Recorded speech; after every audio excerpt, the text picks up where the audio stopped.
The regular meeting of the Aurora City Council for Monday, November 14th is called to order. Would the clerk please call the roll? Mayor Kaufman. Here. Mayor Pro Tem Bergen. Here. Councilmember Coombs. Councilmember Gardner. Here. Councilmember Jurinsky. Here. Councilmember Lawson. Here. Councilmember Marcano. Present. Councilmember Medina. Here. Councilmember Murillo. Present. Councilmember Sundberg. Here. And Councilmember Zvonek. Here. There's a quorum. Announcement of the public call-in line. Good evening. City Council welcomes feedback from the public on both matters appearing on the agenda and during public invited to be heard. If you would like to speak and have not already spoken to an operator, please press *3. For those watching on Channel 8, call 855-695-3475 and press *3 when connected. You will hear a prompt confirming you are in line to speak to an operator and then be able to continue listening to the meeting. When the operator comes on the line, please be ready to give them your name and agenda item that you wish to speak on. Keep in mind you must press *3 before the city clerk reads the title of the item you are wishing to speak on. As a reminder, Council does not allow comments on any items that on the agenda during public invited to be heard, and each speaker is allowed 3 minutes. Thank you. Buenas noches. El Consejo Municipal invita a todos los residentes a dar su opinión en estas reuniones municipales, tanto en los asuntos que aparecen en la agenda como en la sección de invitación al público a ser escuchado. Por favor, llame al 877-820-7831 y al conectarse marque la clave 254610 seguido de la tecla numeral para tomar su lugar en fila para ser escuchado. La operadora tomará su nombre y el asunto de la agenda del cual quiere comentar y le pondrá en espera de su turno antes de ser llamado por el secretario municipal. Las personas que llamen necesitarán registrarse en la sección de invitación al público a ser escuchado o elegir comentar en un tema específico de la agenda. Dependiendo del número de llamadas, puede ser que tome tiempo para conectarlo con el operador. Así que, por favor, tenga paciencia y manténgase conectado en la línea. Gracias. Please join me in an invocation. O Lord, our God and our Father, we come to you and we ask that you would look upon this particular gathering tonight to keep us safe and guide us in our decisions. Bless our city with honorable citizens, industry, and sound education and good government. Unite our community together, even though we come from different backgrounds. We pray that there be justice and peace in our city. Give the City Council and citizens the wisdom, direction, and sensitivity to the business and proceedings before us tonight. Hear us, therefore, as we commit this meeting to the help of the community. Please join me in the Pledge of Allegiance. Pledge allegiance to the flag of the United States of America and to the republic for which it stands, one nation, under God, indivisible, with liberty and justice for all. Land acknowledgement. The City of Aurora acknowledges that we gather on the territories and ancestral homelands of the Cheyenne, Ute, Arapaho, and Lakota peoples, past and present. We also recognize the 48 contemporary tribal nations that are historically tied to the lands that made up the state of Colorado. Indigenous peoples have remained committed to the stewardship of this land over many centuries. As these words of acknowledgement are spoken and heard, the ties that these nations have to the traditional homelands and to their vital place in the ecosystem are renewed and reaffirmed, and we are called to be better stewards of the land that we inhabit as we continue to work to meet the needs of our entire community.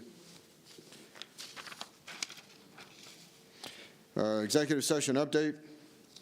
In executive session, we discussed settlement negotiations and police chief recruitment. Motion for the approval of the minutes of October 24, 2022. Mayor, Mayor Pro Tem. move to approve the minutes. It's been moved by Mayor Pro Tem, seconded by Sundberg. Councilmember Sundberg. Discussion? Seeing no discussion, the question before us is the adoption of the minutes for October 24th, 2022. Call for the question. Mayor Kaufman, Mayor votes yes. Mayor Pro Tem. Yes. The motion passes to adopt the minutes. And we have a proclamation.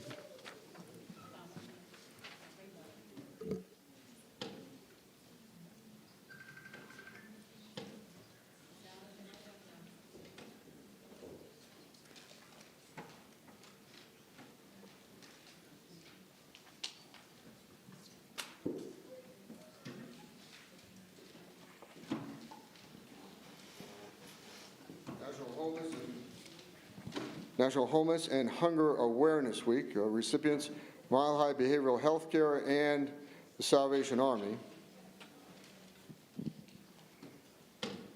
Whereas the City of Aurora, Colorado is committed to ensuring that every member of our community can achieve their full potential, and whereas each year, National Hunger and Homelessness Awareness Week is an important reminder that many Aurorans lack food or a safe, stable place to call home, which prevents them from reaching their full potential. And whereas the City of Aurora recognizes that if we work together, hunger and homelessness are solvable. And whereas 2022's Aurora's Hunger and Homelessness Week is focused on preventing homelessness through rental assistance and outreach, combating hunger through additional food banks and resources, and providing additional resources through this post-pandemic time, and whereas in partnership with the City of Aurora, the Aurora at Home Collaborative, organizations are committed to connecting residents to available services and implementing public policy and initiatives, and whereas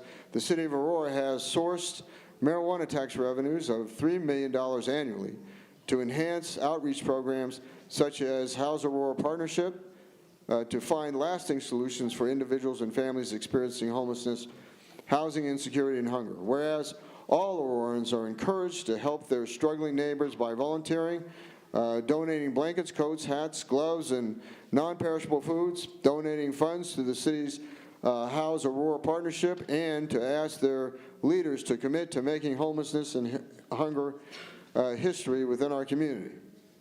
Now, therefore, I, Mike Kaufman, Mayor of the City of Aurora, do hereby proclaim November 12th through the 20th as National Homeless and Hunger Awareness Week, in witness whereof I have hereunto set my hand and caused the seal of the City of Aurora, Colorado to be affixed this 4th day of November 2022. Mike Kaufman, Mayor, Aurora, Colorado. Okay, who do I? Thank you so much. You have some words for us? Sure. So we are Colfax Community Network, Aurora Day Resource Center, and Comitas Homeless Shelter. We are the only shelter in Aurora, so we're quite proud of that. We serve women, men, children, and families, all ages. So we are here to serve you if you need us. The address for the Comitas Shelter is 2178 Victor Street in Aurora. ADRC is 13387. East 19th Street, and CCN is 1585 Kingston Avenue. So if you need food for services, you can go to CCN Tuesdays and Thursdays, 10 a.m. To 12. Tuesdays and Thursdays for food pantry. If you need shelter, come to Comitas Homeless Shelter, and you need services for coats and socks and mental health services, the Aurora Day Resource Center. Thank you. Thank you. Oh, please. Hi all, my name's Emma. I'm the manager of homeless programs for the City of Aurora, and I just wanted to let you know if you are interested in donating monetarily to our homeless programs, we have a portal called Spirit of Aurora, and you can donate on there. We also have some wish lists that you can buy things directly if you'd rather have it go that way. Those funds do get divvied out to our service providers, such as Salvation Army and Mile High Behavioral Health Care, so they will get to where they are needed. Thank you. Thanks, everyone. Appreciate it. Appreciate all you do. Thank you.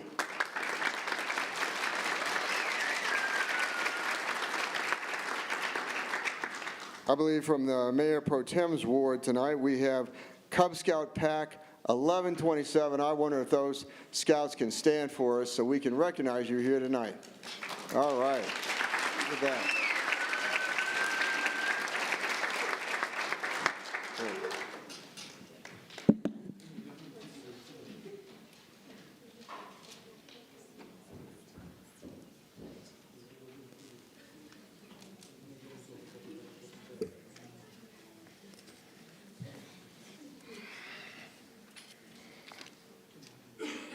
Public invited to be heard.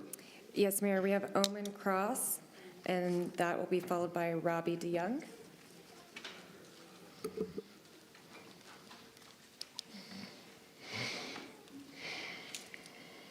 Hi, everybody. Nice to see you again. Yes, my name is Owen Cross. Why am I here? We'll call it professional courtesy. I've been paying attention. Everybody that watches the news and all that pays attention to local and expanded politics. We all know that about a year from now, there's going to be a real mess around here politically because nobody in the state really has anything else to do that year. So I just thought I'd come by because you guys are going to get a little busy. And you're going to get a little busy for the same reason there's a bunch of people here tonight. Because over the next year, these people are going to come to realize how much power they hold. In the next year, their ability to stand up and speak their minds, their ability to stand up and protest is going to be what causes people to either keep or lose their careers. So I thought, we know each other at least well enough that I could come by and say something and you might pay attention. But, when we first met, that was months ago, I gave you 3 options. You chose option 3. Get ready for round 1, sir. Thank you. Robbie DeYoung, followed by Zach Heaton.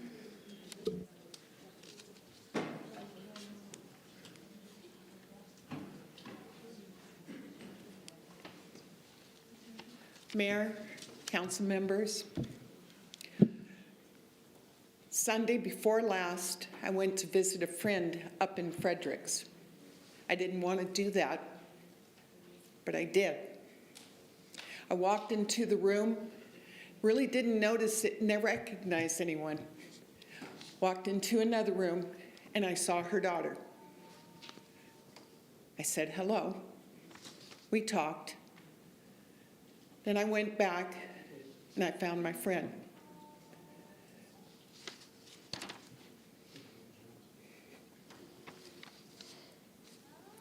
Her name is Paige.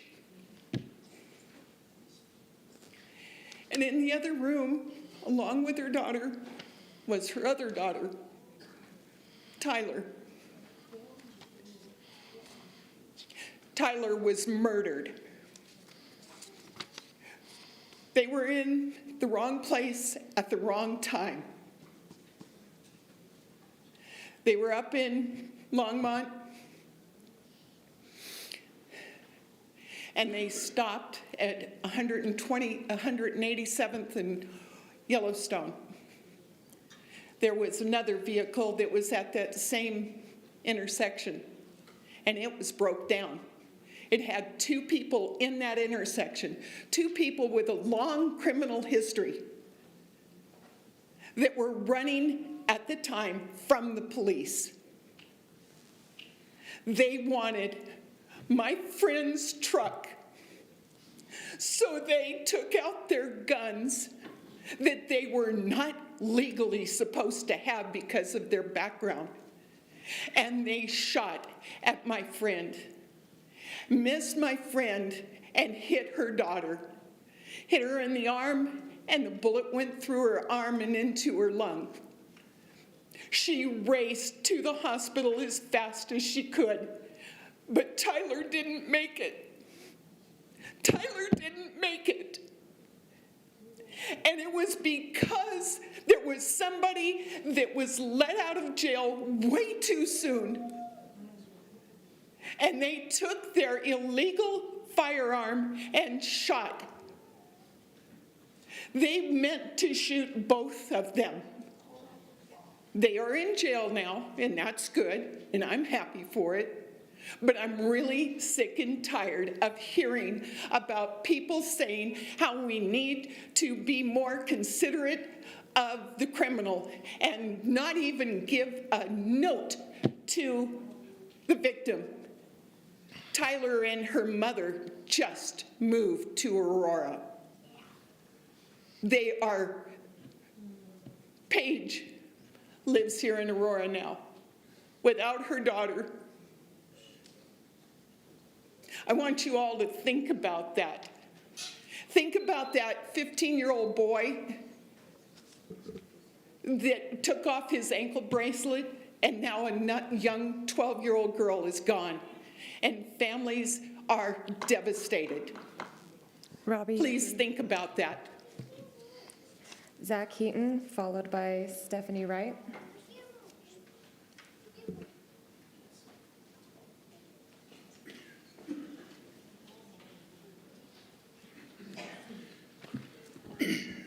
Good evening, City Council.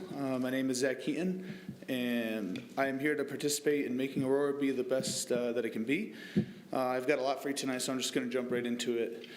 So first up is for Mayor Kaufman and Councilman Marcano. I want to thank you as a citizen for being the only two during the last meeting with the forethought, intellect, and courage to tackle amendments to the homelessness agenda. I think I can speak for the majority of Aurora to say that we all want a functional path forward for homelessness. Please do not allow the roadblocks I'll be diving into deter you from the fight. Well done, both of you. For those of you in the public who missed the last meeting, I want to recap. We finally have some forward-thinking legislation to address homelessness. As you heard me compliment Mayor Kaufman and Councilman Marcano, they both had a number of amendments for discussion and open debate that could transform good legislation into great legislation.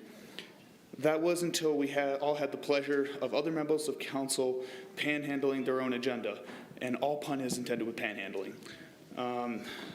Councilman Gardner, showing your frustration that political discussion takes time made me question your motives, similar to how you're looking at me right now, sir. I appreciate it.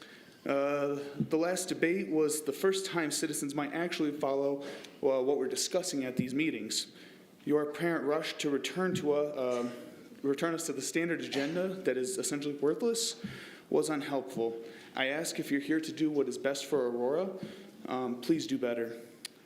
Councilman Zvonek, your attempt to troll Councilman Marcano with claims that these amendments approach late-stage socialism, while funny, sir, you hold a degree in political science from CSU. I find it hard to believe they would have allowed you to graduate if that is your understanding of economics. Please do better. Mayor Pro Tem Bergen, I actually appreciated your questioning. Considering that Ward 6 house values go above 100,000 or so over the other districts, I do think you represent a different district, so I can model those numbers for you if you'd like. I only ask that you and the residents of Ward 6 who might be less familiar with homelessness understand that the rest of us confront it daily.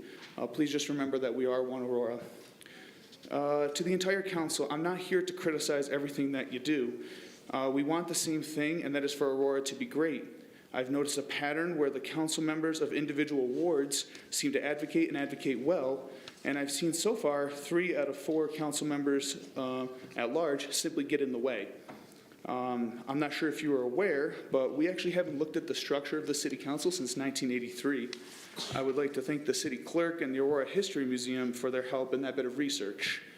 I'll be swinging back to the Aurora History Museum unless you all want to give me another 3 minutes.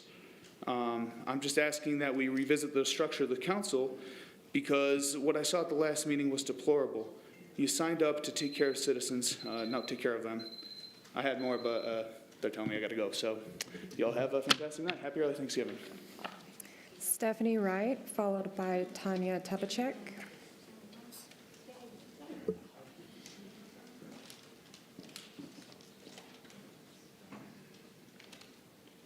Good evening. Thank you for letting me speak. We just recently put in a neighborhood traffic calming application for Tinton Street between the area of 5th Avenue down to 1st Avenue. We have so many people going down our street 100 miles an hour, causing accidents. They left a woman out to die in the street. They hit my husband. They knocked him into a yard upside down. They hit my neighbor's car, hit a guy, flew him into their yard. We have this continuously.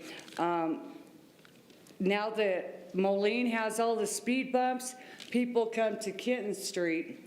And I'm just asking, please, before any more deaths or accidents happen, the school's right behind us. We have kids walking morning, noon, and night. Please put up some speed bumps on our street and some flashing slow down signs because it's getting out of hand. The latest incident was on the 6th. My neighbor had to jump out and jump up on his truck because 2 cars were flying down the street going over 100 miles an hour, and this happens all the time. But if he wouldn't have jumped on his truck, they would have ran him over. And shortly after that, there were 10 to 15 shots. And I mean, it's gang members who live at these apartments who are chasing people. And I know that because I'm a street minister, and I know these people and where they live, and I know where it's coming from. But something has to slow these people down. I sent the video to Detective G. Wolf of the speeding and of the shootings, and we have so much of this going on. Someone's going to get really hurt. I mean, people already have, but nothing's changing. So please consider us for speed bumps. And I have the addresses, and we sent you everything, and you everything. The addresses, and I have videos if you want videos. And I had a cop the other day saying, no, it's just school traffic. Absolutely it is not. So thank you for your time. Tanya Tabachek. Hello, good evening, council members. I'm just concluding to also with that, with the traffic speeding down through our street and so forth. And also that we did send the information and a copy to 2 council members on here, Medina, and I did send additional footage to also Jurinsky. People are driving fairly fast down our street. No one seems to be concerned and so forth. And so I just wanted to stress the importance of that and also the safety of the kids and those around us. And also appreciate you guys listening and hearing what I have to say. So. Mayor, that was the last individual.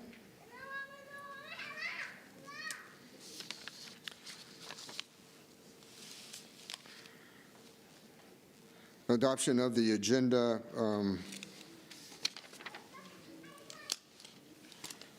There's been a request to move 9A to move 13A to the end of the agenda. I suspect that we'll go through the agenda fairly quickly until we get to this item, and so that would certainly be my recommendation. A motion is in order on the adoption of the agenda. Mayor, Mayor Pro Tem. motion to approve the agenda. Mayor, can I get a clarification? Is this with the appellant presentation too? Okay. Yes. There's two issues on the adoption of the agenda. One is to allow the appellant presentation, and then the second issue is where should it be placed in the agenda. Mayor? Mayor Pro Tem. I think what we normally do is just approve the presentations 15 minutes each during this particular adoption of the agenda, and then I think they would get their presentations at the beginning of that item. I think the question is should they be moved to the end because we think it's going to be pretty lengthy and it's going to tie the people up that are here to stay through it. So it's certainly the discretion of council for on both issues. So Let me do the first issue. Is there objection to having the appellant give a presentation? Seeing none, do we need a vote on that? Yeah, so Mayor Pro Tem, if you wanted to adopt the agenda with the appellant presentation, we can do that. And then if you also wanted to add to move item 13A to the bottom of the agenda, we could do all of that in one motion. Okay, very well. Okay, so my motion is to approve the agenda while allowing on Grand Avenue Townhome Site Plan, the applicant 15 minutes, the appellant 15 minutes, and then also to move it to the end of the agenda? Item 13A, yes. Is there a second? Mayor, I'll second. It's been moved by Mayor Pro Tem, seconded by Councilmember Lawson.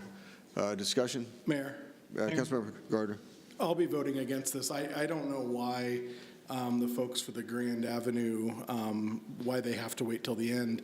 And, you know, I brought forward an item several months ago to address this very issue of having dozens and dozens and dozens of items that are going to get a token presentation from staff, no questions from council, and an individual vote, which is what we have tonight.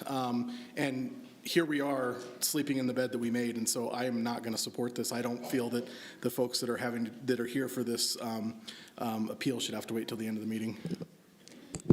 Further discussion? Mayor. Councilmember McConnell.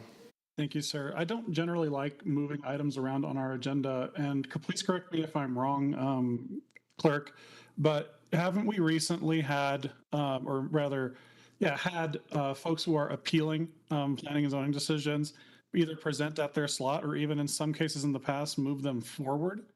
So I'm very confused as to why we would push this to the very end of the meeting. I'm not aware of us moving a public hearing prior to this, so I'm not quite certain. The appellant would still be presenting, so it would be staff, applicant, appellant, and then public comment. So we would go through the agenda and then move it towards the end right before reports from council and the mayor. That's what this motion would be. Okay. Further discussion? Mayor. Councilmember Murillo. Thank you. I don't support pushing back the presentation to the end of the meeting, but I do want the opportunity for the appellate presentation. Yeah. So just to be clear, I guess on my end, and I guess I'd like to offer that as a substitute motion. What was it? And I'm sorry, could you state that again? What is your substitute motion? To bifurcate the proposal and to advance the appellate presentation and not including moving the presentation to the end of the meeting. So Okay. the original, that was my original, I think. Right? No, I think Until I got yours was to move it to the end. I think, if you just vote against this, it's the same thing, but procedurally, Mayor. Sorry, honestly, my original motion was just to allow the appellant and the applicant to have the 15 minutes, and then we added it to the end. Right. So Councilmember Murillo's Do you want to sever? substitute is to sever it, yeah. I agree. Okay. Is there a second to your I'll second. motion? Very well. Then the question before us, was there further discussion on the motion to allow for the appellate presentation? Seeing none, call for the question on the appellate presentation.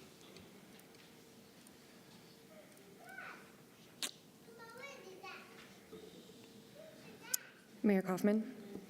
Mayor votes yes.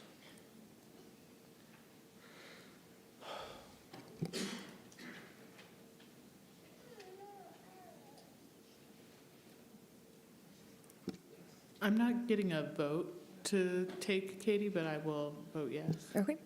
I didn't either, so I'll vote yes as well. Okay. Councilmember Lawson? I'll vote yes as well. And Sundberg? The motion passes to adopt the agenda with the appellant presentation for item 13A. Now, the question is whether or not it should be moved to the back of the agenda. Mayor. Okay, very well, okay.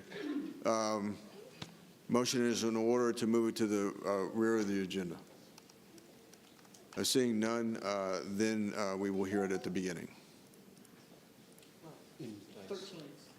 13A.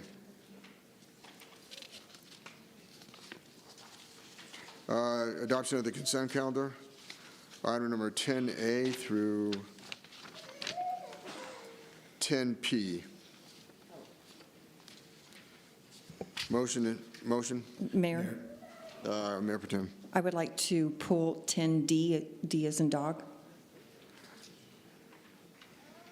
Very well. Then the motion before us is the adoption of the consent calendar, item number 10C, item number 10A through 10C, and item number 10E through 10P. Further discussion?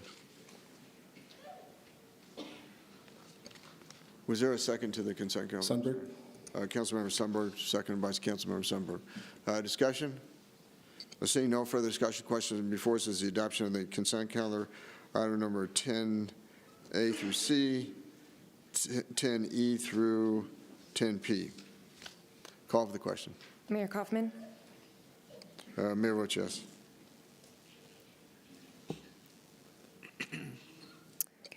Yes, it's not coming up, sorry. Okay. I'm sorry. Councilmember Medina? Yes. Councilmember Coombs? Yes. Lawson? Yes. And Sundberg? Sunbirds. Councilmember Sundberg? The motion passes to adopt the consent calendar with item 10D removed. Oh, wait, we voted on the consent calendar without D. Right. Right. With item 10D removed. Okay. Mayor. Would the clerk now please read the title, item number 10D? Item 10D is ARPA nonprofit grant agreements. Brief presentation by staff. Oh, Mayor, I wanted to make a motion. Yeah, okay. That's why I pulled it. I just wanted to actually make a motion to table it until the next council meeting to have more time to review it. Mayor, I'll second. Very well. Motion to table. Discussion? Wait, you're continuing it to the next Yes, continuing it to the next meeting. regular meeting? Okay. Mayor, Councilmember McConnell. I guess I'd like to know, like, did some folks just not have enough time to look through the entire packet? I know there was around 330 pages for this item, but I know that we have had, some frustration in the past from some council members about folks postponing items just because of, inability to read through it. So I want to know a little more about what's going on. Are there specific items here that you had questions about that we can maybe discuss as a group? Let me, normally the procedure, and then we'll go to your motion, is to brief presentation by staff. If there are any questions by council members, and then discussion, and then we'll vote. Brief presentation by staff. Hello, I'm Nancy Wishmeyer, the City Controller. And this item, this is ARPA funding for nonprofit grant programs. And we did have a number of nonprofits that applied for $2.5 million of ARPA funds.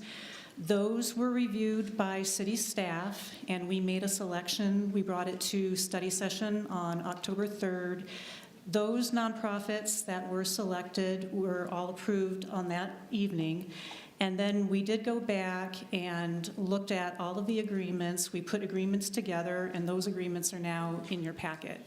And we feel that this program, this is just getting money out into the community. We're going through nonprofits because they already do this service and provide these benefits to the citizens. Very well. Any questions to staff?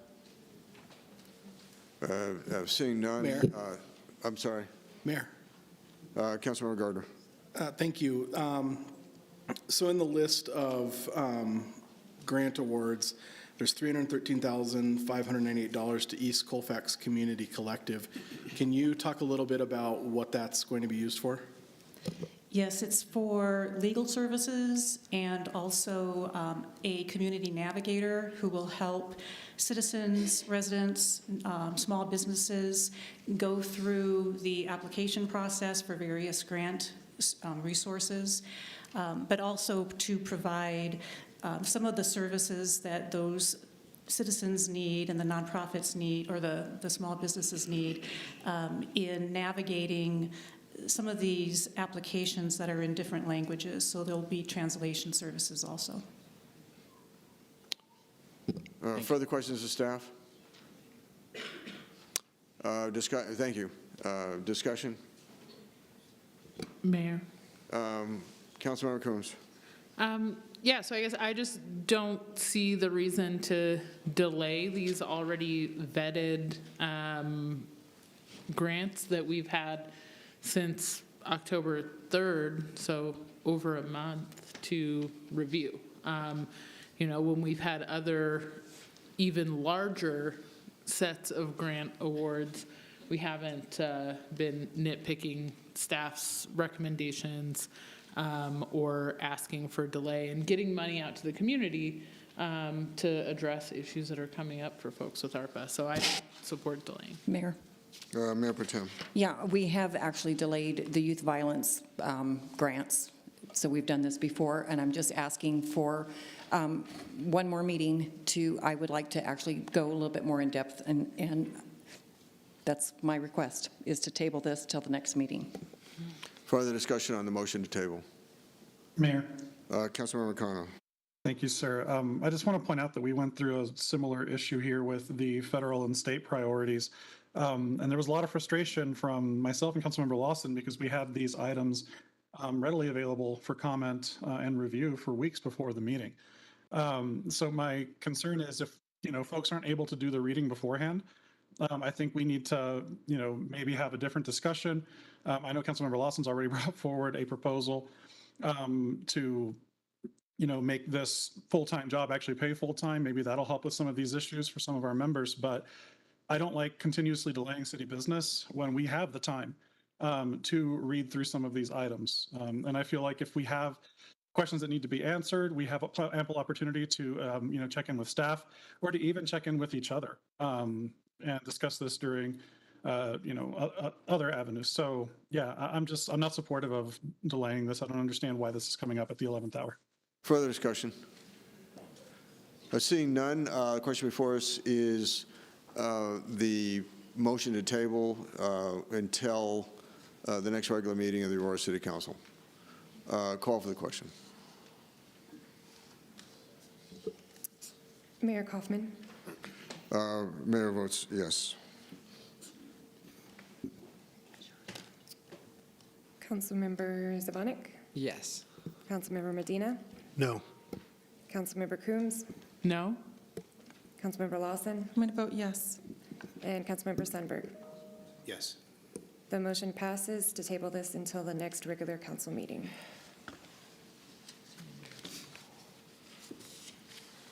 Item number 11A, Homeless Initiative.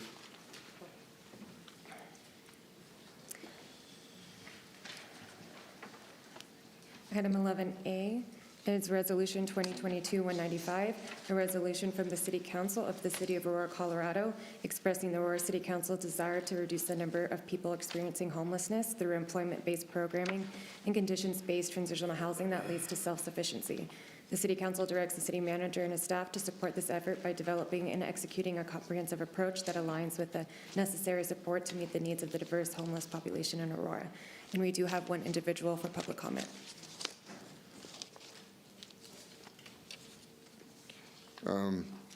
Public comment. I move. Public comment, Mayor. Oh, I'm sorry. Tanya Tabachek.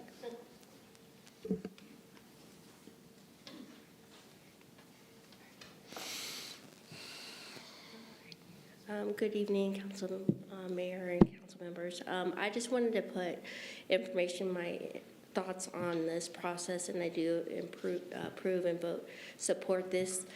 I just wanted to state that the conditions for the housing does make sense, because when you work for a job, you have to follow certain rules and conditions, as well as if you live in a house, you have rules and things that you need to do in order to follow or to proceed and learn and go forth.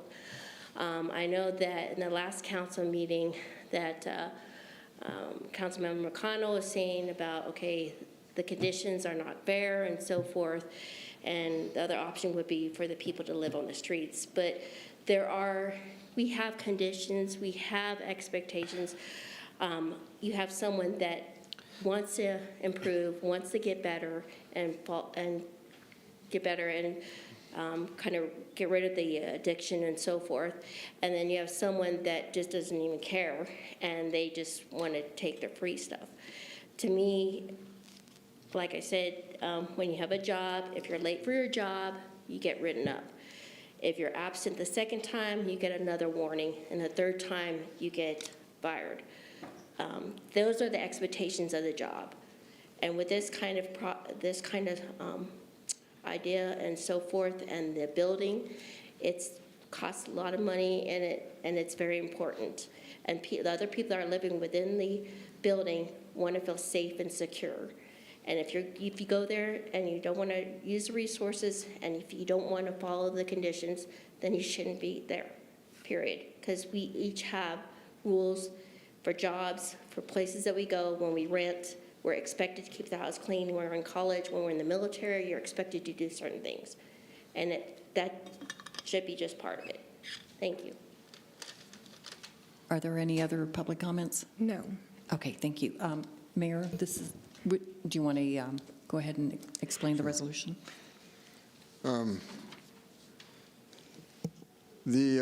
First of all, there is not a one-size-fits-all in addressing the issue of homelessness. And in fact, we have, to talk of different approaches,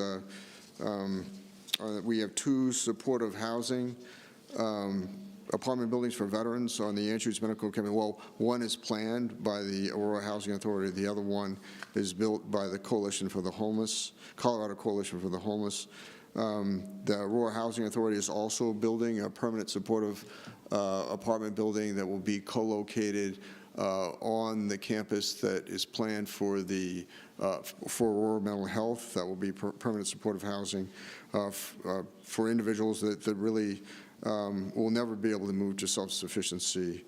The Ready to Work program, a Boulder-based nonprofit called Bridge House, has a program in Aurora that helps those who want to change, but helps those that are formerly incarcerated, coming out of incarceration, or who are coming out of the street, who are at work from day one, but are provided all the necessary supports from addiction recovery to mental health to job training. Part of their income goes towards paying for the cost of the program, and then the other part goes into a savings account when they're ready to leave the program. There are other programs that exist and that are also in the works. So we have a number of approaches. What this approach essentially says is it is modeled after the rescue mission in Colorado Springs that will parallel that, where there are 3 parts to it. The first part is what we would call low barrier emergency shelter, and that's for anybody coming on the street, off the street, irrespective of whether they're willing to work with the case manager or participate in any programs. I think we have a moral obligation to take care of them. The second part of the program there is a parallel to San Antonio that we visited as well in their program. So the second part are those people participating in programs, whether addiction recovery, mental health, or job training. And then the third area is for individuals that are working full-time in transitional housing. And so it is a focus towards self-sufficiency as a goal through employment. And I think that there were 2 amendments. Well, first of all, if we could move it, if you could recognize me for that purpose. Yes, Mayor. I move, what's the number? Resolution 11A. 11A. Is there a second? Second. Okay, we have a motion and a second discussion. If I could, Yes, Madam Mayor. Chairman. Go ahead. There were 2 amendments that got on last time. One amendment was by Councilmember McConnell that I support, that merely recognizes that during the pandemic, that homelessness rose, and it's risen since that time. There was an amendment that got on by Mayor Pro Tem that I actually assisted her with, that I found that has a problem with it. And George, can you speak to that amendment? Yes. The amendment will be covering the language that you all voted on at the last meeting. The specific language is the campus will be operated by a nonprofit organization, S organizations in which no general fund revenues will be used for the construction, maintenance, or operations of the campus. And what I believe the mayor wishes to do is to amend that language to the campus will be operated by a nonprofit organization, S organizations, and the city will be responsible for maintaining the facility and reimbursing the operator for the cost of the low barrier emergency shelter. The amendment says we would be responsible for maintaining the facility, but not operating it then. That's correct. Oh, go ahead, Mayor. Yes. So what I was wrong about in the rescue mission in Colorado Springs is that they are reimbursed by the city for that first phase for the emergency services that they provide. They are not reimbursed for those people. They raise the money from foundations, from grants, CDBG money, but not from general fund from Colorado Springs, to provide for those other two parts, the one where they're participating in programs and the other one where they're in transitional housing and working.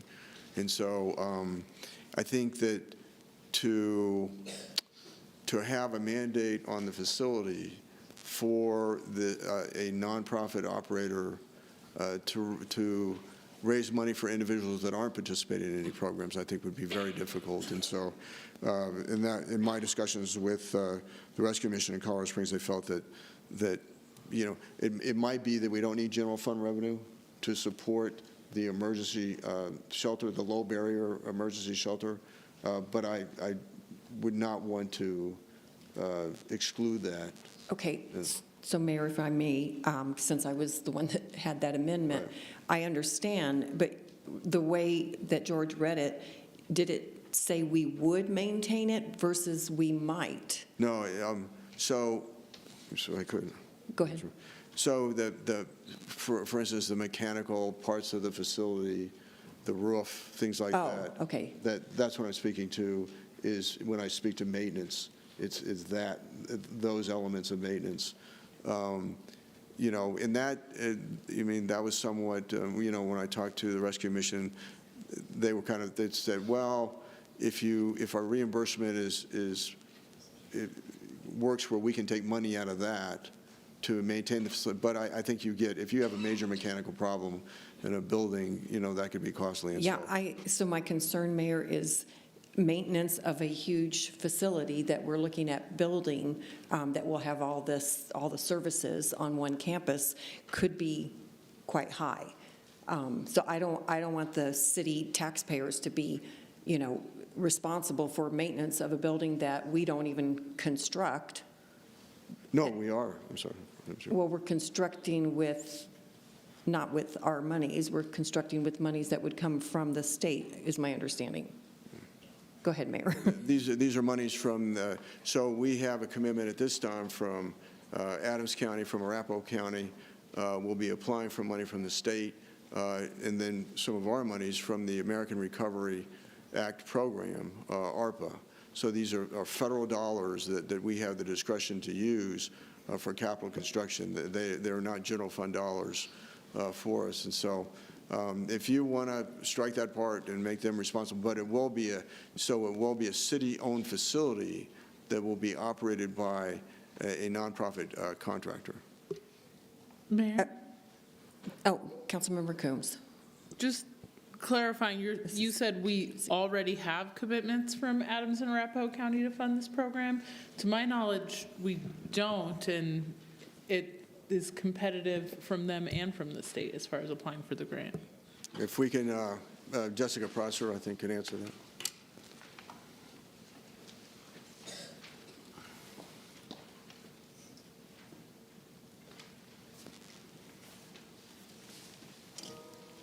Good evening, Mayor and Council. So we don't have anything in formal writing. However, this item and ask has gone before both Board of County Commissioners in the form of study session with both counties. Arapahoe County had agreed to that. And then in Adams County, it's going back to County Commissioners on December 6th. Mayor, if I can clarify, what was approved, or what were they stating they support? Low barrier shelter, or the entire thing as stated, including the conditions for people receiving housing and participating in programs?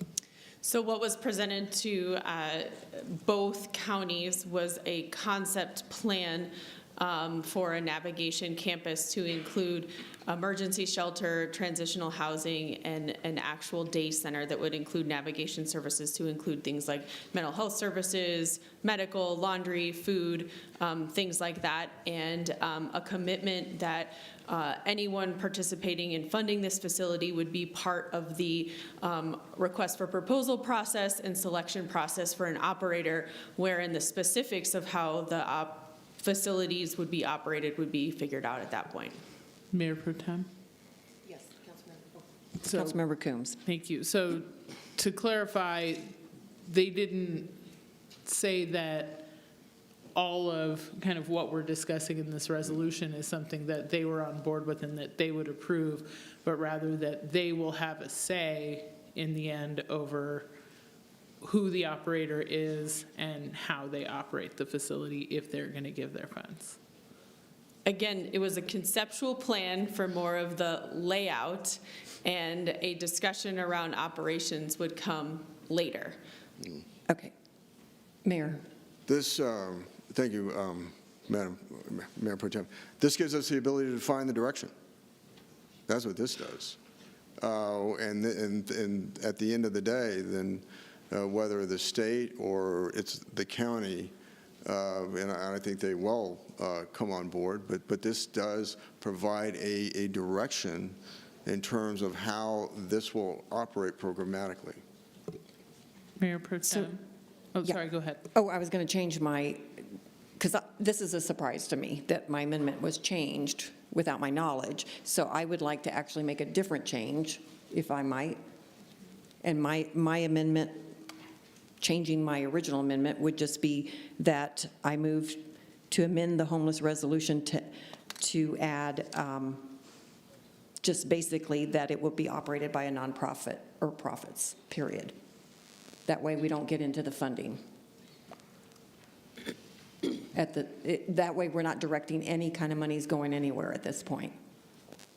Mayor Pro Tem? Yes, Councilmember Marcano. Thank you, ma'am. I guess I first want to ask which resolution, because there's, I think, 3 different resolutions in our backup, and it's not exactly clear which is the primary one at this point. Mayor, do you want to address? George can speak to that. I can clarify that. It's the first one in the continuation page backup. All right, there's not an item attached to that, George. All I see is a sheet that just says the City of Aurora Council Agenda Item Continuation page. Yeah, there were 4 items attached to that. Yeah, just so you know, we see it all as like a big list. Okay. So there's nothing immediately attached to that. If that's how you sent it out, we see it differently on eScribe. The first resolution includes the resolution we're talking about includes Mayor Pro Tem Bergen's amendment and your amendment. The last bullet point on the mayor's resolution for tonight includes the language that the Mayor Pro Tem proposed, or that was voted on by all of you, the Mayor Pro Tem's language. It's the last bullet, so I'm not sure what page it's on. I have to pull that up, but yeah, if you see that. I'm seeing it on page 558. Yep. Mayor Pro Tem? I think it's Navigation Center Homeless Initiative 1.pdf. Is that, I think that's the one that has the amendment on it. So it's the second document in the list of documents in eScribe. Oh, thank you. Has everybody found the correct resolution? Yes. And is anyone still looking for it? I am. I'm Mayor scrolling. Kemper. Yeah, I'm still looking. Yeah, I'm scrolling as well. 558. It's on page 158. No, 558. 558, sorry. That doesn't help. Mayor Pro Tem, it Sorry, should be we the have second described. attachment. The It's second attachment. Okay. Navigation Center Homelessness Initiative, and then a parentheses 1. And then the part that I had gotten approved on is after section 1? It's on the last bullet, it's in the last bullet in section 1, Mayor Pro Tem. Got it. Okay. Does everybody see it? Okay, so that's the resolution that we are discussing for this evening. I mean, I am happy to strike the last bullet to just say the campus will be operated by a nonprofit organization or organizations, and leave the funding part out. Would that be amenable? That's consider that a friendly amendment. Okay. So we need to vote on the the amended amendment. Further discussion? Okay. Mayor Pro Tem? Yes, Councilmember. Just to clarify here then, the current motion before us is to vote on your amended amendment? Okay, thank you. Okay. Call for the question? Mayor Pro Tem, point of order. Oh, yes. Just every time I go to vote, it's still coming up with an adoption of the agenda motion that wasn't seconded, and so I don't know if there's a way to clear that out so that I can use eScribe to vote. Okay, yeah, I can check on that. I also sent an email to everybody. IT and eScribe suggested you log into a browser instead of the app, and that might help the individuals who can't vote right now, because I know that some people are still able to.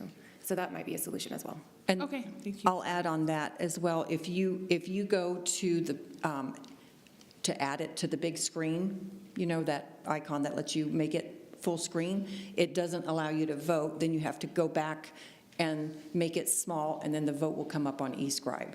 It's really confusing. Okay, thank you. Okay, so can we please have the vote on the amended language of the last bullet? And Mayor Pro Tem, did you motion for that and then Mayor seconded? Yes. Okay. Mayor Pro Tem. Well, mine's not pulling up, so yes. Mayor Pro Tem. Oh, there we go. Councilmember Murillo? Actually, I think I'm able to vote on eScribe and it's showing the language. I was just going to ask for the language to be written somewhere if you can't see it. Can you see it now, Councilmember Murillo? Okay, thank you. Councilmember Sundberg? Councilmember Marcano? I can see it. Okay. This is for the Mayor Pro Tem's amendment? Yes. Okay, thank you. Councilmember Medina? Yes. Okay, the motion passes to approve the amendment proposed by Mayor Pro Tem Bergen. Okay. Are there any further amendments, or shall we discuss the original resolution? Mayor Pro Tem? Yes, Council. Thank you, ma'am. So in spite of my asking twice, the mayor did not set up a time to discuss the remainder of my amendments. I do see that a couple were adopted in the whereas clauses, so I do appreciate that. However, the bulk of my amendments, I think, are unaddressed, and I would still like to move through them. I also want to state that I don't believe that what the mayor said, that our county partners would support a treatment first or work first, however we want to frame it, campus, is accurate. The conversations I've had with commissioners and with the state is that they're looking for evidence-based solutions and are looking for an approach that is not exclusive of housing first and other best practices, which this resolution as it stands still is. And so I found that to be very disappointing because I've had different conversations with these folks. So I guess my first amendment, Mayor Pro Tem, would be to strike and replace self-sufficiency throughout the text of this resolution with self-reliance. And the reason for that is that self-reliance, I think, is what everyone's actually trying to shoot for here. That's control over your own decision-making and, empowering you to make the best decisions for your life, whereas self-sufficiency is something meaning you depend on absolutely nobody else but yourself. That is something that you and I, Elon Musk, all the way down to someone living on the street does not experience. We live in an interdependent and interconnected society. So I want to make sure that we're using the appropriate words because words matter. You're requesting just self-sufficiency throughout the text to be changed to self-reliance. Yes, Mayor? I would urge a no vote. Self-sufficiency is aspirational. It's a goal. Oh, I was going to be okay with it. Further discussion? First of all, is there a second? Mayor Pro Tem, I'll second Okay. Councilmember Marcano's amendment. Okay, we have a second further discussion on the difference between self-reliance and self-sufficiency. Okay, hearing none, I guess we will call for the vote on that amendment.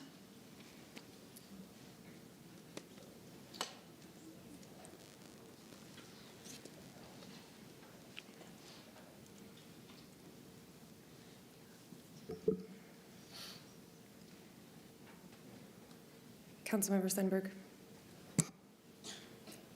The motion passes with 6 yes votes and 4 no votes from Councilmembers Ivonic, Gardner, Drinsky, and Sundberg.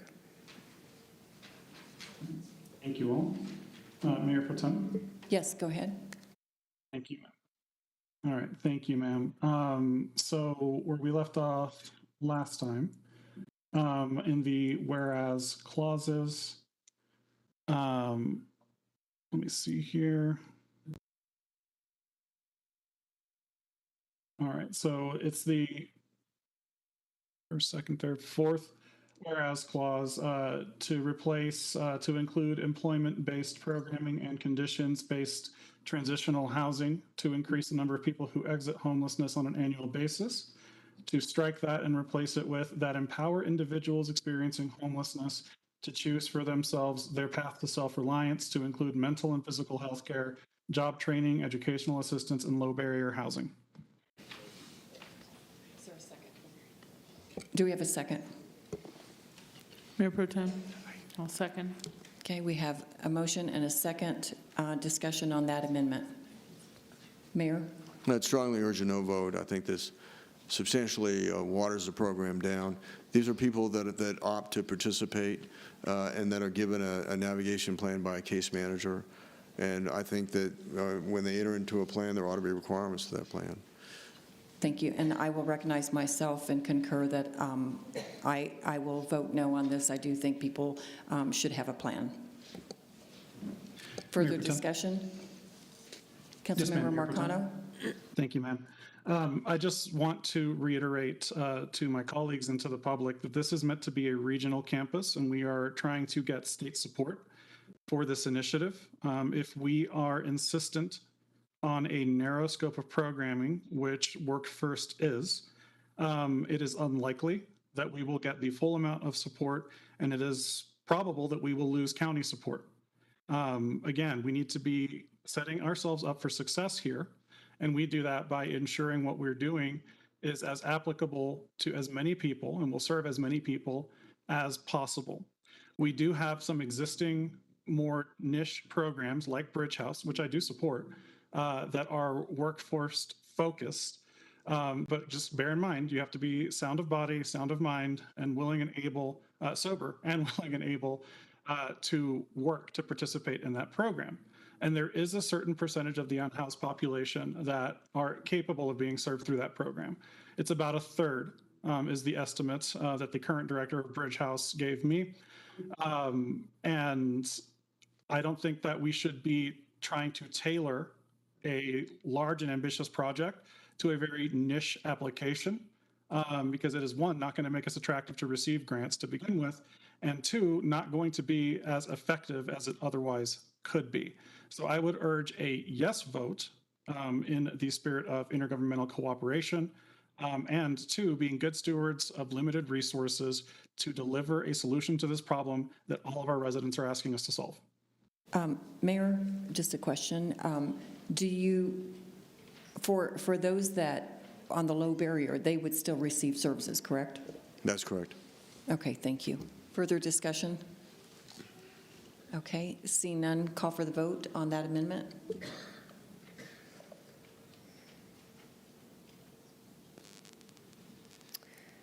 The motion does not pass with 4 yes votes and 6 no votes. The no votes from Councilmembers Ivonic, Lawson, Bergen, Gardner, Drinsky, and Sundberg.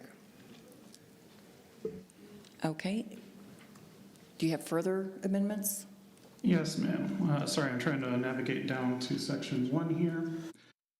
So the first one, or rather the 8th one, since the whereas clauses changed a little bit, I'm just moving down, is to add a new bullet, which is foster and strengthen intergovernmental collaboration with the federal government, the state government, county governments, as well as other municipal governments in the development of the necessary infrastructure to address homelessness as expeditiously and effectively as possible.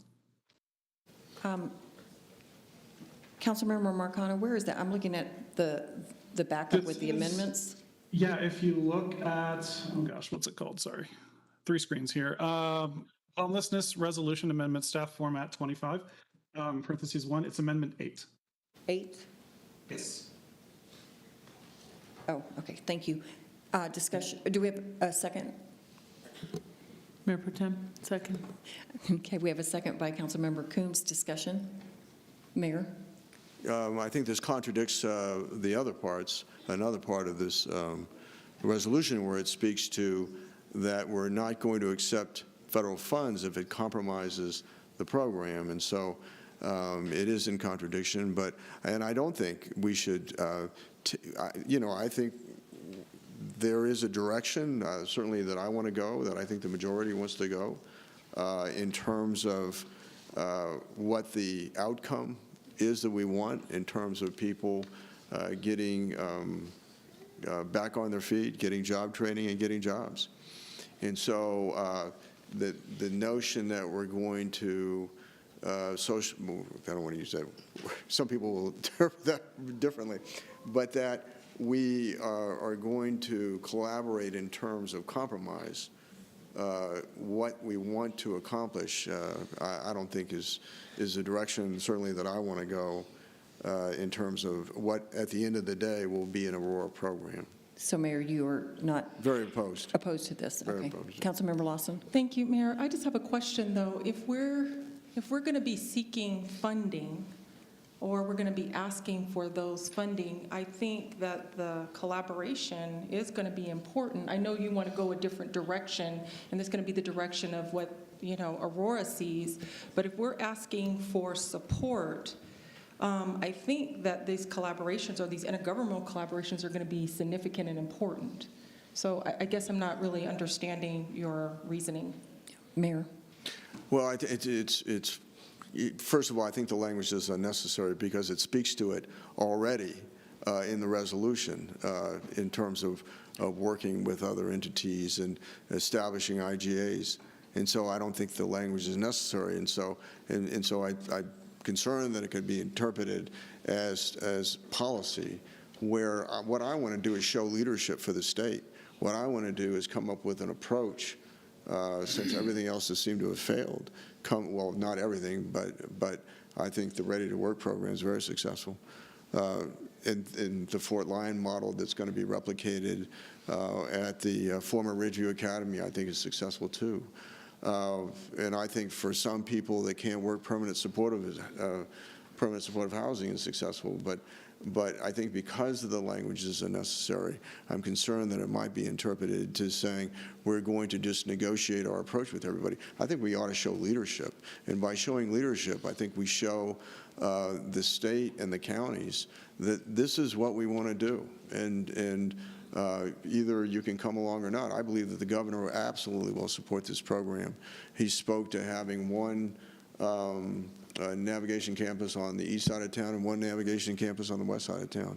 And so I think that I think this program is a good program, and I think it's going to be accepted by the administration.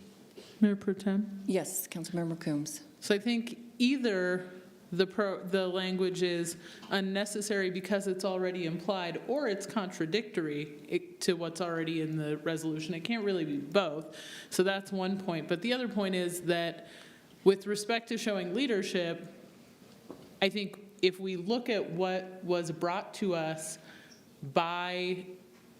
in Houston, where they said we need someone to step up and show leadership on regional collaboration, that's what it was about regional collaboration. So showing leadership is not about dragging our fellow jurisdictions along kicking and screaming to something they've already said they're not going to do when we're relying mostly on their money, not ours, and equally on their political will to ours. So showing leadership isn't, I'm going to force you to do what I want. Showing leadership is, we're going to work together collaboratively. We're going to recognize each other as equals in the process. So I just think that it's really misguided to say that this is opposed to showing leadership. This is what showing leadership would look like in this situation. And if I can recognize myself, I think the issue is in the second part in the development of necessary infrastructure, and we don't know what that really implies. And we already do work, obviously, with our federal, state, our local government. So I think we do that, and I don't think it's necessary to add that amendment. Further discussion? Mayor Pro Tem. Mayor Pro Tem. Councilmember Zvonek, and then Councilmember Marcano. Thanks.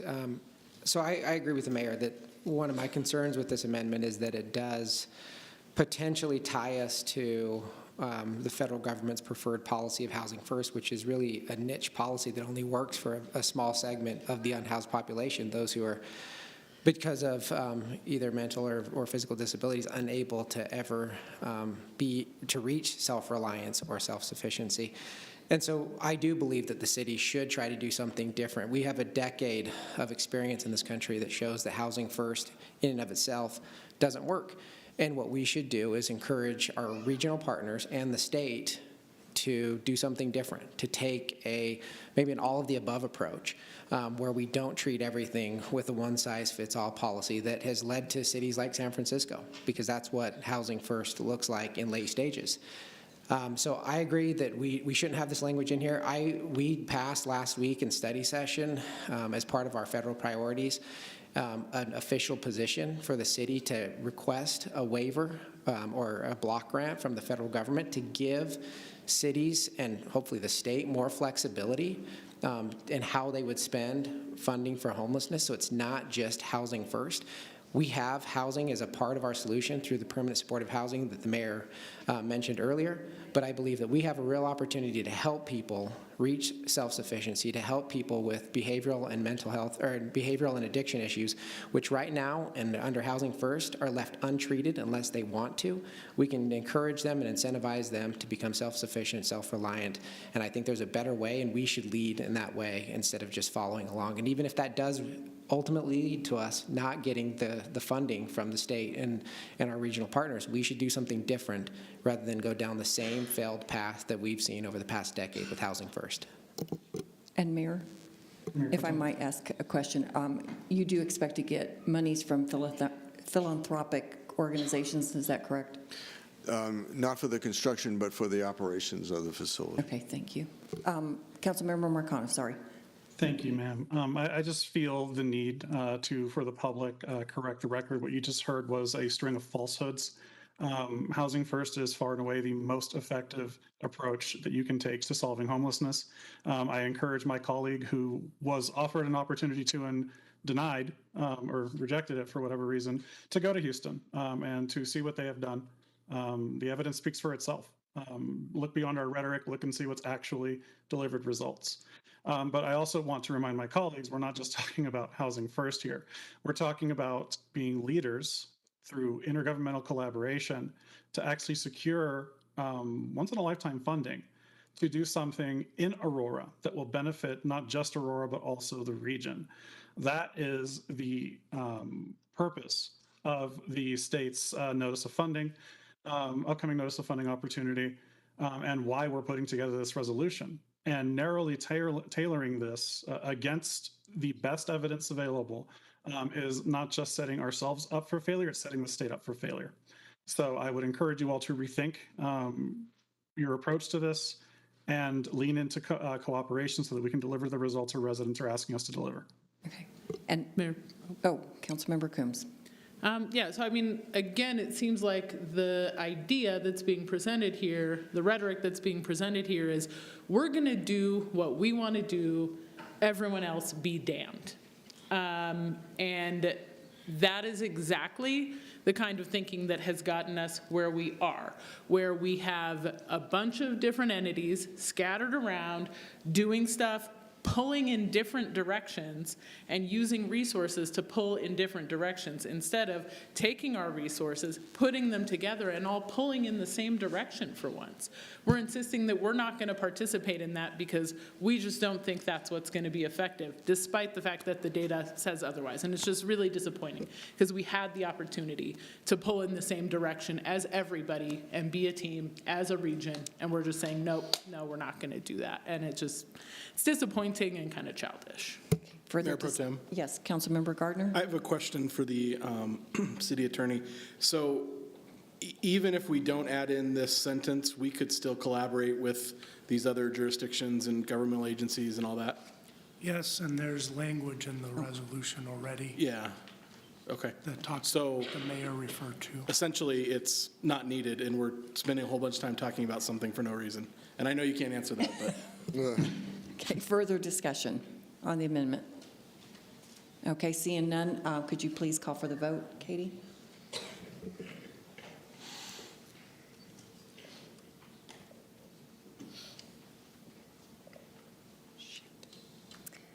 Mayor, there's a tie vote.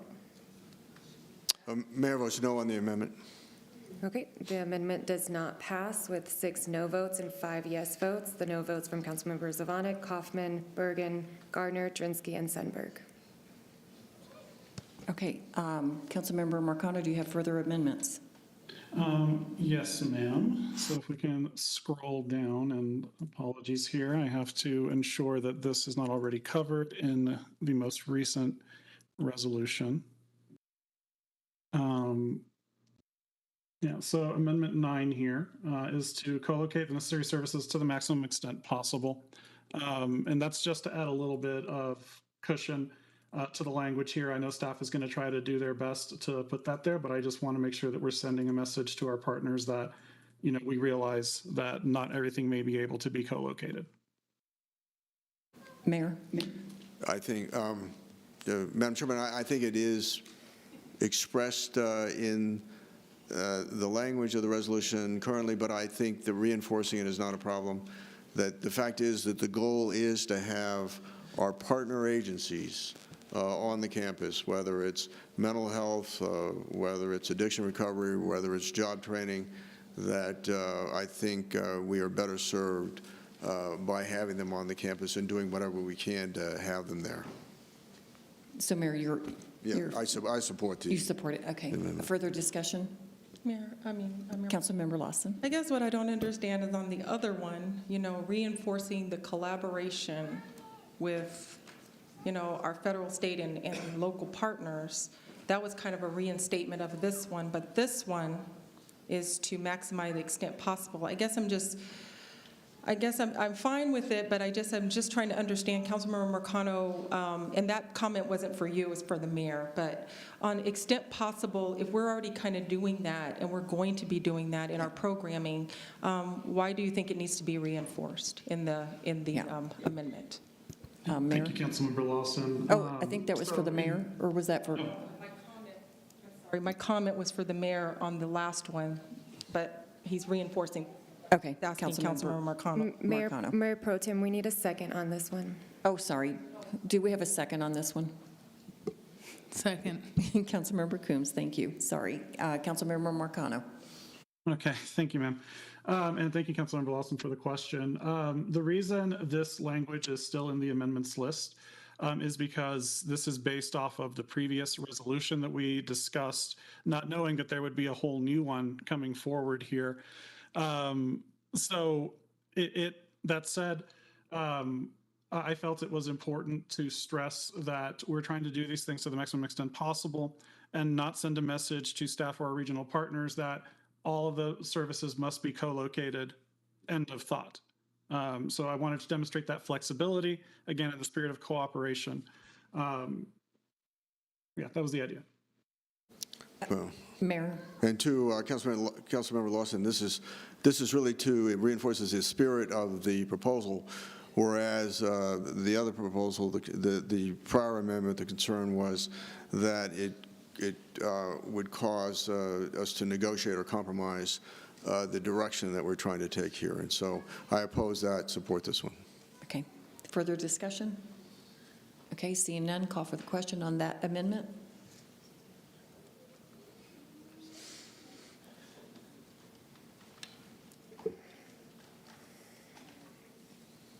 Councilmember Sabanik?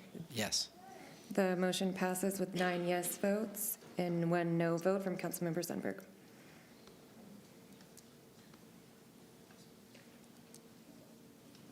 Are we done?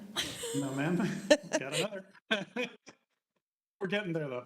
All right. So this one, Amendment 10, it was originally a smaller revision based off the language you see here.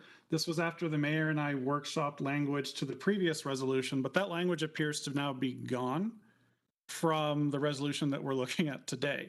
So this would, in this case, strike provide case management through a navigation center, and then replace it with the language you see here. Provide a navigation center to offer short-term bridge housing along with supportive services while long-term housing is being sought.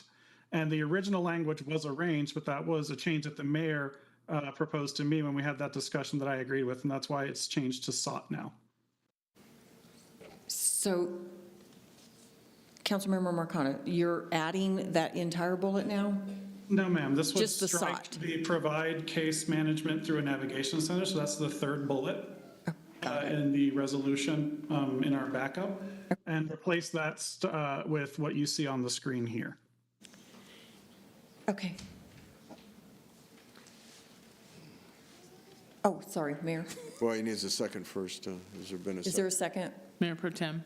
Yes. I'll second. We have a second from Councilmember Coombs. Discussion, Mayor. I think it's absolutely unnecessary in the revisions that have already been done with the resolution that, you know, it's people are going to be, the people are participating in programs, whether it's job training or it's that are going to be in transitional housing. And so that, to me, the notion that my concern of this is it's a different approach in looking at it and in taking a second look at it, that it's taking people who might otherwise be in case management, be in participating in mental health care, participating in addiction recovery, participating in job training, and shortchanging that to put them into housing. I think it's important that they go through those programs so that they don't recidivate and go back on the street. And so I just think that I'm concerned about the direction of the language. Mayor Pro Tem? Yes, Councilmember Coombs. So to me, this says just case management, what's currently there. Provide the case management through a navigation center. You just mentioned a bunch of supportive services that aren't case management. And so this actually says along with supportive services, so that more broadly encompasses what you just said people would get at the navigation center. The only difference is this is saying that the navigation center would offer short-term bridge housing, which you already said that's part of the intent, is that they would have transitional housing. So I guess my question would be, could transitional housing be substituted for short-term bridge housing, because as far as I can tell, that's the only difference between what you just said and what's here is the language about the housing. Supportive services is more than case management, and you listed off a bunch of stuff that's not case management. Mayor? Transitional housing is on the campus itself in the latter phase. Okay, further discussion? Mayor Pro Tem. Yes, Councilmember Marcano? Thank you, ma'am. I want to thank Councilmember Coombs for her comments, and I would consider that a friendly amendment if the mayor was amenable to that. And I just want to point out that the navigation center does not preclude case management arranging folks with, seeking long-term housing for folks who are successful and enrolled in any of the programs that this campus would offer. Does not preclude case management. I don't understand where that connection is coming from. In fact, any program that we're embarking in to try to address homelessness needs to have case management. And if I'm not mistaken, that's actually addressed elsewhere in the resolution. Well, it is addressed elsewhere in the resolution, and we'll actually be talking about how to measure that success in a couple of amendments here. So, Mayor, I mean, you did not have an issue with the verbiage before. I don't think this is fundamentally different than what you are trying to do here. I just feel like it adds clarity to that. One of the things that I want to focus on most here is specifying or demonstrating that a navigation center is not just a rebranded congregate shelter. It is a bridge between folks who are experiencing, effectively living in those kinds of conditions and moving more towards that self-reliance and independence that I think we all want to see. And I think it's important that we point that out, because I have seen other cities who just after, going to other places, rebranded their shelters as navigation centers and, patted themselves on the back. And I don't think that's what we want to be doing. Okay, further discussion? Okay, seeing none, call for the question.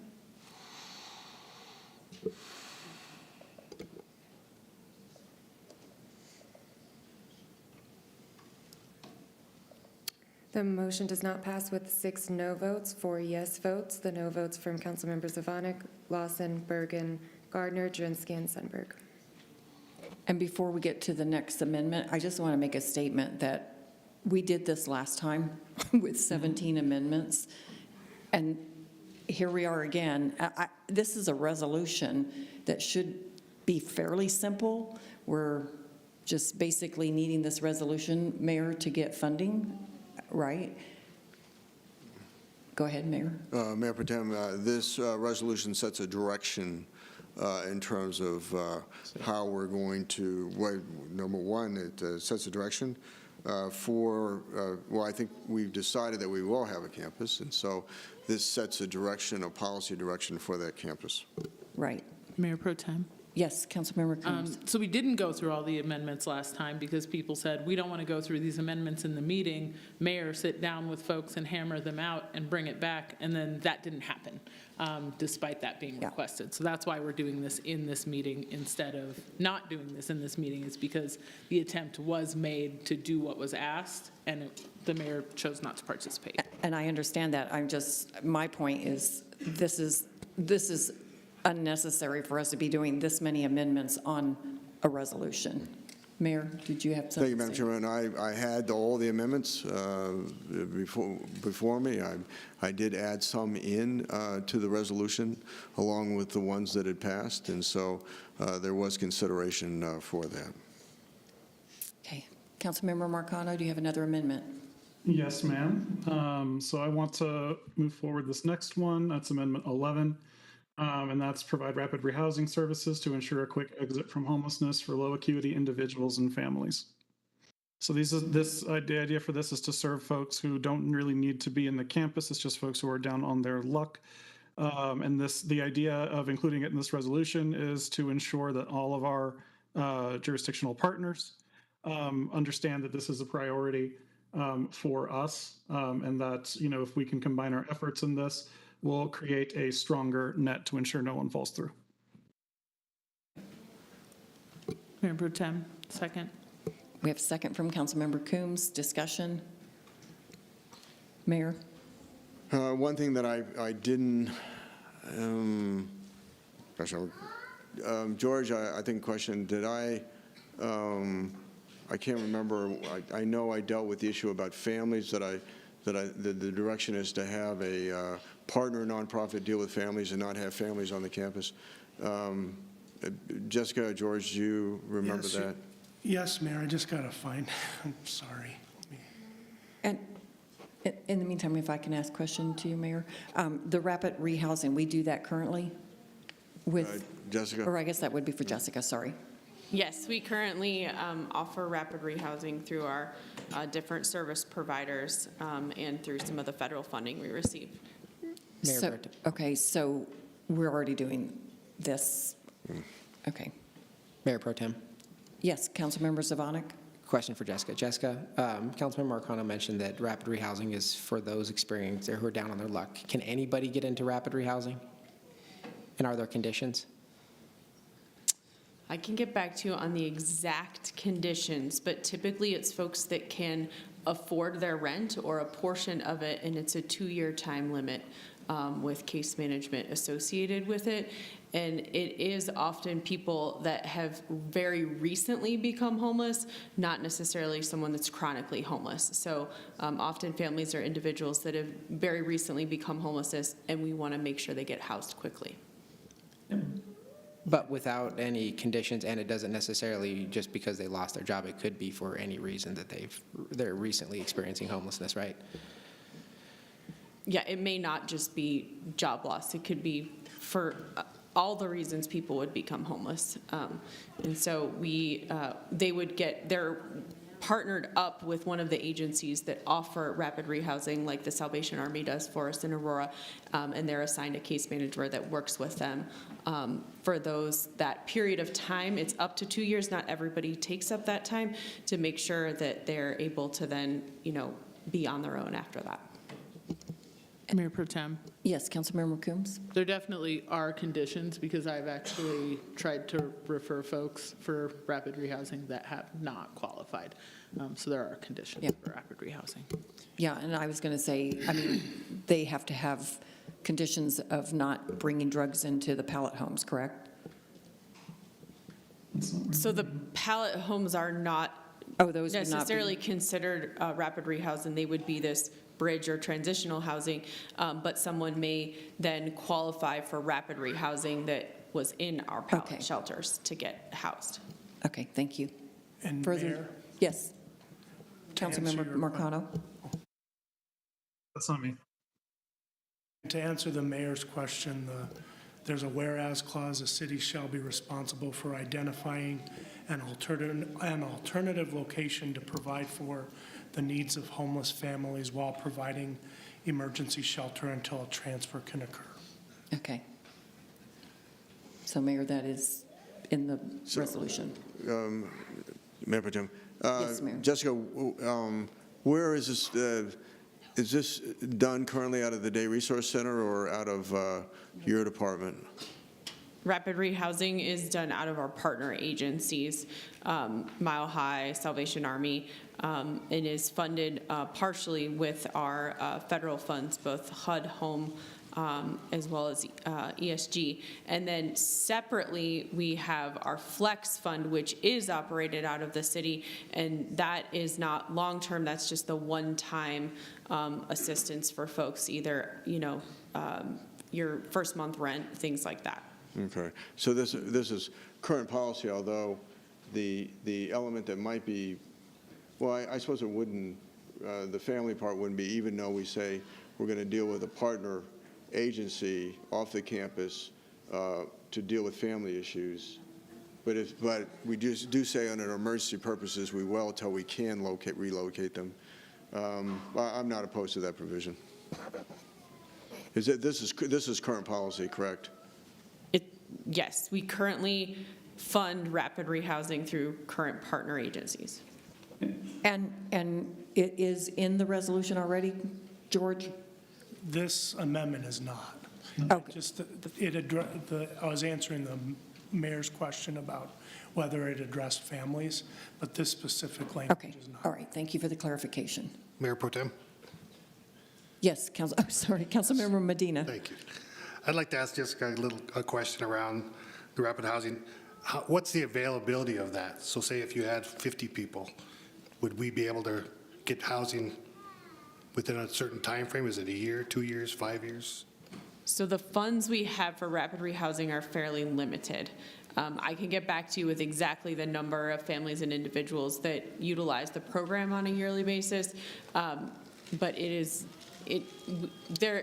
we probably, if you said tomorrow we have 50 people, would not have the funding to get all of them housed right away. It's a process, and again, there's limited funds for rapid rehousing. Okay, thank you. Mayor? Mayor Pro Tem. If you're in support of this, but if this says provide, that means we have to ensure. Yeah. So would we say if possible?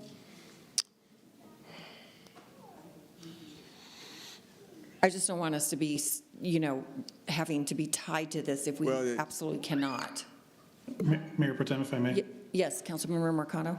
Thank you, ma'am. We use provide as strong language for a couple of other points in the resolution. This is just to show a commitment to the strategy. And again, in the spirit of intergovernmental collaboration, since this is not something that's feasible for the city of Aurora to embark in on itself, is to send a message to all of our partners that this is something that we believe should be a priority, and to, basically get them to join us in doing this. So because rapid rehousing is something that is available here and there. And part of the success with rapid rehousing that we learned from Houston was that collaboration, consolidation of resources.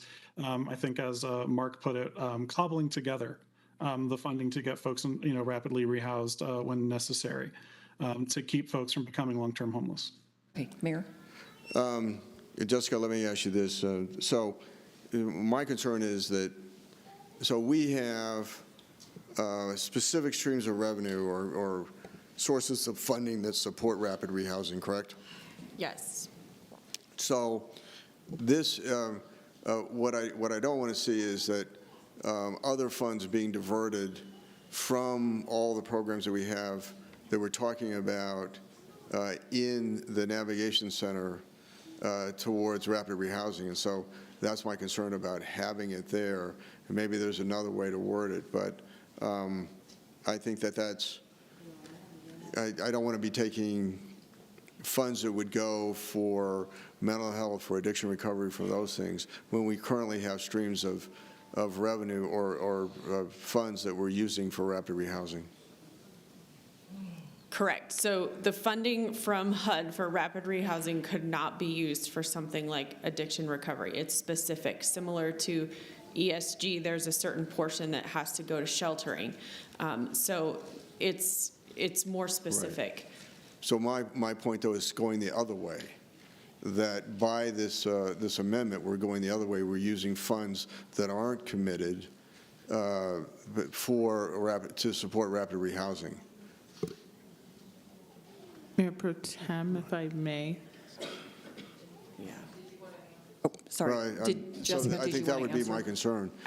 I would just say those types of things would be worked out in an operations agreement, and the operator, and partners would figure out exactly how they're going to move people into housing through the transitional piece of the navigation center. And so rapid rehousing would be one of many tools and funding sources used to get people housed, depending on their individual situation, their income, the different benefits that are eligible for them. And so this would be one of many different ways to get people housed. Okay. Mayor Pro Tem. Councilmember Coombs? Yeah, so the addiction, for the organizations that do provide these services, they get the funding for that through like the Office of Behavioral Health and Human Services, right? There are already streams of funding for those services that they use to provide those services. They don't use housing funds to provide supportive services. They use supportive services funds, and they're different buckets of money. So you're not going to see the money being taken away from those things for rapid rehousing in the same way that you don't see housing money taken to pay for those things. That's not how the money works. I think we're really getting into the weeds of this resolution, which is, I thought was going to be a little bit more general. Mayor, do you want to speak on this rapid rehousing? I'm not opposed to it. You're not opposed to it?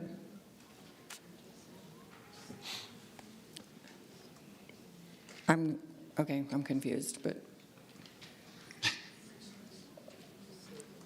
I think we're keep restating the obvious just to get an amendment passed. But I think it's a harmless amendment. Okay. Any further discussion? Okay. Seeing none, call for the question on the amendment. Councilmember, thank you. There's a tie vote, Mayor. Mayor votes yes. The motion passes with 6 yes votes, 5 no votes from Councilmember Zvonek, Mayor Pro Tem Bergen, Councilmember Gardner, Jurenski, and Sundberg.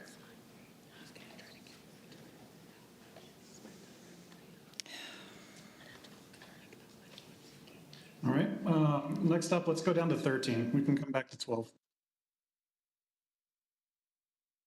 To the audience that it is 8:11 and we are only on this particular 11A. We have a full agenda, so you will likely be here till the wee hours of the morning. Go ahead, Councilmember Marcano.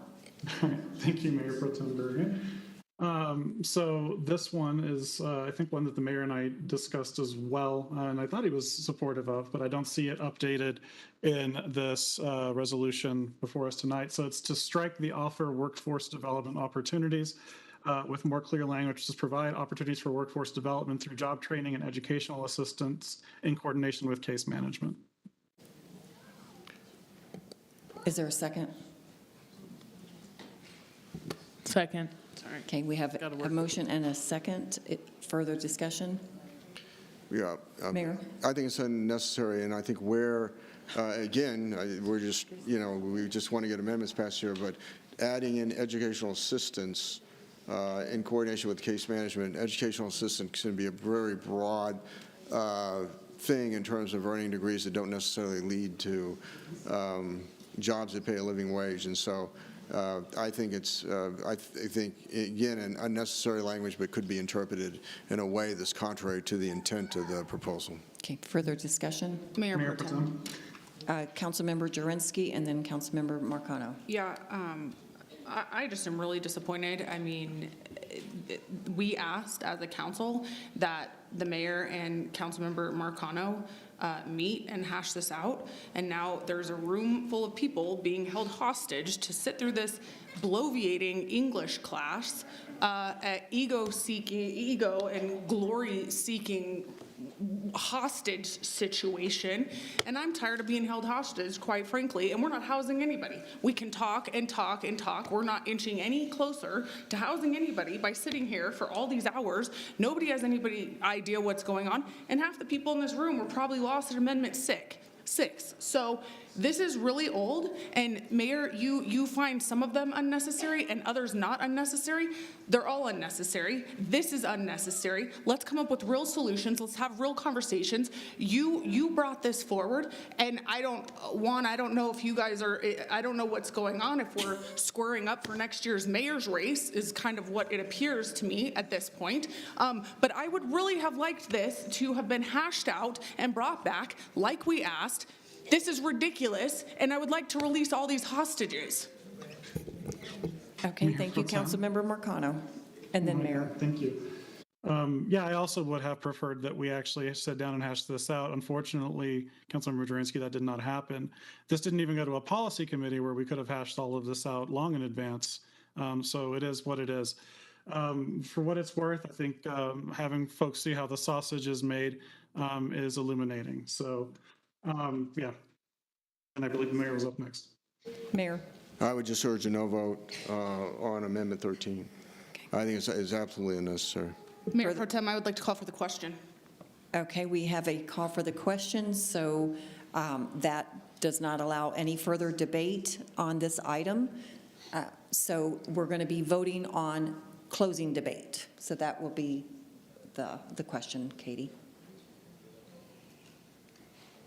So if you're voting yes, you're voting to close debate. If you're voting no, you're voting to continue it.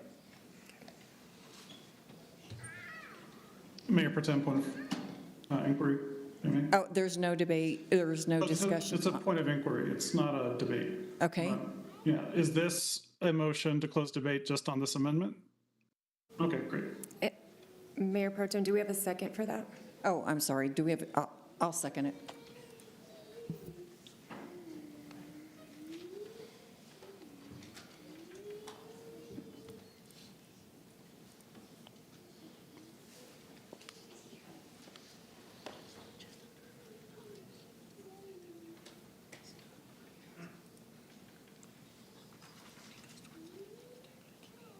Mayor Kaufman? Mayor votes no.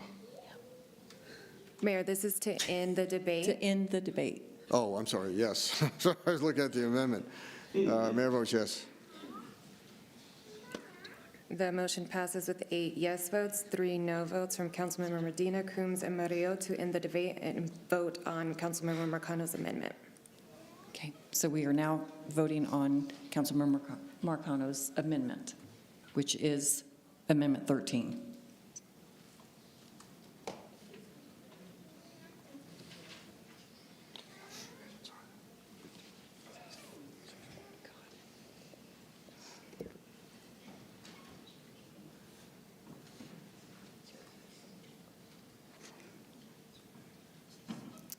The motion does not pass with 4 yes votes, 6 no votes from Councilmembers Zvonek, Lawson, Bergen, Gardner, Drinsky, and Sundberg. Councilmember Marcano?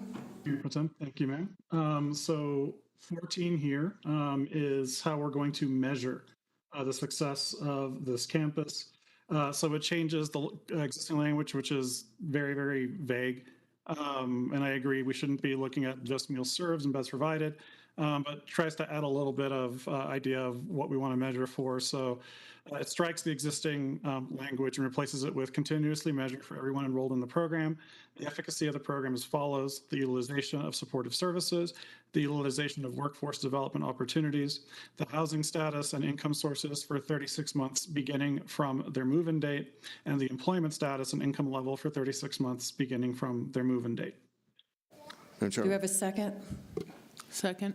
Councilmember Coombs seconded it. Mayor? It's unnecessary.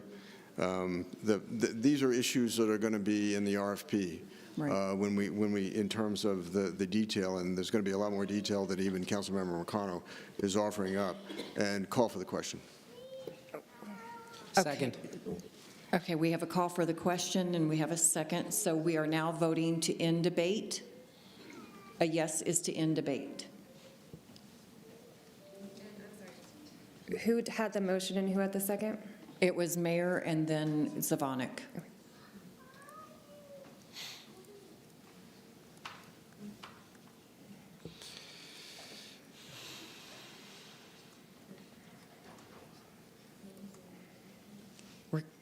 We're keeping you guys on your toes. Okay, a yes vote is to end debate, a no is to not. Mayor Kaufman? Mayor votes yes.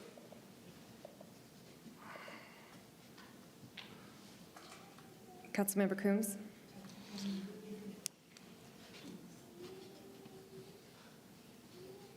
Councilmember Coombs, I'm sorry. Thank you.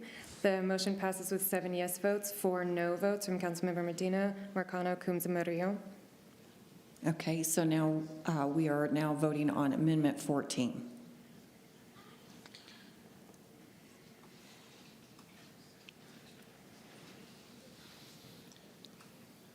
Okay, should have come up on your screen. We're voting for Amendment 14.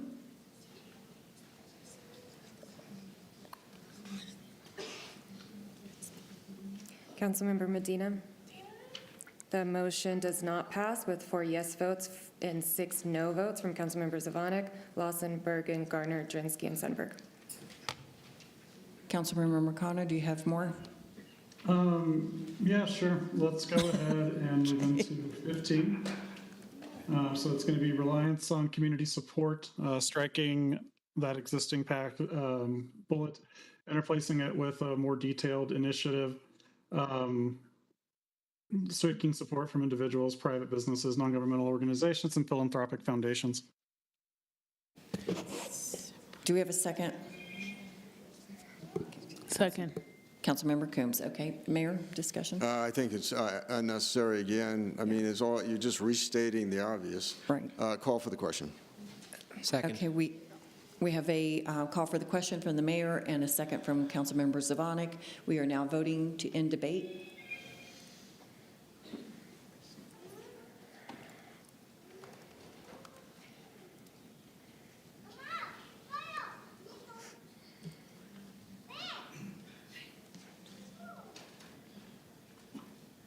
Mayor Kaufman? To call for the question, Mayor votes yes on call for the question. Okay, and now we will be voting on I don't have all the votes yet, I'm sorry. Oh, I'm sorry.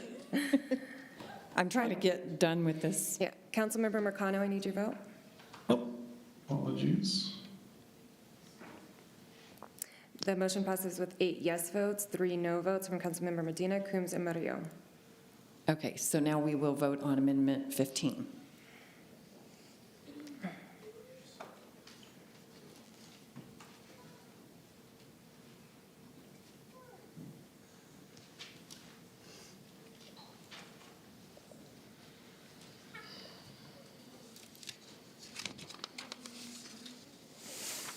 Councilmember Medina Jurenski. Thank you. The motion does not pass with 4 yes votes, 6 no votes from Councilmembers Zvonik, Lawson, Bergen, Gardner, Jurenski, and Sundberg.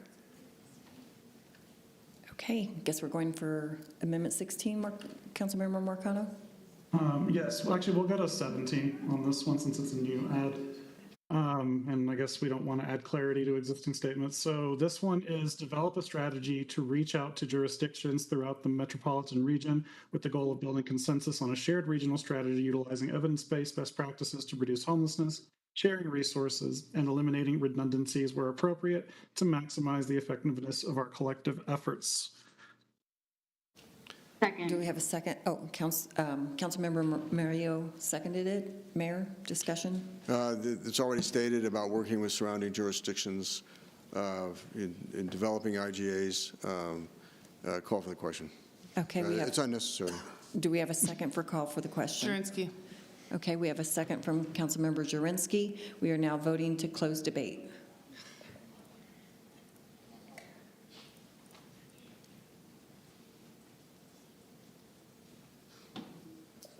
Mayor Kaufman? Mayor votes no. I'll call for the question, yes.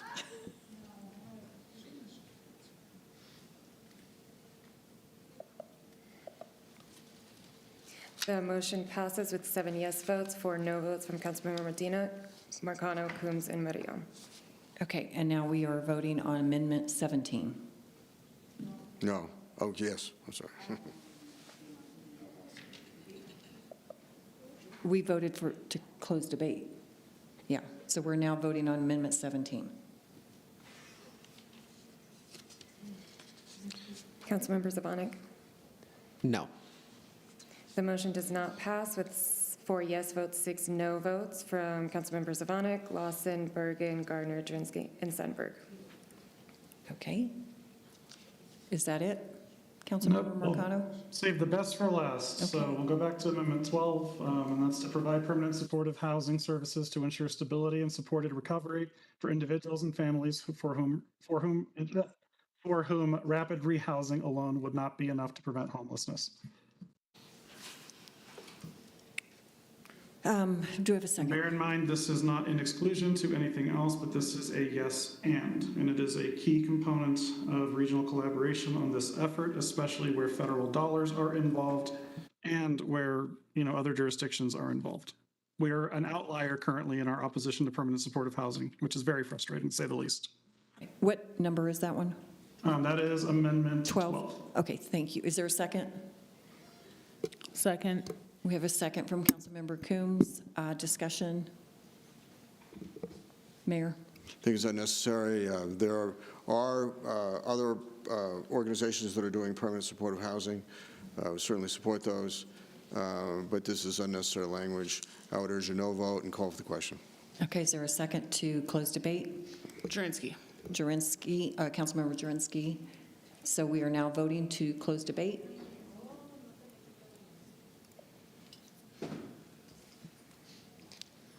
Mayor Kaufman? Mayor votes yes.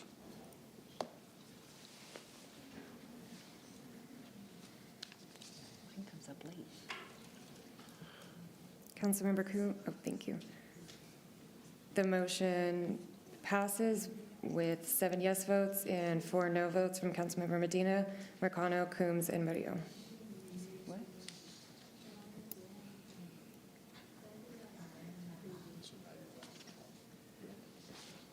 Oh, now, okay.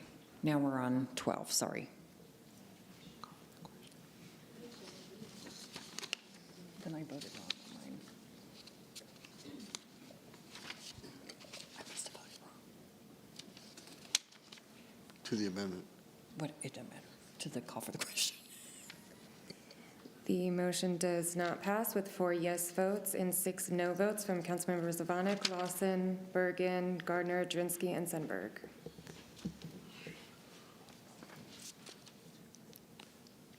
Okay, Councilmember Marcano, is that the end of your amendments? That'll do. All right.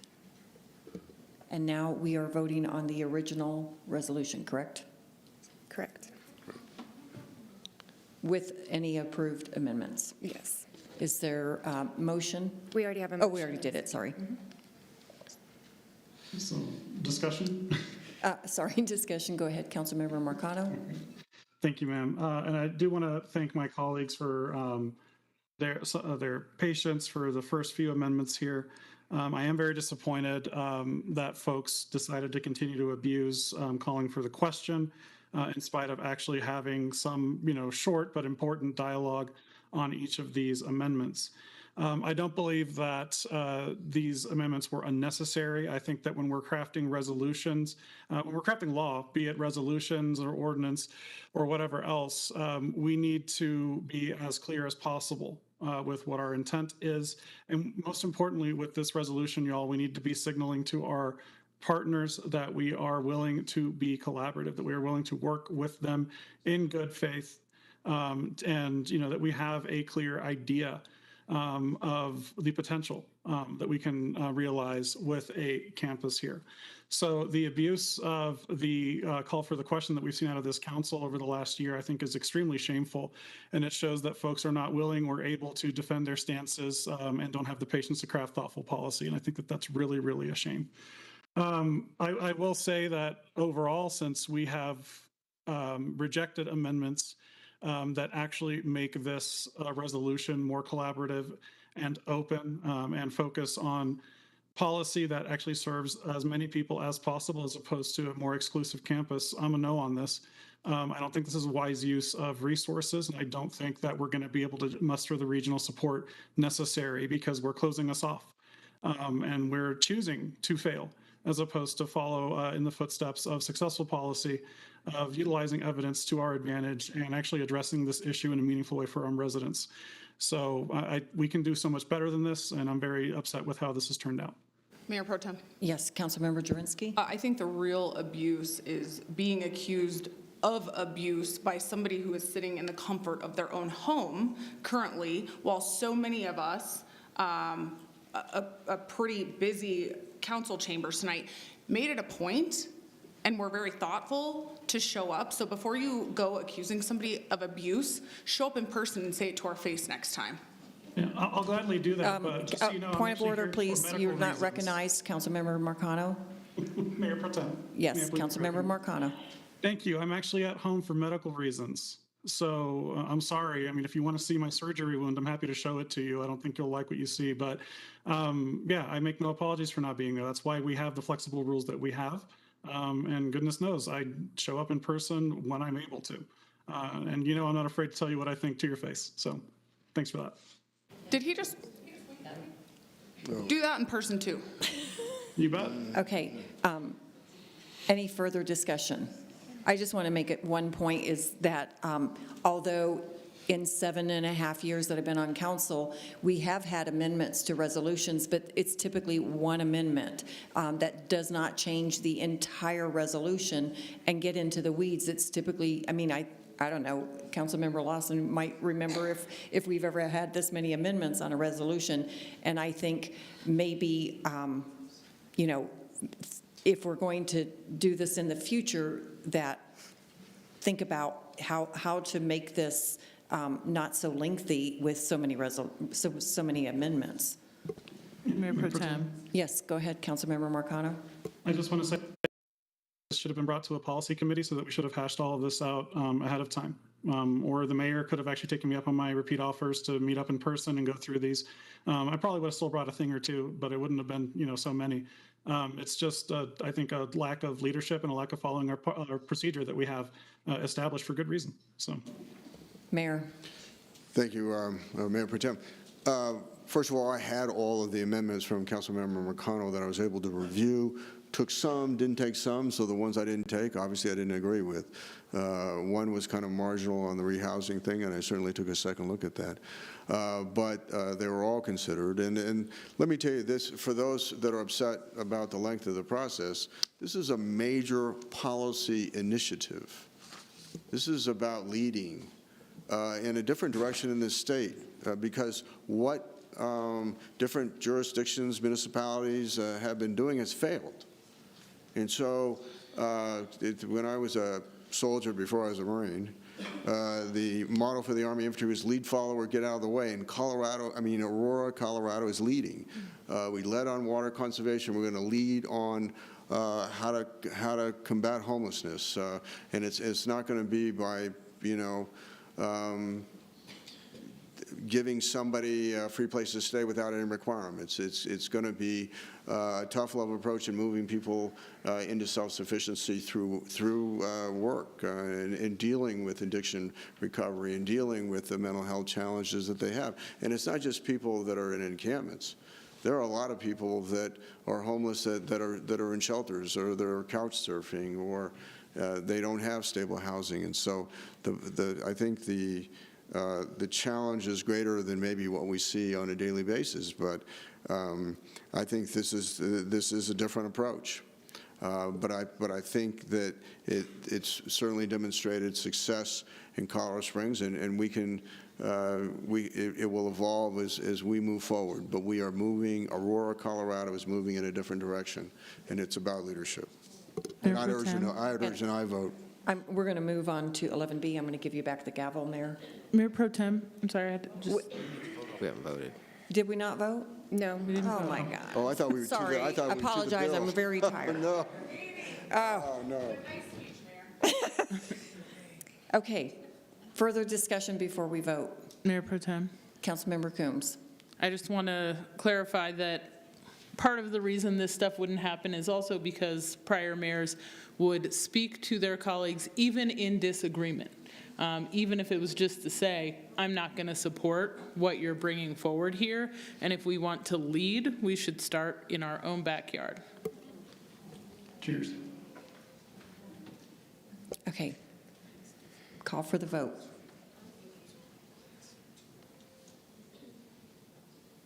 Councilmember Murillo and Sundberg. Thank you. The motion passes with 7 yes votes, 3 no votes from Councilmember Marcano, Coombs, and Murillo. Okay, thank you. I actually did vote earlier, and that's why I thought we finished the vote. Because just for the audience, we have a system that allows us to vote virtually, and I did. Okay, thank you. To the resolution.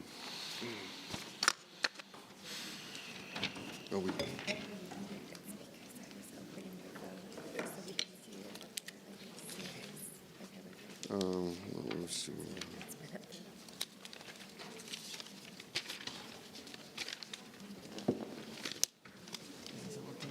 The time is now 8:34. We will take a break to 8:40. Council stands in recess.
The regular meeting of the Aurora City Council for Monday, November 14th, 2022 is called back to order.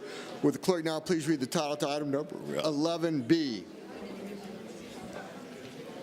Item 11B is Resolution 2022-200, a resolution of the City Council of the City of Aurora, Colorado, approving the 2023 operating plan and budget for the Citadel on Colfax Business Improvement District.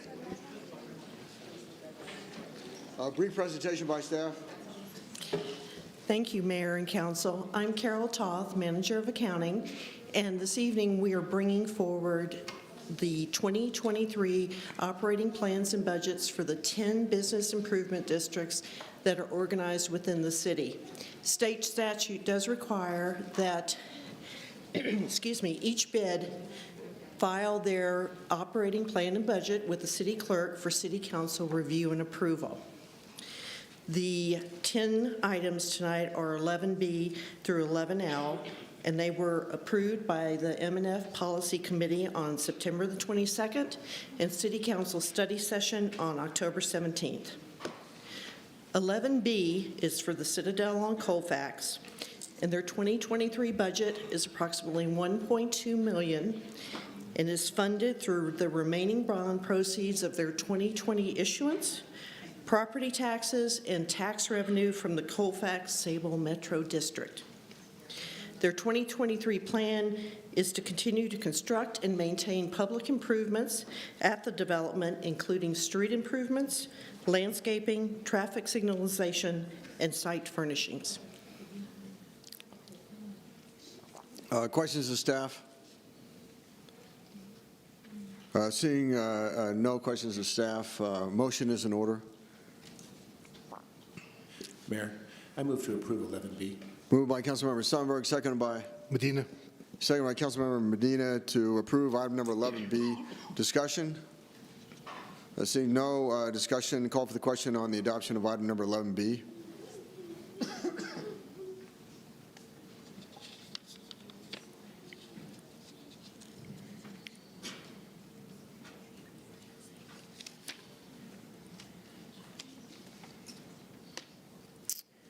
The motion passes to adopt Resolution 2022-200. Will the clerk now please read the title to item number 11C? Item 11C is Resolution 2022-201, a resolution of the City Council of the City of Aurora, Colorado, approving the 2023 operating plan and budget for the Painted Prairie Business Improvement District Number 1. Brief presentation by staff. The Painted Prairie Number 1 2023 budget is $30,000 funded through developer advances, and they do not anticipate any major public improvements in 2023. Questions of staff? Seeing none, motion is in order. Mayor, I move to approve 11C. It's moved by Councilmember Sonnenberg, seconded by Medina. Councilmember Medina to approve item number 11C. Discussion? Seeing no discussion, question before us is the adoption of item number 11C. Call for the question.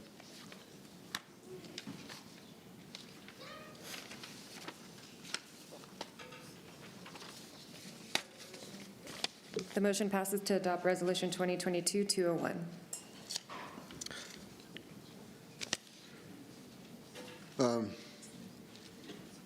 Sorry. Motion is in order. Mayor, we're on item 11D now. Oh, I'm sorry, 11D. Would clerk please read the title of item number 11D? Resolution 2022-202, a resolution of the City Council of the City of Aurora, Colorado, approving the 2023 operating plan and budget for the Painted Prairie Business Improvement District Number 2. Brief presentation by staff. For Painted Prairie Number 2, the 2023 budget is $25,000, again mainly funded through developer advances, and they do not anticipate any major improvements in 2023. Questions of staff? Seeing none, motion is in order. Mayor, I move to approve 11D. Moved by Councilmember Sonnenberg, seconded by? Bergen. Seconded by Mayor Pro Tem Bergen to approve item number 11D. Discussion? Seeing no discussion, call for the question on the adoption of item number 11D.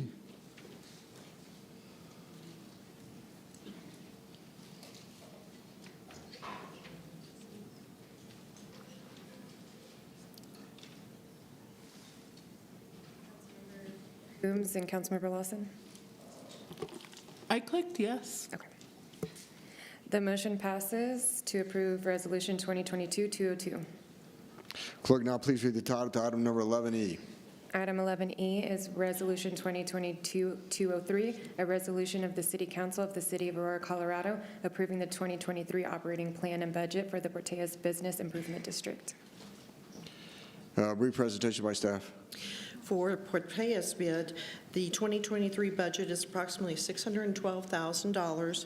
In its funding sources or its beginning funds available that are mainly due to development or advances that received in prior years, property taxes, and public improvement fees. Their 2023 plan will be to undertake projects as the development needs arise. Questions to staff? Seeing none, motion is in order. Mayor, I move to approve 11E. Moved by Councilmember Sundberg, seconded by? Mayor, second. Second by Councilmember Lawson to approve item number 11E. Discussion? Call for the question on the adoption of item number 11E.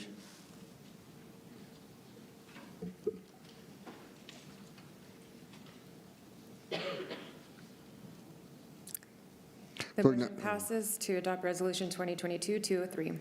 Clerk, now please read the title. Mayor, point of order. Councilmember Coombs. Can we move 13A up because we have like 20-something resolutions?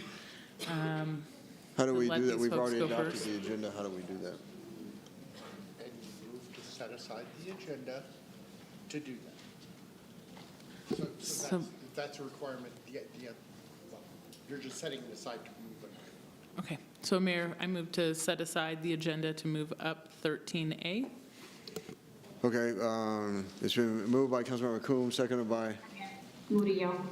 Councilmember Murillo to amend the agenda to place 13A in front of 13, is it 13F? Or, I mean 11F? Yes, Or after 11E? it's after 11E. After 11E? Very well. Would the clerk now please read the title to item number 13A? Hold on, Are Mayor. we having, did we vote on it? No. Oh, ouch. These democracy stuff. Okay. Is there discussion on A second, we need a the second. Coombs amendment Is there a second? to the agenda? Seeing none, call for the question on the Coombs amendment to. No, Oh, oh, sorry. okay, I was just, point of order, sorry, I didn't hear the second. So we're able to do this per the attorney, because I've never seen us move public hearing, but I'm fine with it. I just want to point out we're doing this because we had 17 amendments on a resolution.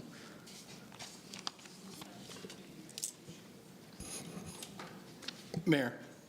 Councilmember Gardner. Again, I'll be voting no on this. I brought forward an item several months ago to address this very issue of having to deal with perfunctory resolutions like we are tonight, and my council colleagues should support that rather than just moving the agenda around at random. Okay. Is there further discussion? Seeing none, the question before us is the adoption of the Coombs amendment to the agenda to move item number 13A up after item number 11E. Further discussion? Seeing none, call for the question on the Coombs amendment. Mayor Kaufman? Mayor votes yes. The motion does not pass with 5 yes votes, 6 no votes from Councilmember Marcano, Lawson, Bergen, Gardner, Drency, and Sundberg.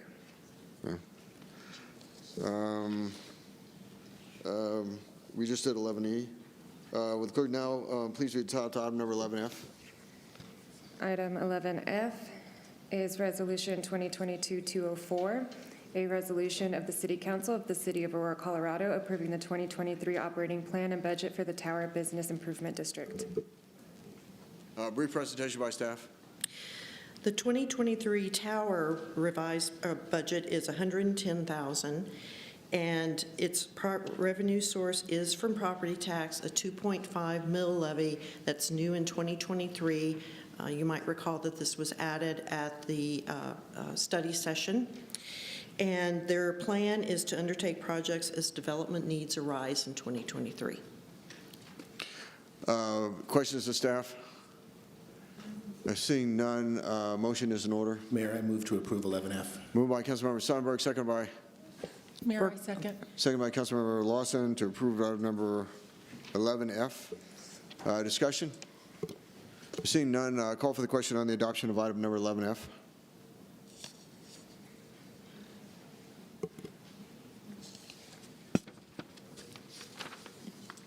Mayor, point of order.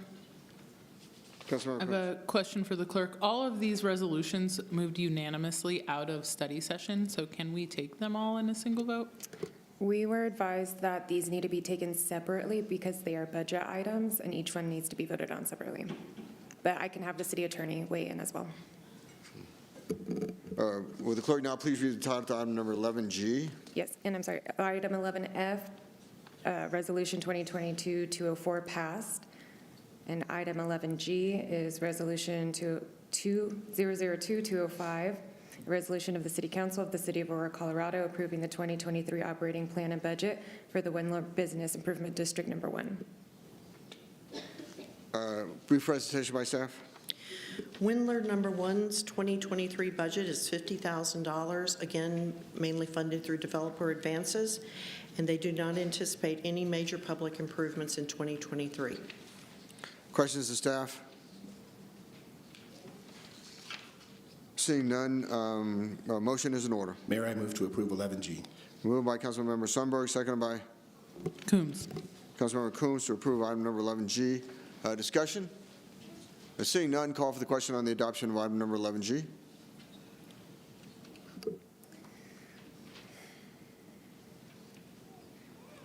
Councilmember Jurenski.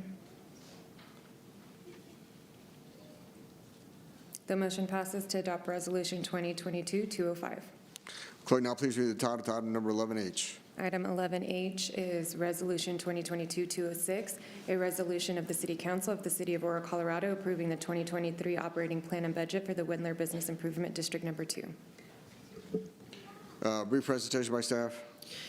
Windler Number Two's 2023 budget is also $50,000, again, mainly from developer advances, and they do not anticipate any major public improvements in 2023. Questions of staff? Seeing none, motion is in order. Mayor, I move to approve 11H. Moved by Councilmember Sonnenberg, seconded by Jurenski. seconded by Councilmember Jurenski to approve item number 11H. Discussion? Seeing no discussion, question before us is the adoption of item number 11H. Call for the question.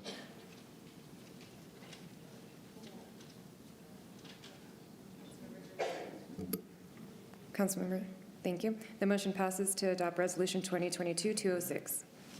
The clerk now please read the title to item number 11I.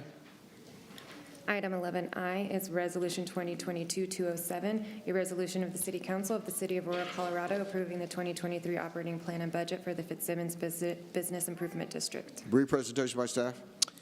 Fitzsimmons Business Improvements District has a budget of about $13,420, and there are no major improvements planned this budget. Questions of staff? Motion is in order. Motion to approve 11I. Sorry, motion is in order. Oh, Medina. I'm sorry. Oh, Councilmember Medina. Moved by Councilmember Medina, seconded by Bergen. Councilmember Jurenski. Discussion. Seeing none, the question before us is the adoption of item number 11I. Call for the question.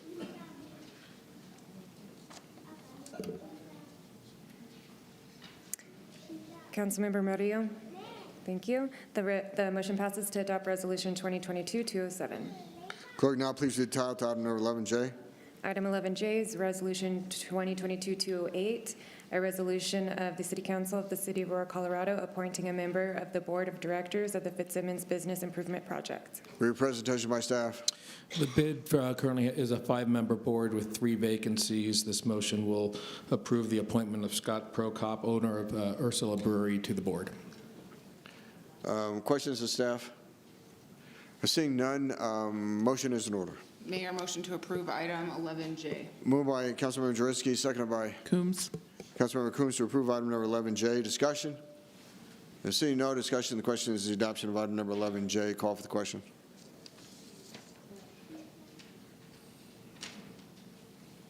The motion passes to adopt Resolution 2022-208. Clerk, now please read the title to item number 11K. Item 11K is Resolution 2022-209, a resolution of the City Council of the City of Aurora, Colorado, approving the 2023 operating plan and budget for the Havana Business Improvement District. Brief presentation by staff. The Havana bid has a 2023 budget of approximately $1.44 million. Half of it is coming from new property tax revenues, and the other half is from carryover funds from the previous year. No major public improvements, mostly marketing and programming like they do annually. Questions to staff? Motion is in order. Mayor, motion to approve 11K. Moved by Councilmember Gardner, seconded by? Marcano? I'm sorry. Councilmember Marcano? Yes, sir. Discussion? Seeing none, question before us is the adoption of item number 11K. Call for the question.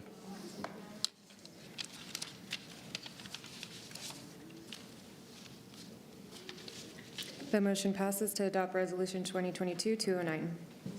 Clerk, now please read the title to item number 11L.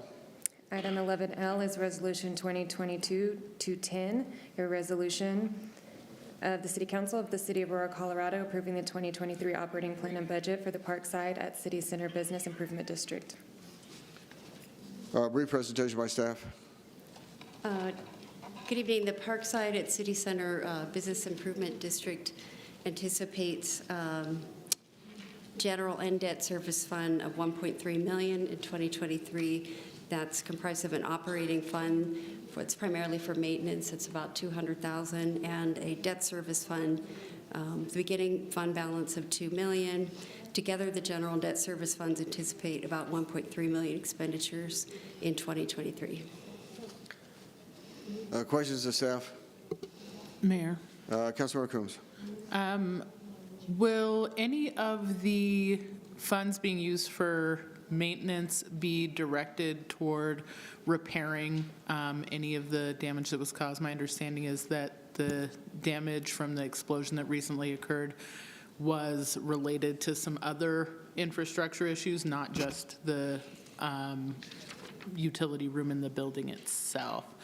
So has there been any conversation about how that may impact the budget of the bid, or is it only the Metro District that will be liable in that case? Yeah, I'm not aware of that. The operating budget is really small. It's pretty much already spoken for. It's for, the bid budget audit and plowing, snow plow maintenance, things like that. So I'm anticipating not. It is probably Metro District.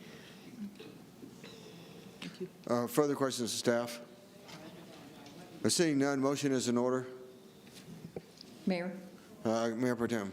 motion to approve 11L. So moved by the Mayor Pro Tem, seconded by? Gardner. Seconded by Councilmember Gardner to approve item number 11M. Discussion? Seeing no discussion, question before us is the adoption of item number 11A. Call for the question.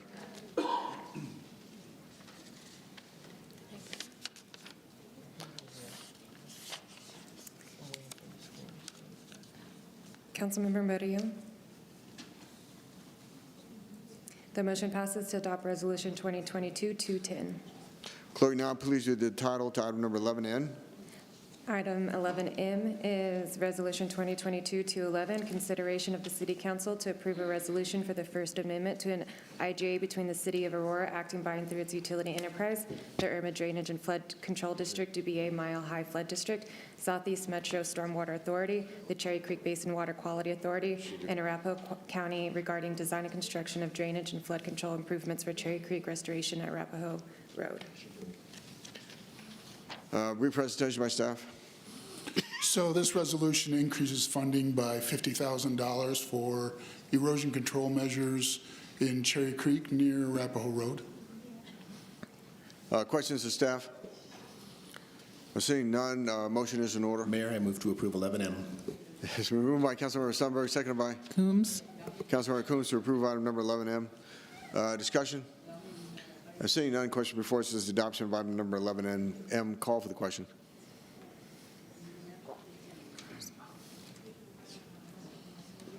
The motion passes to adopt Resolution 2022-211. Will the clerk now please read the title to item number 11N? Item 11N is Resolution 2022-212, consideration to approve a resolution of the City Council of the City of Aurora for an IGA between the City of Aurora acting by and through its utility enterprise and the Urban Drainage and Flood Control District, DBA, Mile High Flood District regarding final design and construction of drainage and flood control improvements for Westerly Creek at Alameda and Dakota Avenue. Brief presentation by staff. So this resolution provides $600,000 in design and construction fees to be matched by the Mile High Flood District for storm sewer improvements, basically upstream of Expo Park in Virginia. Questions of staff? Mayor, I have a question. Councilmember Sundberg. How many entities will be sharing in the cost of that 600,000? I'm sorry? How many entities will be chipping in for the 600,000? Just Mile High and the City of Aurora, so just those two. Further discussion? Or further questions of staff? Seeing none, motion is in order. Mayor, I move to approve 11N. It's been moved by Councilmember Sundberg, seconded by Coombs. Councilmember Coombs to approve item number 11N. Discussion? Seeing no further discussion, seeing no discussion, our question before us is the adoption of item number 11N. Call for the question.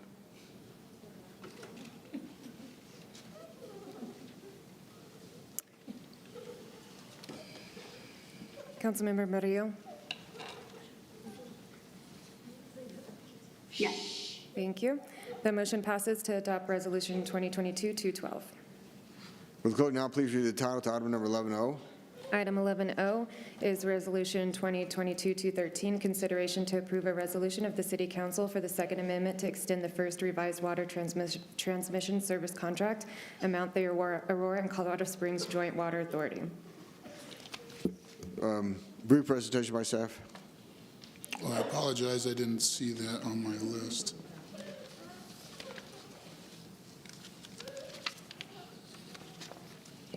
Your Honor, Ian Besk for the City Attorney's Office. This is an amendment to the Joint Water Authority second agreement extending the term. I apologize. I didn't see you. I got slightly distracted and I expected Vern to move, so I apologize. I'm sorry, council members. For the record, my name is Alexandra Davis, Deputy Director of Water Resources for the Aurora Water Department. This is a resolution to amend a joint water authority contract to extend an existing agreement. The agreement to operate the Otero pipeline extension was going to expire on December 31st, 2022. This agreement will extend that joint water authority to allow the further operation of the pipeline for another 5 years with 2 5-year extensions after that. Questions of staff? Seeing none, motion is in order. Mayor, I move to approve 11O. Moved by Councilmember Sundberg, seconded by Coombs. Councilmember Coombs to approve item number 11O. Discussion? Seeing no discussion, the question before us is the adoption of item number 11O. Call for the question.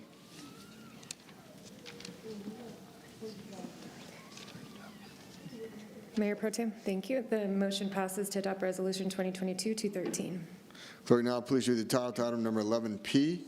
Item 11P is Resolution 2022-214, a resolution of the City Council of the City of Aurora, Colorado, appointing directors to the Board of Directors of the Colfax-Sable Metropolitan District. Questions of staff? I'm sorry? I'm sorry, brief presentation by staff. I'm Cesarina Dancy. I'm a Senior Project Manager in the Office of Development Assistance. This resolution is requesting that Council appoint 2 individuals to the Board of Directors of the Colfax-Sable Metropolitan District. This serves the Citadel on Colfax development. Questions of staff? Seeing none, motion is in order. Mayor, Councilmember Coombs. move to approve 11P. Moved by Councilmember Coombs, seconded by? Second. Seconded by Councilmember Lawson to approve item number 11P. Discussion? Seeing no discussion, call for the question on the adoption of item number 11P.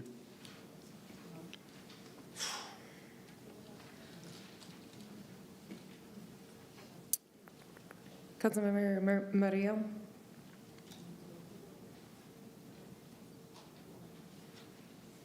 Yes. The motion passes to adopt Resolution 2022-214. Will the clerk now please read the title to item number 11Q? Item 11Q is Resolution 2022-215, a resolution of the City Council of the City of Aurora, Colorado, appointing directors to the Board of Directors of the Point Metropolitan District. A brief presentation by staff. This resolution is requesting that council appoint directors to fill vacancies on the board of the Point Metropolitan District. Questions of staff? Mayor? Councilmember, Mayor Pro Tem. So these vacancies occurred because of some disqualifications? There was a property transfer in 2019, not the more recent things that have transpired at the Point, and they were inadvertently disqualified, and the council for the Metropolitan District just caught the error recently. Thank you. Further questions of staff? Seeing none, motion is in order. Mayor? Mayor Pro Tem. Motion to approve 11Q. It's been moved by Mayor Pro Tem, seconded by? Marcano? Second by Councilmember Marcano to approve item number 11Q. Discussion? Seeing none, question before us is adoption of item number 11Q. Call for the question.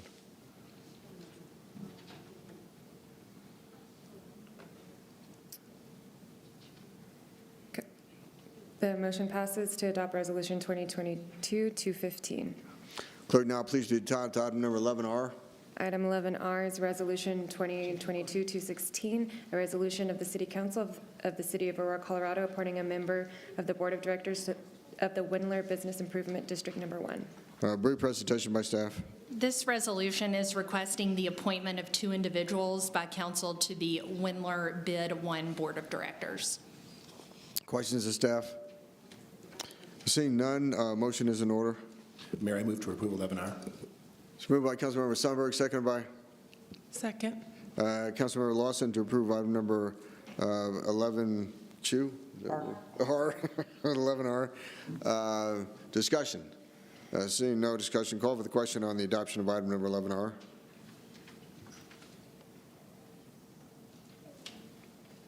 The motion passes to adopt Resolution 2022-216. Clerk, now please read the title to item number 11S. Item 11S is Resolution 2022-217, a resolution of the City Council of the City of Aurora, Colorado, appointing a member of the Board of Directors of the Windler Business Improvement District Number 2. Brief presentation by staff. The Windler Bid Number 2 is requesting the appointment of 2 individuals to the Board of Directors by City Council. Questions to staff? Seeing none, motion is in order. Mayor, I move to move forward 11S. It's been moved by Councilmember Sundberg, seconded by Medina. Councilmember Medina to approve item number 11S. Discussion? Seeing no discussion, question before us is adoption of item number 11S. Call for the question.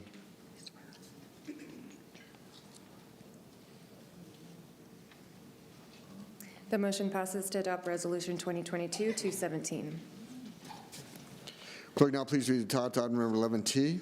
Item 11T is Resolution 2022-218, a resolution of the City Council of the City of Aurora, Colorado, approving the IGA between the Cherry Creek School District and the City of Aurora regarding school resource officers.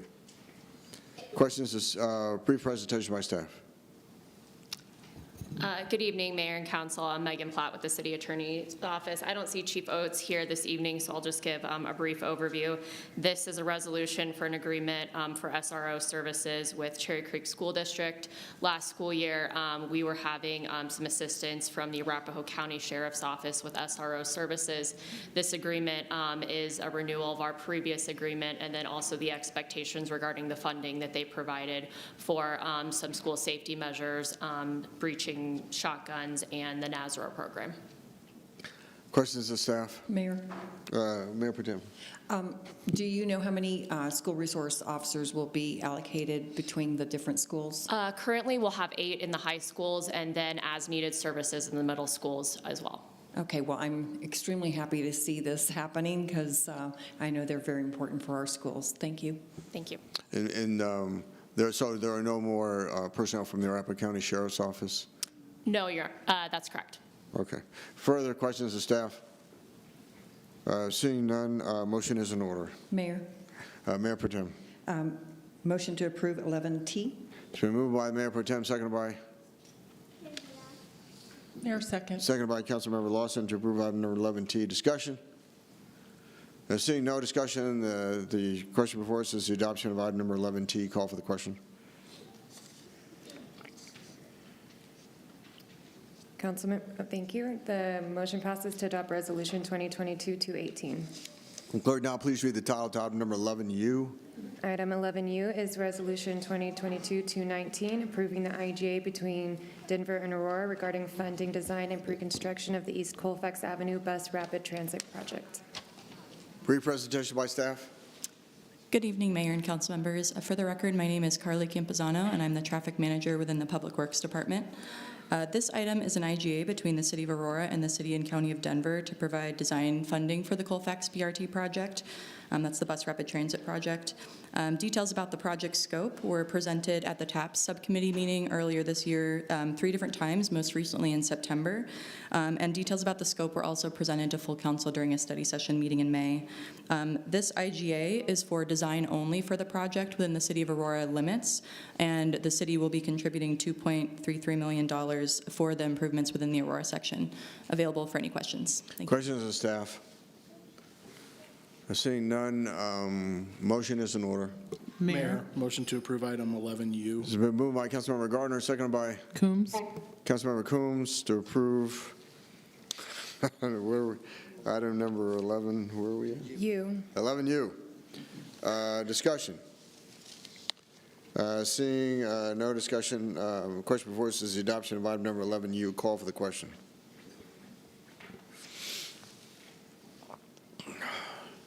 Councilmember Sundberg.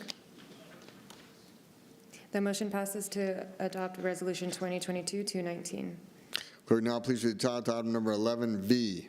Item 11V is Resolution 2022-220, a resolution of the City Council of the City of Aurora, Colorado, approving the IGA between the City of Aurora and the City and County of Denver regarding the ownership and maintenance responsibilities for the Peoria Crossing project. Brief presentation by staff. Good evening, Mayor and members of the City Council. My name is Matt Kazakowski. I'm the Transportation Project Delivery Manager for the Public Works Department. The Peoria Crossing project was delivered utilizing a Dr. Cog TIP grant with funding partners from RTD, Denver, and Aurora. The project constructed a 600-foot span bridge on Peoria Street just north of 33rd. The IGA being presented for approval this evening is between the City of Aurora and the City and County of Denver to define the ownership, operations, maintenance, and reimbursement responsibilities. The agreement details specific elements of the structure, but is generally very simple. Denver is responsible for their side, Aurora is responsible for their side, and the structure itself is shared maintenance. Routine maintenance is also split in a logical manner. Staff is available for any questions council might have on this IGA. Questions of staff? Mayor. Mayor Pro Tem. So the maintenance would include snow removal and trash services? That's correct. The City of Aurora is responsible for snow removal, and I'm sorry, I got that backwards. The City of Denver is currently plowing the bridge, and the City of Aurora is currently street sweeping it. Oh, okay, thank you so much. Further questions of staff? Seeing none, motion is in order. Mayor, Councilmember Coombs. move to approve 11V. Moved by Councilmember Coombs, seconded by Medina. Second by Councilmember Medina to approve item number 11V. Discussion. Seeing no discussion, call for the question on the adoption of item number 11V.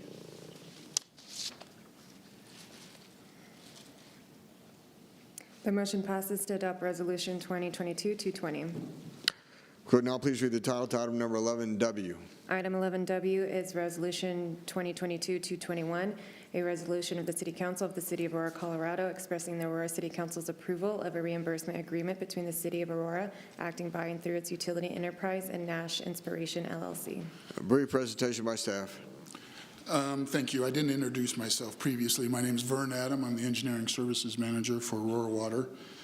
This resolution provides a reimbursement to Nash Inspiration for a regional detention pond that was built in the Rocking Horse development.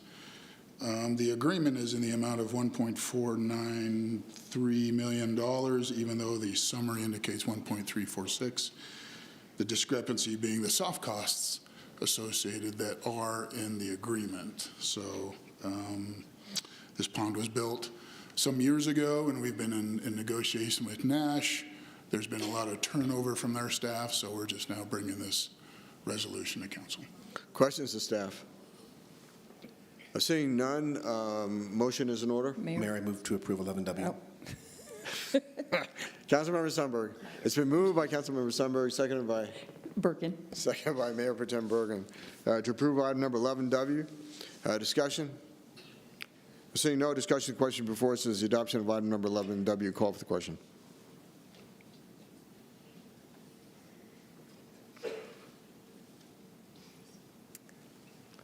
Councilmember Murillo? The motion passes to adopt Resolution 2022-221. Clerk, now please read the title to item number 11X. Item 11X is Resolution 2022-222, a resolution of the City Council of the City of Aurora, Colorado, expressing the Aurora City Council's support of an IGA between the City of Aurora, acting by and through its utility enterprise, and the Board of Governors of the Colorado State University System, acting by and through Colorado State University, for the use and benefit of the Colorado State Forest Service. Brief presentation by staff. Yes, good evening. For the record again, Alexandra Davis, Deputy Director for Water Resources for the Aurora Water Department.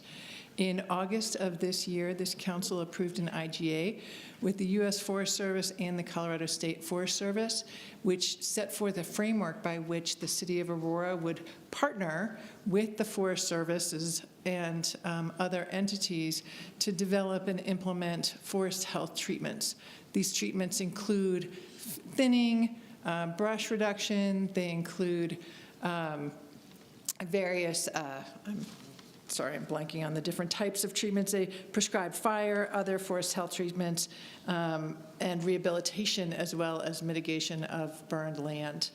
This particular agreement is, so the first IGA set forth the framework, but it did not provide for any specific funding, and each specific project and the funding associated therewith was to come back to council in a separate agreement. So this is a separate agreement for $300,000 to be spent over 3 years to implement a number of forest health projects in MacArthur Gulch and Deer Park area, both of which are above Strontia Springs Reservoir, which is significant and critical infrastructure to the Aurora Water Department. Questions to staff? Seeing none, motion is in order. Mayor, Councilmember Coombs. move to approve 11X. It's moved by Councilmember Coombs, seconded by Sundberg. Councilmember Sundberg to approve item number 11X. Discussion? Seeing no discussion, the question before us is the adoption of item number 11X. Call for the question.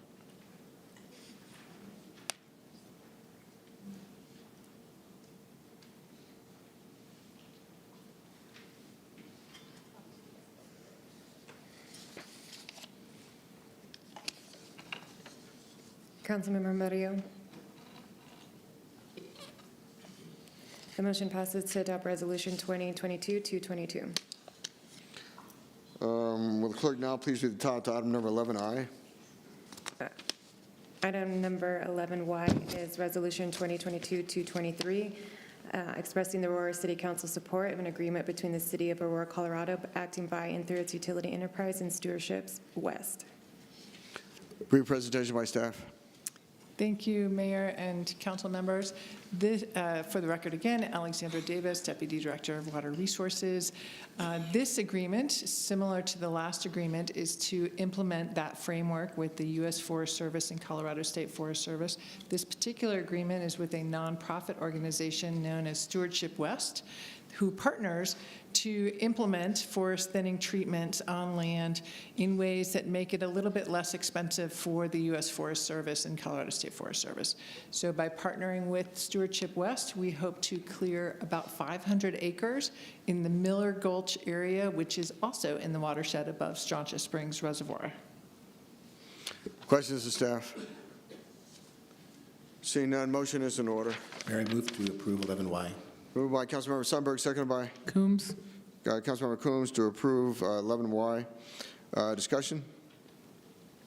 Seeing no discussion, call for the question on the adoption of item number.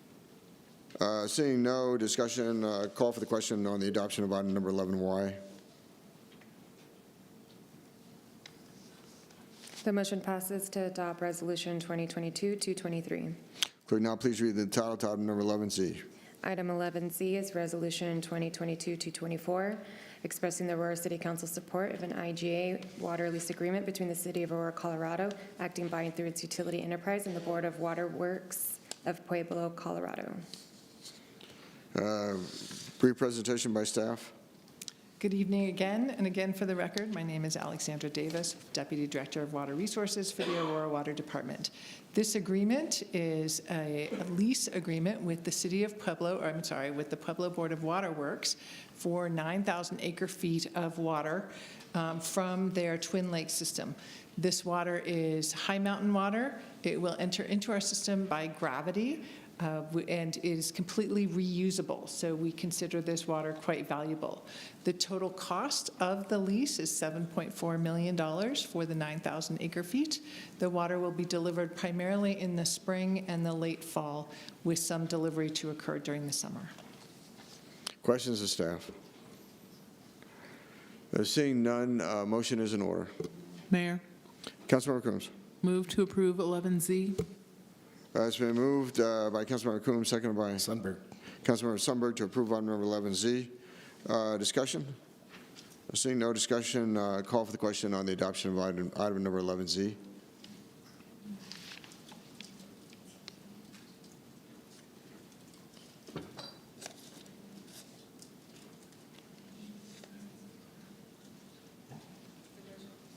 The motion passes to adopt Resolution 2022-224. Clerk, now please read the title to item number 11AA. Item 11AA is Resolution 2022-225, expressing City Council's direction to the city manager to have appropriate city staff create an ad hoc citizens charter review task force existing for 4 months, with the purpose of the task force being determining whether any proposed changes to the city charter should be recommended to the ad hoc charter review committee of City Council, and to review and provide feedback in a written report, and to the ad hoc charter review committee of City Council on any proposed charter amendments recommended by that task force. Councilmember Coombs. Yes, so this item passed out of study session unanimously after some amendments that were requested by my colleagues in the ad hoc charter review committee. And I thank the city attorney's office for assistance with making those amendments. And if there are any further comments by the staff from the city attorney's office, I welcome those. Otherwise, I move the item and request the support of my colleagues. Further comments, thank you. Oh, and sorry, just one further comment from me. Just each of us will be able to appoint one person to this committee to simplify the appointment process and speed us along in being able to get feedback from our constituents on Have you moved charter amendments. Have you moved it 11AA? Yep, so I'll move 11AA. Mayor? Is there a second? Yeah, I will second it, please. It's moved by Councilmember Coombs, second by Mayor Pro Tem. Mayor Pro Tem. Did you have comments on? No, I support this. There was a lot of discussion after the charter committee, so I am in support. Further discussion? Seeing none, question before us is the adoption of item number AA. Call for the question. Councilmember Murillo.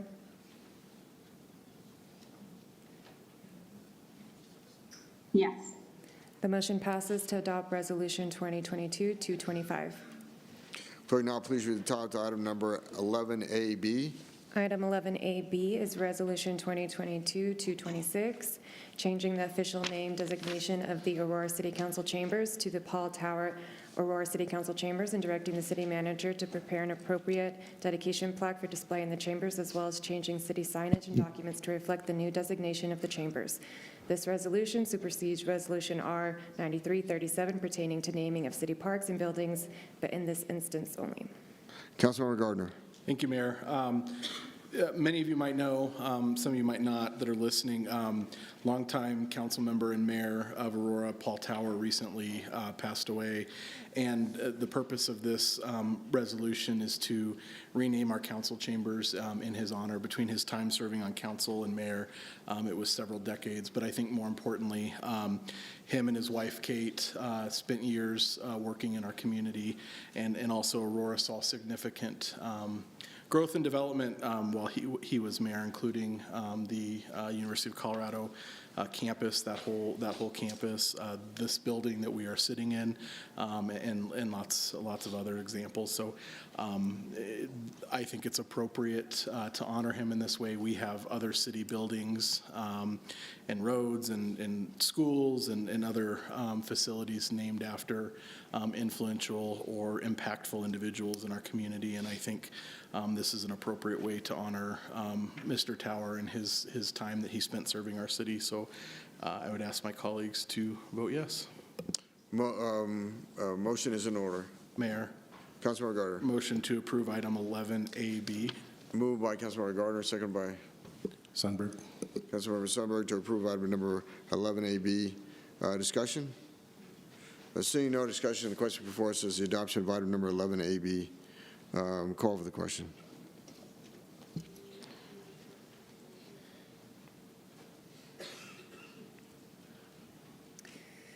The motion passes to adopt Resolution 2022-226.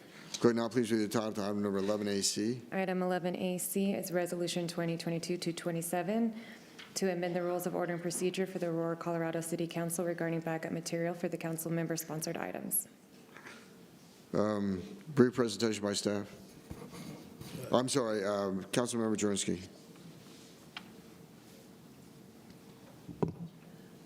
I want to just go ahead and let Councilmember Gardner say something really quick about this.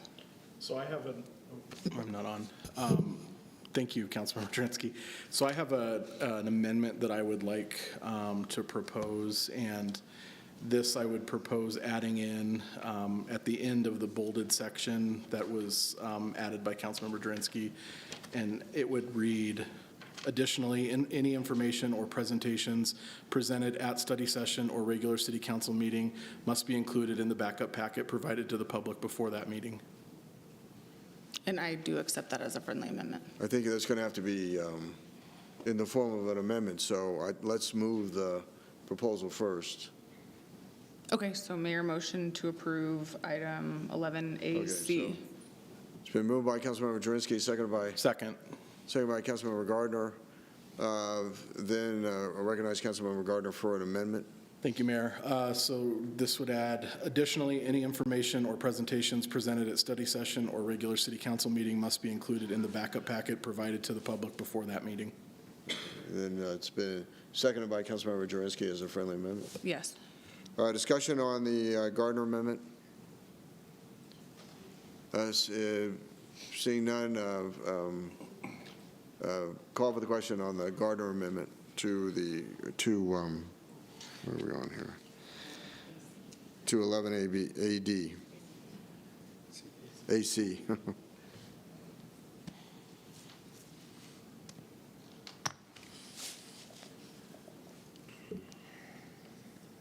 Councilmember Zvonik? Yes. The motion passes to adopt Resolution 2022-227 as amended. I'm sorry, that was just for the amendment. Yeah, now we're back to the resolution itself. Further discussion or amendments on House Resolution, is it AC? Seeing none, I'm sorry. Murillo. Councilmember Murillo. Yeah, I just wanted to ask, I think I support the direction of this ordinance. I just want to make sure that we aren't creating a situation or circumstance where staff isn't able to share the full scope of any concerns that they have. I know I have not always agreed with the position that the city has taken, and sometimes I do, but I think city staff is there to do their job, right? They are the subject matter experts, they're the budget experts, they're the engineers. And I don't know, I just wanted to make the comment, ask the question, is there anything in here that precludes staff from, painting a full picture of any concerns they have? Councilmember Jurenski, do you have a response or? I mean, I don't even know how to respond. I guess that's a matter of opinion. And if you need further information or you feel like staff hasn't been able to fully explain something, then I would suggest circling back with them. I'm not really sure how else to answer that. City Manager Jim Twirly. Thank you, Mayor. Yes, I don't see that it will present any issues for staff. I don't see any problem with it. Further discussion. Mayor? Councilmember Murillo. Yeah, just to be clear, I wasn't asking for an opinion from Councilmember Jurenski. I wanted to hear from staff just to make sure that it's on the record that moving forward, yes, we should be coordinating with council members, but we're not asking for staff to not do their job. We're not asking for staff to not have difficult conversations with council members, even if they don't want to hear it. That we're not asking staff to turn a blind eye when there are serious legitimate concerns, especially to our budget, especially to, important parts of our city. So I just want that on the record as we pass this. So thank you. Further discussion. Mayor? Councilmember Jurenski. Yeah, I would just like it on the record too. It looks very nice and bright and sunny where Councilmember Murillo is at, not asking for my opinions. Further discussion. Seeing none. Mayor, I'm sorry. And I'll call for the question.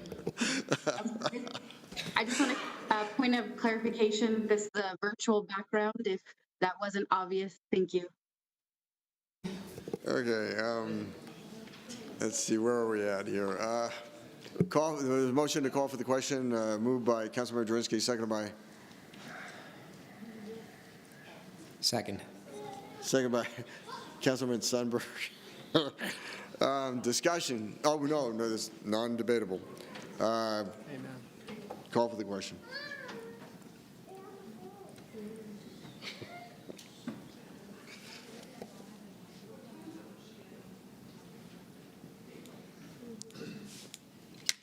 Mayor Kaufman? Mayor Kaufman, how would you like to vote on ending the debate? Mayor votes yes.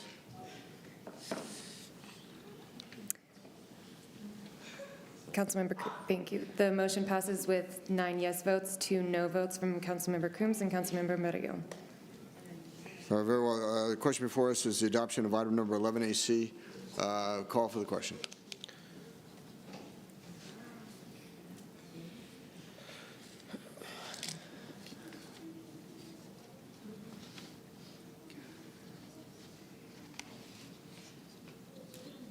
The motion passes to adopt Resolution 2022-227. Clerk, now please read the title to item number 11AD. Item 11AD is Resolution 2022-228, a resolution of the City Council of the City of Aurora, Colorado, appointing members to the Fitzsimmons Innovation Community Master Plan and General Development Plan Subcommittee. Councilmember Dustin Savanek. Thanks, Mayor.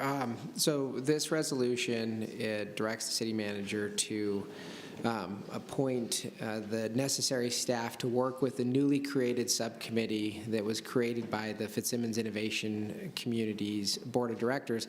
The purpose of the subcommittee is to update the master plan and the mobility plan for that campus. The Fitzsimmons Innovation Campus holds enormous opportunity, not just for the city of Aurora, but for the region and the state. And is the master plan has not been updated in quite some time, and so this subcommittee will have the opportunity to meet on a more frequent basis.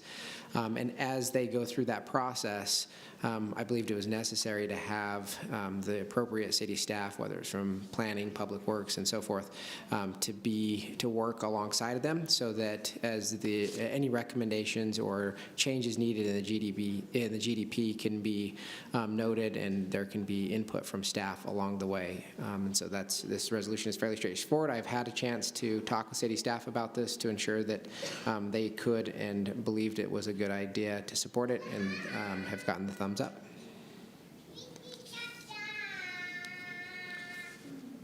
I feel that same way. Motion is in order. Motion to approve, Mayor. Motion to approve item 11A-D. Moved by Councilmember Zvonik, seconded by Jurenski. By Councilmember Jurenski, to approve item number 11A-D. Discussion. Mayor? Mayor Pro Tem.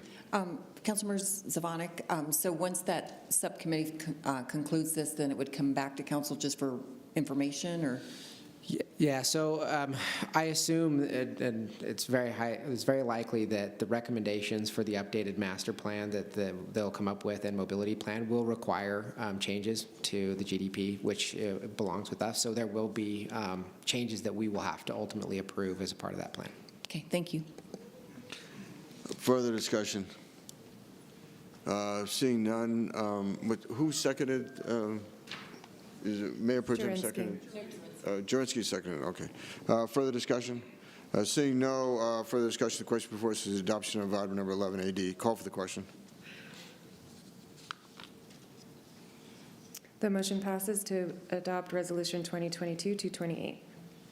The time is now 9:36. We will stand in recess till 9:41 in order to give time for the announcement for the call-in line.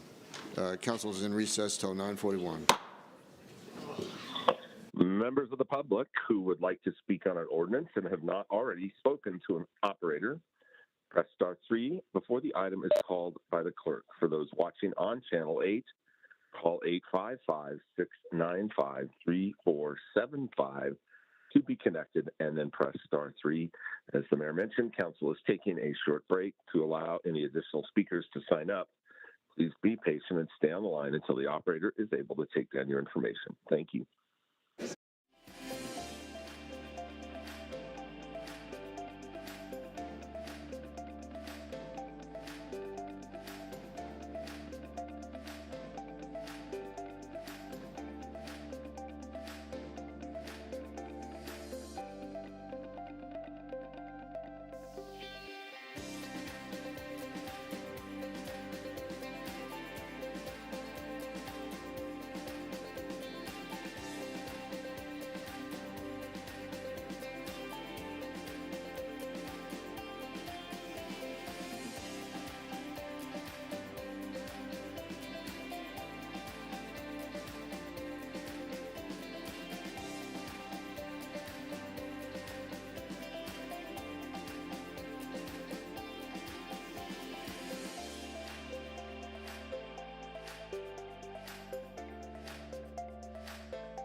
The regular meeting of the Aurora City Council for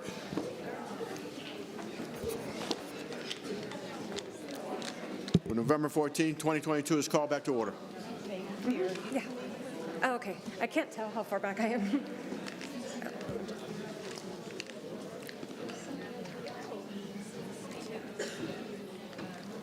Will the clerk now please read the title to item number 12A? Item 12A is ordinance 2022-71, an ordinance amending Chapter 146 of the City Code of the City of Aurora, Colorado, relating to standards for other types of signs. Public hearing is now open. Presentation by staff. Good evening, Mayor, City Council. I'm Brandon Camerata, manager in the Planning Department. Tonight, as you mentioned, we have a Unified Development Ordinance Amendment relating to the sign code, specifically 146-410-6, relating to other types of signs. This amendment impacts only the sign category of pennant and streamer signs. There's an example in your package.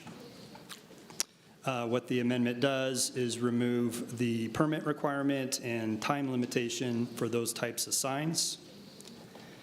This amendment was introduced at the October 12th PED Policy Committee meeting by Council Member Zvonek. Then the item was taken to the Planning Commission meeting on October 26th, where this proposal was presented at a public hearing and was unanimously recommended for approval by the Planning Commission in accordance with the review criteria in the UDO. If there's any questions, I would try to answer them. Questions of staff? Well, this is a public hearing, though, right? Yes. Okay. So, but there's no applicant. Is there an applicant? The city. Okay. Questions of staff? Mayor, Mayor Pro Tem. did they exceed the requirements on the masonry? Excuse me, repeat the question, please. Did they, oh, no, I'm on the wrong one, sorry. Cool. Further questions of staff? 12A. Is there anybody from the public who wishes to be heard on this item? No. There's not. Public hearing is closed. Motion is in order. Mayor, Councilmember Zvonek. motion to approve item 12A. Been moved by Councilmember Zvonek, seconded by Chirinsky. Seconded by Councilmember Jurenski to approve item number 12A. Discussion? Mayor. Councilmember Zvonek. Yeah, I just briefly wanted to give a quick overview of why I brought this forward. It was brought to my attention that there were limitations on pennants around businesses. And in looking at it, there were 3 requirements for pennants, and staff mentioned this. There was the permit requirement that you had to get. There was a requirement for how long, or a limitation on how long you could have pennants hanging. And then there was one on requirement that said it had to be in good condition. And frankly, that was the only one that made sense to me. If somebody wants to put up their Bronco pennants all year long, which I don't know why you'd want to do that today, they should be able to do it. And requiring businesses to go and get a permit to use pennants, which are oftentimes used to advertise a sale or an event that's coming up, just doesn't make sense.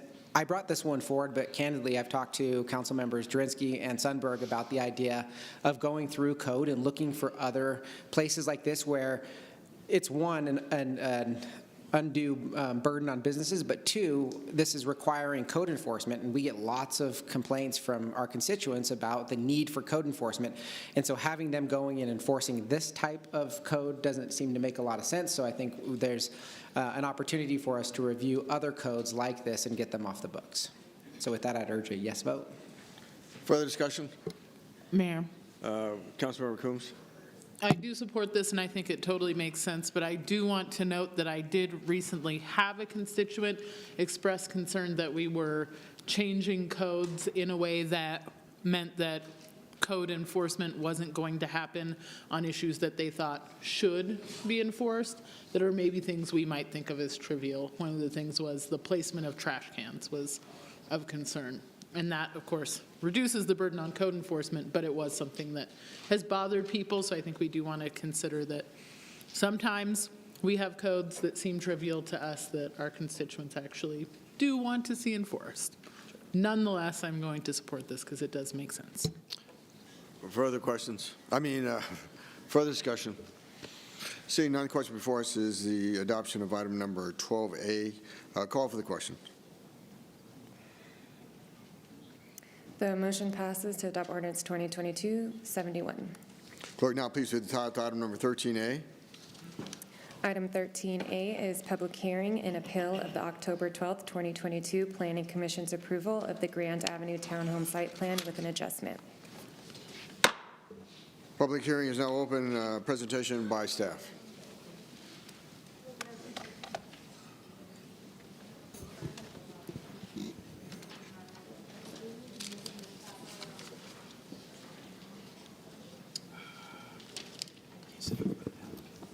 Thank you, Mayor.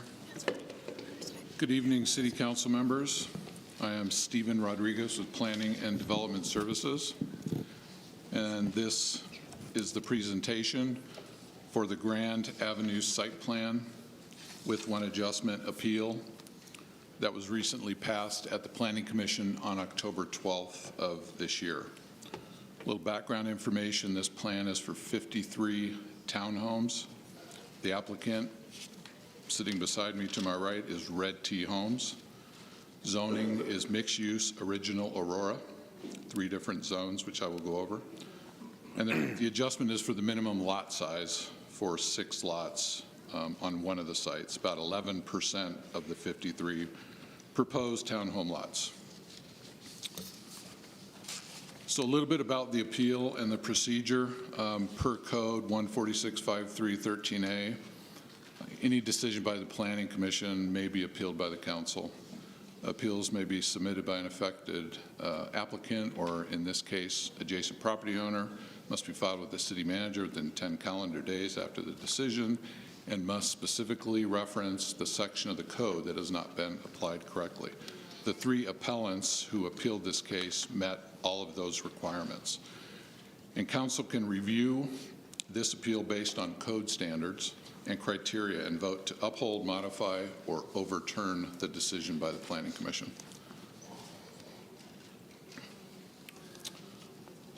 Let's see. Vicinity map. For a little context, this is in the southeast area of the intersection of Colfax and Yosemite, pretty much off of Akron and Alton Streets.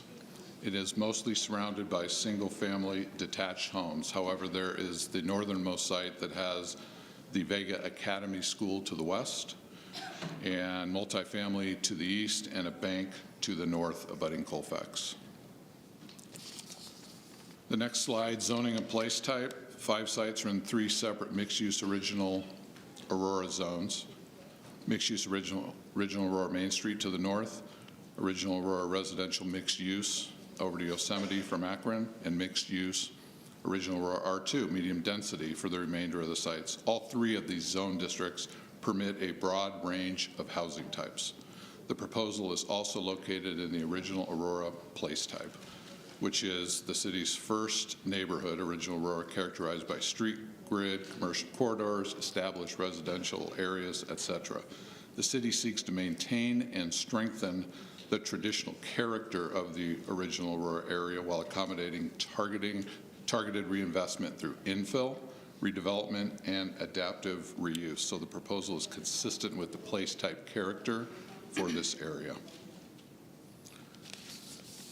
Quick look at the site plan. The north arrows to the right here. This diagram shows townhome entrances fronting the streets as required by code. There is on-site private yard space provided for every townhome unit. Detached garages and drainage corridors are also present. All parking for the residences are accessed from private alleys or drives that are behind the townhomes. So the requisite notices were sent to adjacent property owners, and registered neighborhood organizations were also notified. We received, through the different reviews and cycles, a few comments from neighbors and 2 registered HOAs, and the comments were generally supportive of the project with concerns about lighting, parking, and building design and colors. The applicant did hold 2 virtual neighborhood meetings, which I will elaborate a little bit on later. Primary issues that were discussed throughout the review: neighborhood engagement, the adjustment request, building architecture, and site layout.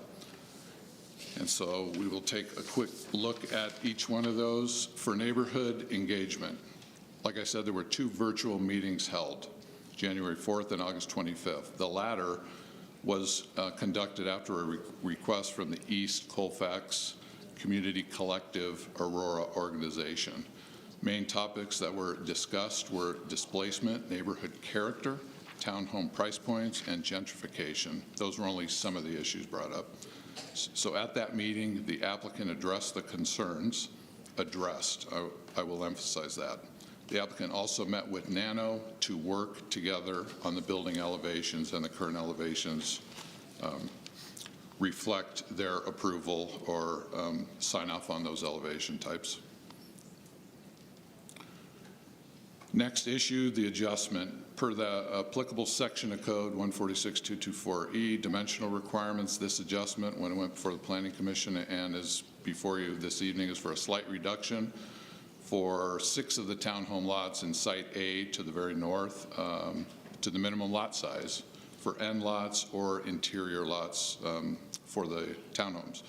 So staff supports the adjustment because it complies with code criteria and that it does not result in increased on-street parking, produces no material adverse impact on any abutting lot, and will result in a perception of development quality equal to or better than would have been required without the adjustment. Next issue discussed, building architecture.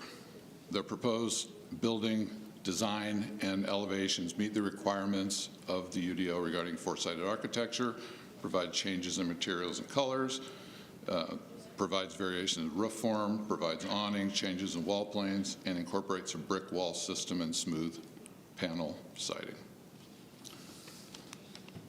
Site layout, some infrastructure comments also. The lots are accessed from the streets via private drives and alleys. Townhomes are oriented to the street as required. The required parking is provided, 2 per unit. Majority of lots greatly exceed the minimum requirement of 360 square feet for on-site outdoor space, and sidewalks will be widened as required per original Aurora standards. So the approval criteria, very important section here. When we look at site plans that proceed to the Planning Commission or go to the City Council, as in this case is occurring, we look at each application criteria. And our staff conclusion is that this application complies with the applicable UDO standards for townhome development in regard to building architecture, use-specific standards for townhomes, and is in compliance with the comprehensive plan, original Aurora place type, and is a use by right in the 3 mixed-use original Aurora zone districts that the project resides in. It also enhances existing city infrastructure, including drainage infrastructure, improves multimodal connectivity to adjacent sites by providing improved sidewalks and connections as required, is compatible with surrounding land uses, which are primarily single-family residential land uses. And lastly, mitigates adverse impacts to the surrounding area to the extent practicable.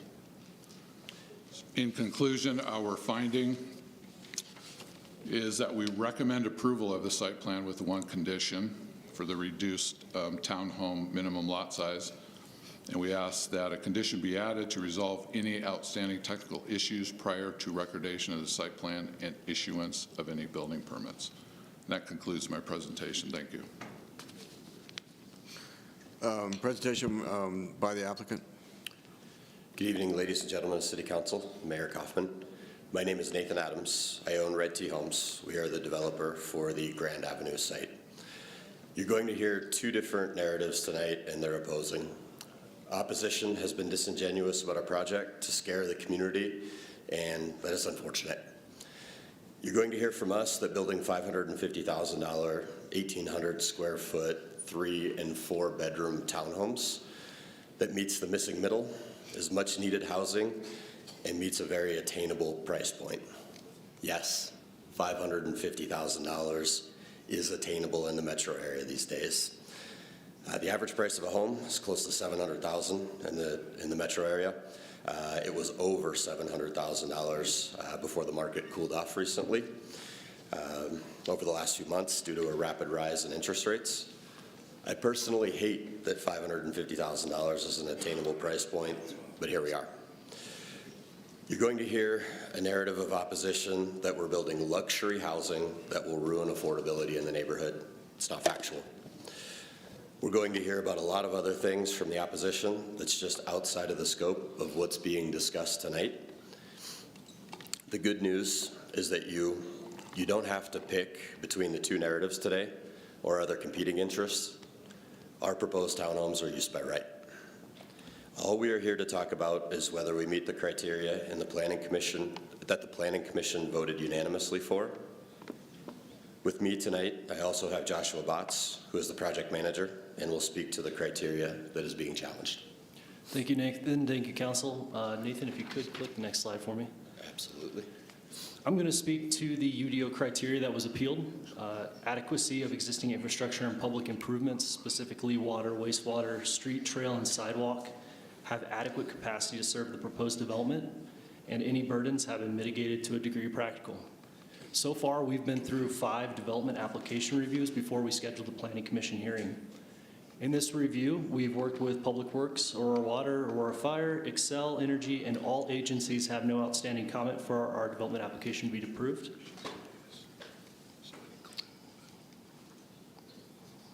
So I did also want to speak to the idea that we're actually improving the existing infrastructure on the site as well. This would include widening the sidewalks to the 6-foot standard and modernizing the ADA ramps to current standards. We agree with city staff there is adequate capacity to serve this development. Secondly, we'll look at the compatibility of surrounding uses in terms of size, scale, and building facade materials. We were intentional about the size of the buildings and the materials chosen. The master plan states that in original Aurora, the common building material is masonry. Each of the proposed homes will consist of 35% masonry on street-facing facades. The fabric of the community will be continued with setbacks consistent to the existing neighborhood. And finally, we'll look at mitigating any adverse impacts to a degree practical. We do understand this conversation of displacement, but that's not a development impact that the criteria is reviewing in this case. The criteria is looking for quantitative impacts like sound measured in decibels, visual measured in foot candles, and traffic. Typically with adjacent dissimilar uses, let's say an industrial storage yard next to a residential neighborhood, careful consideration is needed for mitigation in this design. Our proposal is residential adjacent to residential. So commercial noise is a non-factor. Visually, the townhomes will not block the natural light or views to other neighboring properties. And the light has been measured and regulated through photometric plans, which the city has reviewed. In regards to traffic impacts, the amount of generated traffic from our proposal was not enough to even warrant a traffic letter or study, and the impact was deemed negligible by city staff. That concludes the criteria discussion. I'm going to turn this back over to Nathan to discuss who we are as a company. Thank you, Joshua. A little bit about Red Tea. Red Tea is a small, maybe medium-sized local developer. We only build in the Denver metro area. We build to a higher standard, and we're intentional about that, as we believe construction practices should be more environmentally friendly, and the home that we deliver should be a healthy place to live. So there are a few logos up here I want to talk through on this slide. The U.S. Green Building Council logo is the third party that verifies that we build to a higher standard. That higher standard we adhere to is a LEED Gold certification or higher, and I'll talk about the higher part here in a little bit. Along the lines of doing better by the environment, we partner with a nonprofit called One Tree Planted. We plant 2 trees for every tree we use in the construction of a home. We calculated that to be 27 trees for a 1,500 square foot home. So we plant 54 trees for every home we build, and we plant more if we build bigger. Energy Star is the certification for all electric appliances we install. Energy Star appliances are more efficient, use less energy. Along the lines of building better, almost exactly 4 miles southwest of the Grand Ave site, we have foundations in the ground for what will be the first LEED Zero homes constructed in Colorado.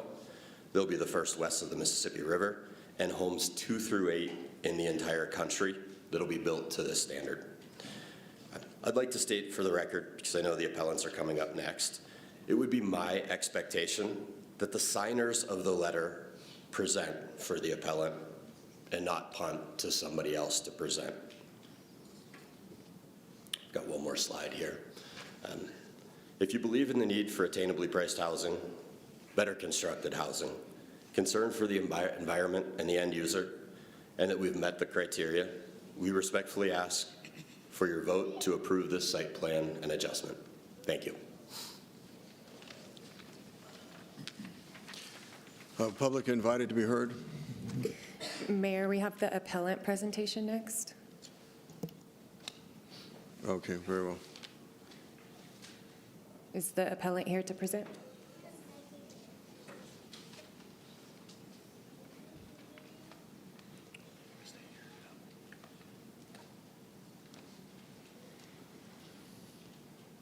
Then we go to public. You can go. Then we go to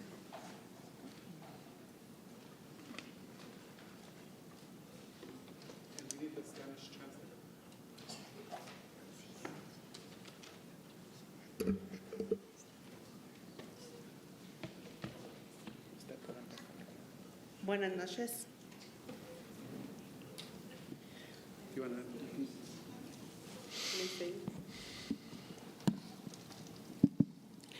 Good evening.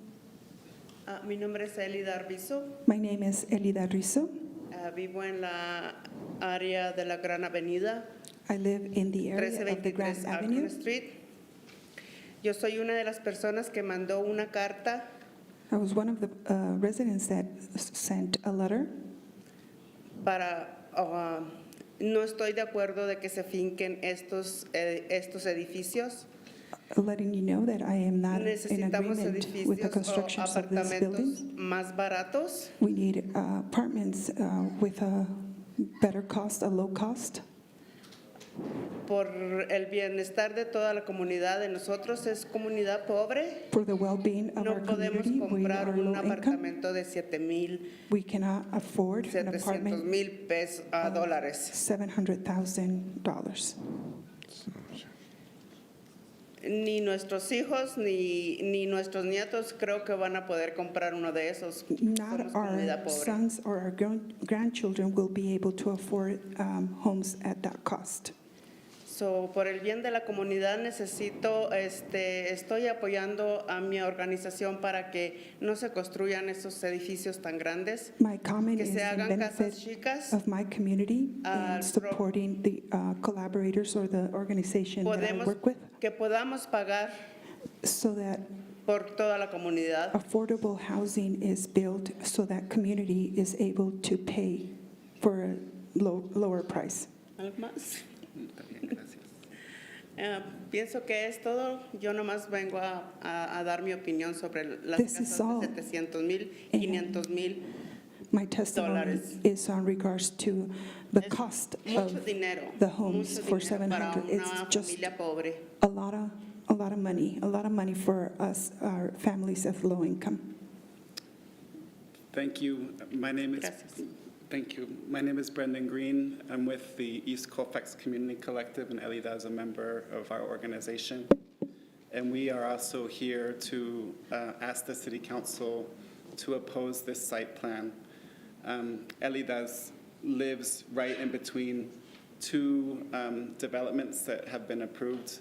The one that she referenced that is $700,000 is the Ambient site that's on 14th and Yosemite, and then we have the Grand Avenue site, which is directly in front of her, across the street from her house. Myself, I live on 13th and Wabash Street, so I'm 4 blocks into the Denver side, but I'm 4 blocks away from this site, so I do consider this to be our neighborhood. You know, we know that this neighborhood is a very fluid neighborhood, and we are in opposition to this site because, and want to speak to that we really feel that this site is in no way fits the character of our neighborhood. And we do not feel like the developers are doing enough to mitigate the adverse impacts on the surrounding area. As you all know, the large majority of housing in this section of North Aurora, Northwest Aurora, has an abundance of naturally occurring affordable housing.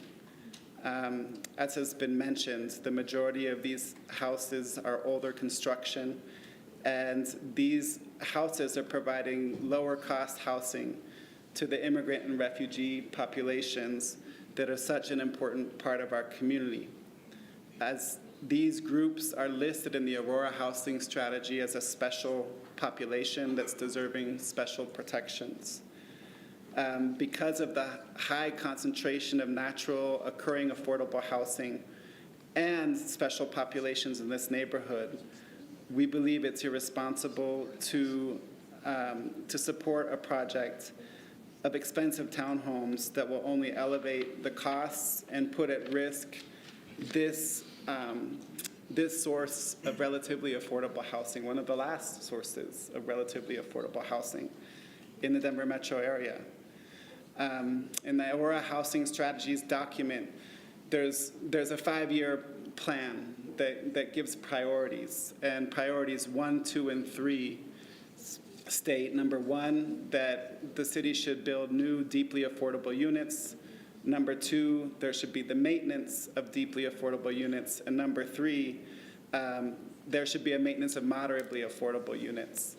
And we strongly believe that the Grand Avenue site, combined with the already approved Ambient site on 14th and Yosemite, not only will not advance these goals, but will undermine the city's ability to house special populations and protect natural occurring affordable housing that's so critical in this part of Aurora. We, as an organization, have become very good at distributing housing assistance. Since the pandemic started, in the East Colfax corridor, we've helped more than 900 families unduplicated, and have distributed more than $3 million in rental assistance to folks in this neighborhood. And so we're very intimately connected to this community and to their needs, and we're very aware of the challenges that they're facing, and have already seen, since the first site was approved, we've already seen neighboring apartment complexes raising the rents as much as $200.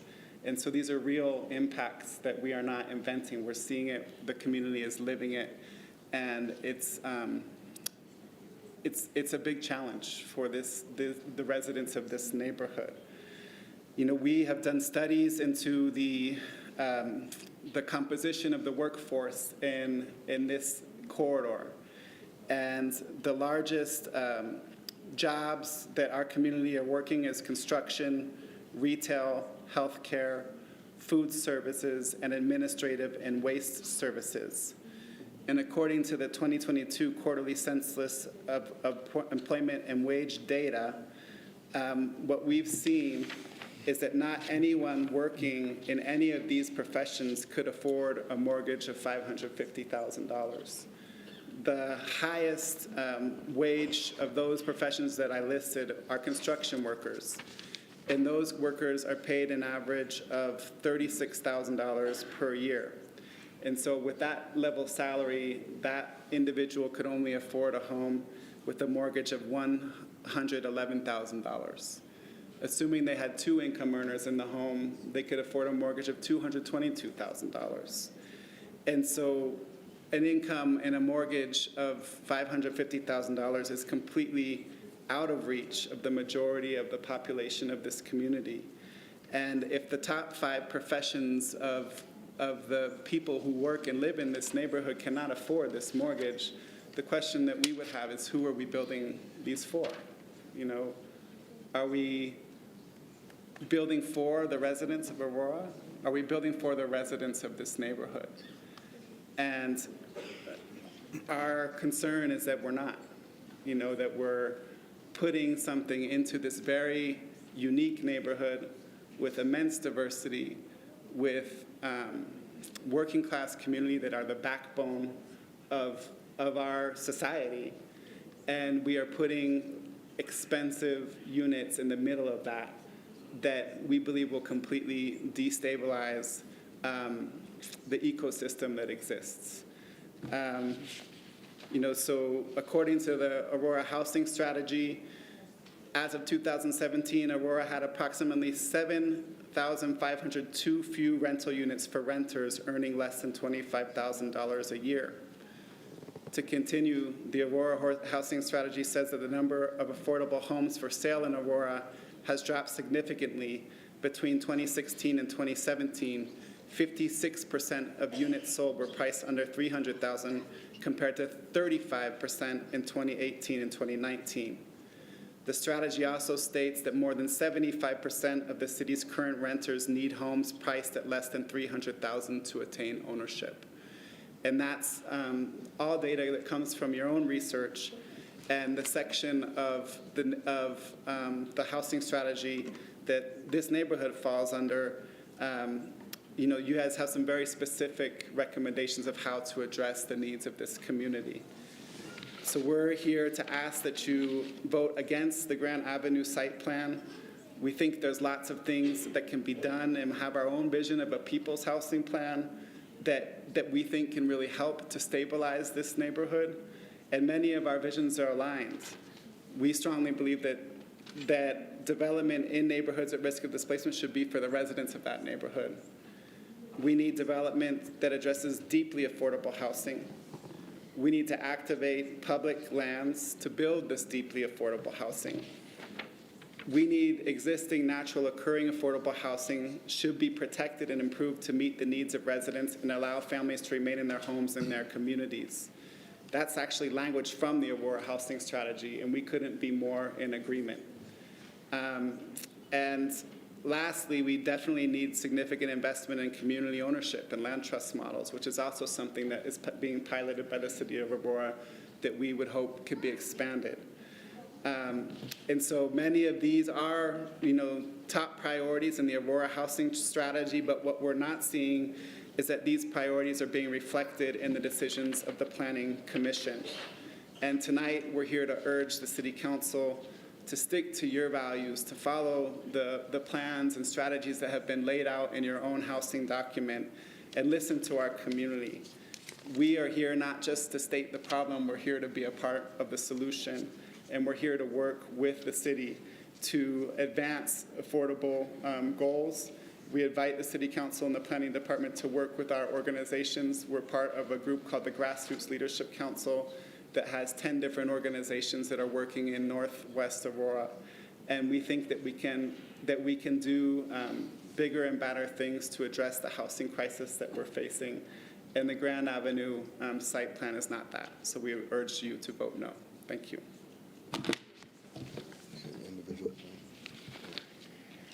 Is there anyone from the public that wishes to speak?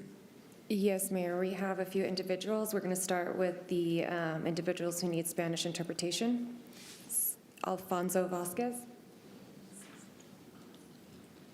Alfonso Vasquez. Okay, thank you. Okay, Magali Boyordos.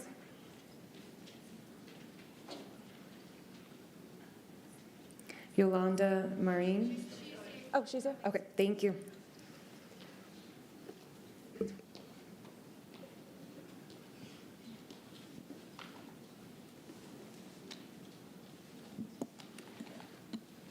Buenas noches, mi nombre es Good Magali. evening. My name is Magali. Y estamos aquí presentes We are here pidiéndoles, present por favor que no voten por el asking proyecto that de you la Gran please not Avenue vote porque in es favor algo of que Grand nos tiene Avenue project. preocupados a la comunidad, a Espérame. familias Espérame tantito.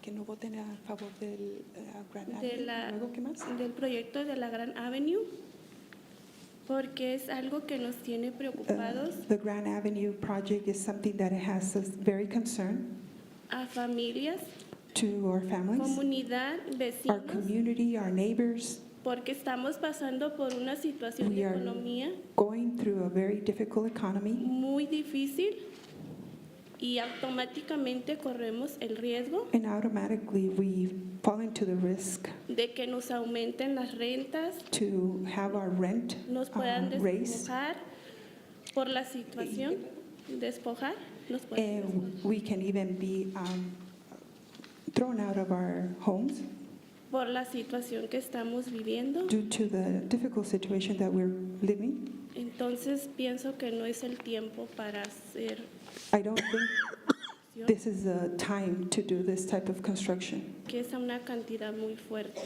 and this is a very strong amount. Pues creo es todo. I think that's all. Espero que tomen en cuenta nuestras palabras. I hope Y you las take in consideration our testimony. Muchas gracias por su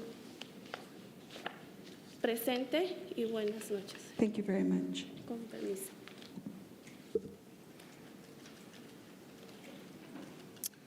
Yolanda?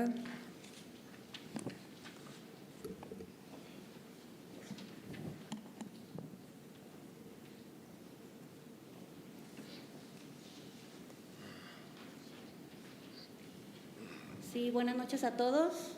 Good Mi evening nombre to es everybody. Yolanda. My name is Yolanda. En primer lugar, quiero decirles que soy padre y madre First of all, I want to let you know that I'm a mother and a father. y a mi hijo el grande me le detectaron cáncer, me le My diagnosticaron older cáncer son has been diagnosed with y cancer. él era el que me ayudaba a pagar la renta. He used to help me, support me with rent. Entonces mi mayor preocupación es My major al concern construir estas viviendas tan caras, when building these high-cost houses, nos van a desplazar en el motivo de que nos van a aumentar a nosotros la renta y todo alrededor va a subir. we will be displaced. Our rents will be increased, and we will be forced to leave. Entonces de favor le pido que no voten I'm asking you that you por el please proyecto Grand do Avenue, not vote for the Grand Avenue porque project. en ese aspecto yo sería la primera afectada I would be the por la first situación que estoy pasando con mi hijo, to be affected due to the situation with my son. que le pido a mi Dios que me lo alivie. I ask my God that he gains back his health. Y también le pido a Dios que a todos ustedes les dé inteligencia para dar una solución buena a todos los que I hemos ask venido hoy a este God día. that together that you are able to make the right decision. Y a todos les deseo que Dios los bendiga, que tengan una buena cena de Navidad And I ask God y that una feliz you Navidad.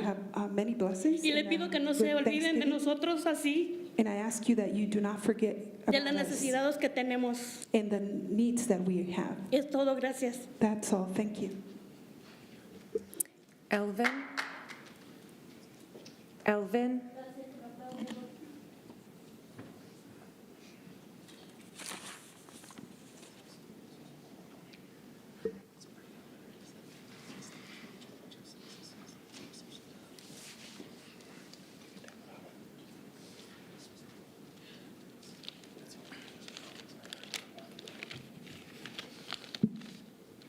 Muy buenas noches a todos. Mi Good evening to all. nombre es Elvin My Suazo. name is Elvin. Vivo en Aurora, en el sector 1. I live in Aurora. Yo humildemente le voy a dar mi testimonio, Very humbly, I'm going to give you my testimony. pero espero que entiendan que este testimonio habla por todas las familias pobres en nuestra comunidad. I hope that you understand that this testimony speaks for a lot of the families of low income in our community. Yo realmente gano $500 a $600 a la earn semana. $500 to $600 a week. Trabajo porque no tengo un estatus en este país. And I earned this through my work. I do not have a status in this country. Y tengo un hijo que mantener y familia. I have a son to support and a family. Y pago $1,300 de renta por una recámara. I pay $1,300 of rent for one bedroom. Y un apartamento en malas condiciones para vivir dignamente. In an apartment in a bad condition to live in a dignified way. Muy altos precios. High price. Y si tú no pagas a tiempo, te echan a la calle con toda tu familia. We don't pay on time, of course, they throw us to the streets along with our families. Y hoy estamos aquí Today, we're here para que nos escuchen, for you to listen to us. porque realmente lo que necesitamos en nuestra comunidad o vecindad In reality, what we need in our community, in our neighborhood, son viviendas o apartamentos accesibles para toda la familia de bajos recursos. we need houses at of affordable price De bajos recursos. For families of low income. Y queremos un control también We also want to control en el aumento de las rentas. and the raise in rents. Y también como organización nosotros And as our organization, no estamos de acuerdo con el plan de Grand Avenue we don't agree with the Grand Avenue project porque realmente no está sirviendo a la necesidad de nuestra comunidad. because it's not serving the needs of our community. Estamos viviendo en una crisis actualmente. We are living in a crisis. Solamente. Gracias. That's all. Thank you. Juan?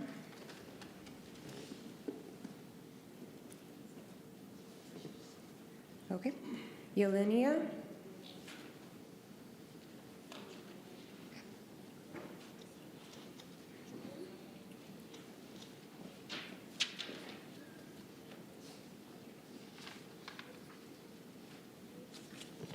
Hola a todos, buenas noches. Hi to all. Good evening. Mi nombre es Juliana Ramírez My name is Juliana Ramirez. y vivo en el 9101 East 13 Avenue. I live in 9101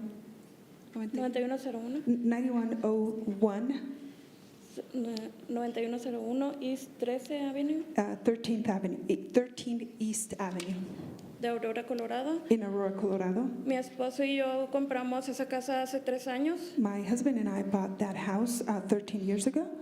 y hemos experimentado muchos problemas en esas calles. We have experienced a lot of problems in those streets. Hemos tenido mucha inseguridad. We've had many unsafe situations. Se han escuchado disparos We've heard shootings a media tarde, during the afternoon, en la noche. at night. Ha sido It has been de cuidar a mis hijos constantemente, to take care of my kids constantly de que ellos no reciban algún disparo. so they do not get shot. Tengo 3 hijos I have 3 children. y la verdad yo quisiera un lugar más seguro para ellos. Honestly, I want a safer place for them. Y yo estoy a favor de que se construyan estas casas porque I am in favor that these homes will be built. pienso que esto va a traer un mejor alumbrado, I believe this will bring more lighting to our streets. que ya no va a haber tanta basura como lo había Not so much trash desde que llegamos ahí. as I've seen since we lived there. We started living there. Carros a muy alta velocidad A car speeding en un área escolar. in a school zone. Y la verdad, para mí, para mi familia, Honestly, for me and my family, sería algo excelentemente bueno que construyeran estas casas ahí. this would be excellent for these Yo- homes to be built. Yo sé que ahorita los materiales para construcción son muy caros I know that construction materials are expensive, y y ellos no van a poder hacer casas de $200,000. And the people here will not be able to build homes of 200,000. Seamos realistas Let's be real. en este aspecto porque queremos casas de $100,000, $200,000. Let's be real. We want homes of 100, 200,000. Cuando no se pueden construir a ese precio. And in reality, they can't be built at that price. Estoy de acuerdo con la construcción I am in favor of the construction por la seguridad de mi familia. for the safety of my family. Estoy de acuerdo. Gracias. I'm in agreement. Thank you. Magali?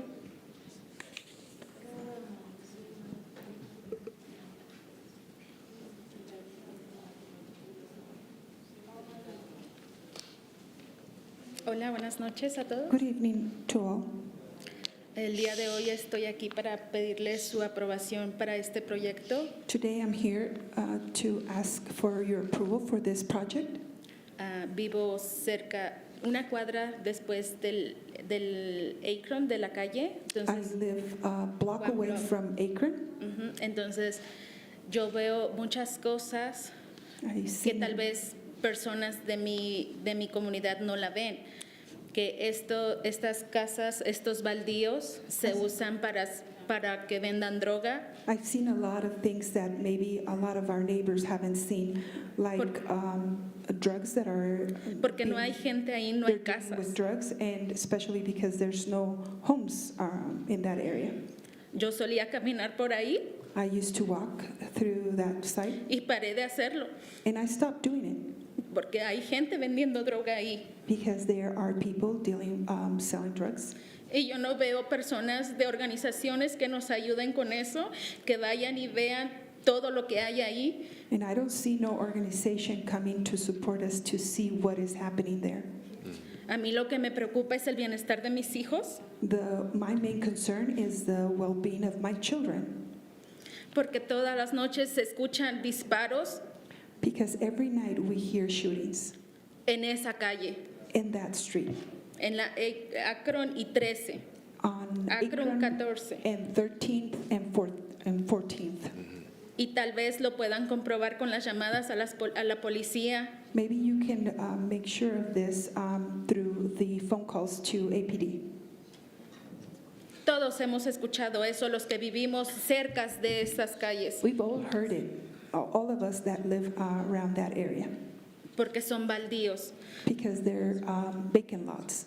Se meten gente, People just go in, mujeres women que hacen cosas ilícitas. that are doing illegal activities. En Boston está la escuela, In Boston, es elementary school. the Boston Elementary School, Nuestros niños caminan our children are walking por esas calles through those streets, y hay mucha inseguridad. and there's a lot of unsafe situations.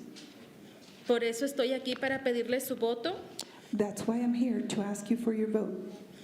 porque no se puede seguir con esta situación. No podemos cerrar los ojos y decir que nada está pasando. Because we can't continue with this situation and close our eyes and say that this is not happening. Si se construyen casas, If houses are built, va a haber familias, there will be families. podemos caminar por ahí We can walk through that porque area. hay más familias, no va a estar vacío. There would be more families. It won't be vacant. Y ahorita está vacío y pasan muchas cosas. At the moment, it's vacant, and many things are happening. Hubo un incendio, se There was metieron personas, a fire. hubo un incendio. People went in. Mis hijos estaban espantados porque vieron la lumbre, vieron la casa quemándose. My children were scared. They saw the house on fire. Esto no puede seguir pasando. This cannot be happening. Continue to happen. Mi esposo trabaja en construcción. My husband works in construction. No me quiero imaginar qué sería si se niegan todos los nuevos proyectos. I cannot imagine what happens when all the projects are denied. Él no tendría trabajo. He won't have a job. Tenemos que desarrollarnos la ciudad de Aurora There has to be development in y ahorita Aurora. ellos están trayendo un nuevo proyecto que va a ser bueno para nosotros en cuanto a seguridad, menos crimen. They are bringing a good project that would benefit the community, especially in safety. Y eso es lo que queremos para nuestros hijos y más porque estamos cerca de una escuela, que son niños pequeños. And that's what we want for our children, especially close to schools. Entonces les quiero pedir que apoyen este proyecto, porque ya lo habían hecho. Entonces, por favor. I ask you that you support this project. You've done it before, and please do it. Y lo estoy pidiendo por la seguridad de mi familia, de mis hijos. I'm asking you this for the safety of my children. Gracias. Thank you.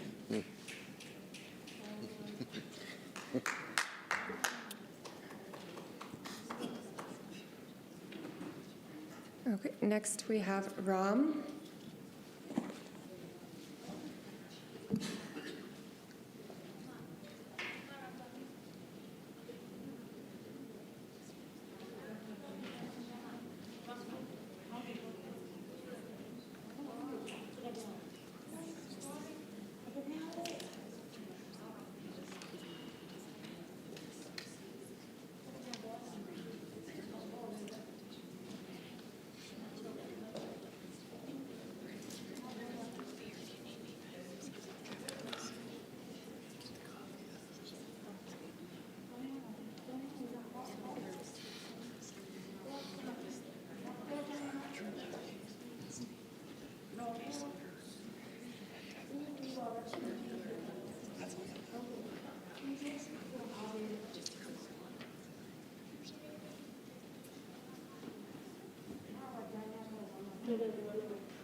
Hello, Jaman nama Ramazami ba. Hello, my name is Ranzamim. Jamaga, Kalili Yaume ba. Kwaku, Alolo bi yoga neara. I have 4 children. I work myself as a single mom. Oh, Jamaro di aku. Tlamio jide tai jide la sound resura Jamaro matana yungle. Right now, the current situation, I found out this big building is bigger in our neighborhood. For us, is cannot afford to buy. House prices keep going up. For me, I am a single mom and I have to work alone with the 4 children.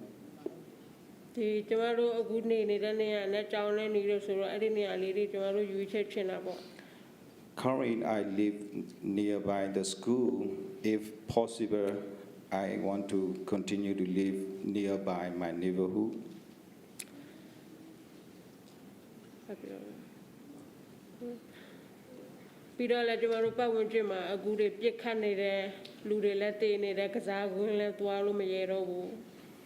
Especially my surrounding, we have experience about shooting everywhere in my neighborhood.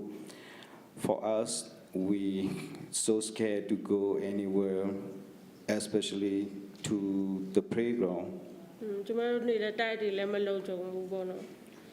Our baby is unsafe. We are so scary right now.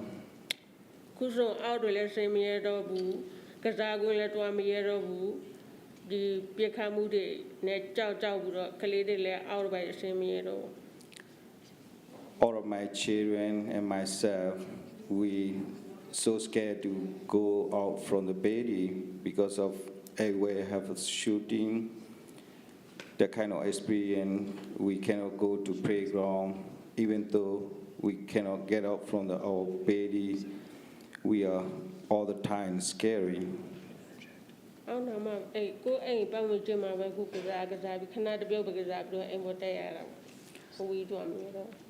Okay, we had so much fearness about going too far, but even though we just go down to the Beatty, but just pray around nearby the Beatty for a few minutes and then come back to our room. This is our fairness right now. That's all. Thank you.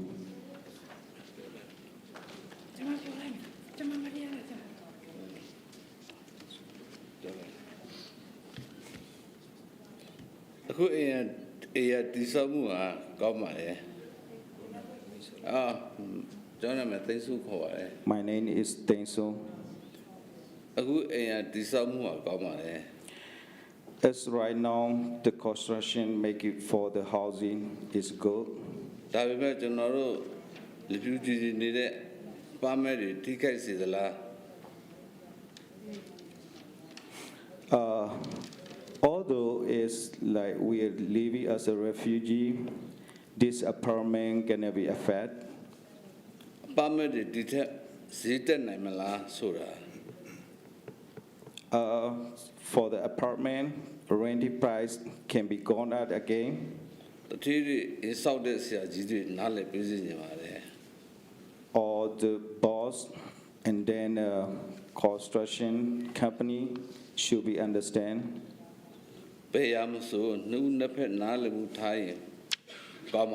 Anything should be understanding each other and realizing each other. If anyone you already stay with the apartment, you should be more understanding. Some of the family has 4 to 5 children.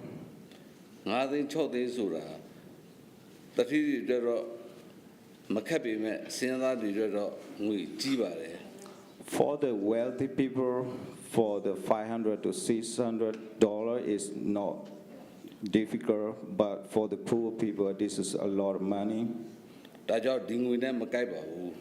So have to be considered for the poor.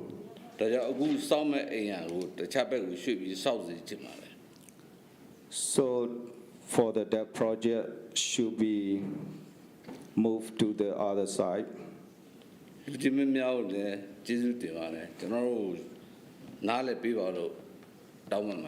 Thank you for all ladies and gentlemen. Please understand me. Yes.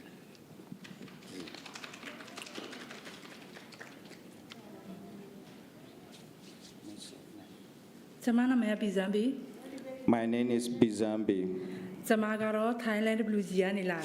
I come from Thailand refugee camp.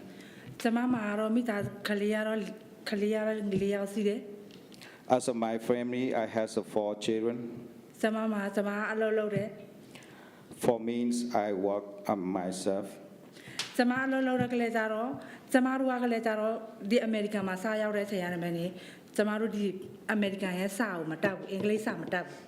When I came to the America, I have no English.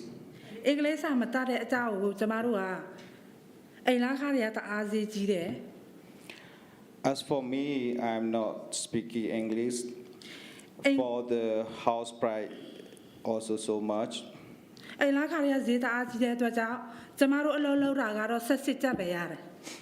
For the rental fee is so high, and then for me, my pay is $18 per hour.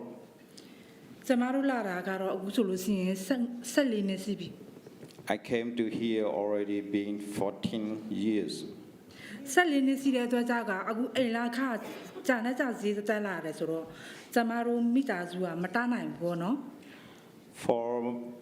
us, the rent prices keep going up and up again. Right now, we cannot afford.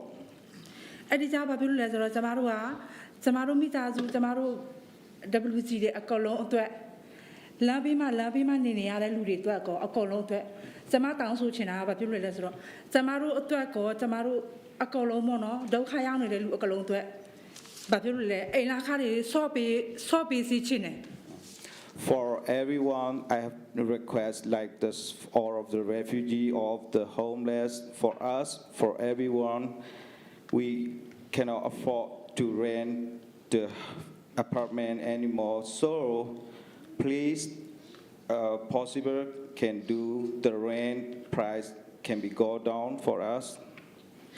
ဒါပေမဲ့အဲ့ဒါမျိုးကျမတို့မျှော်လင့်ခဲ့တာအခုဆိုလို့ဆိုရင်9နှစ်ပတ်ဝန်းကျင်ရှိသွားပြီ We are expecting to be go down the price of the rent already 5 years.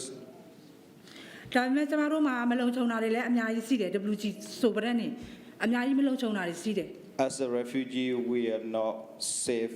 Many things we have an issue. ဒါပေမဲ့ကျမတို့ကခလေးတွေကိုအိမ်မှာခြံထားပဲနဲ့ကျမတို့အလုပ်တစ်လုပ်ရတယ် But anyway, we have no choice. We have left children at home and then we have to go to work.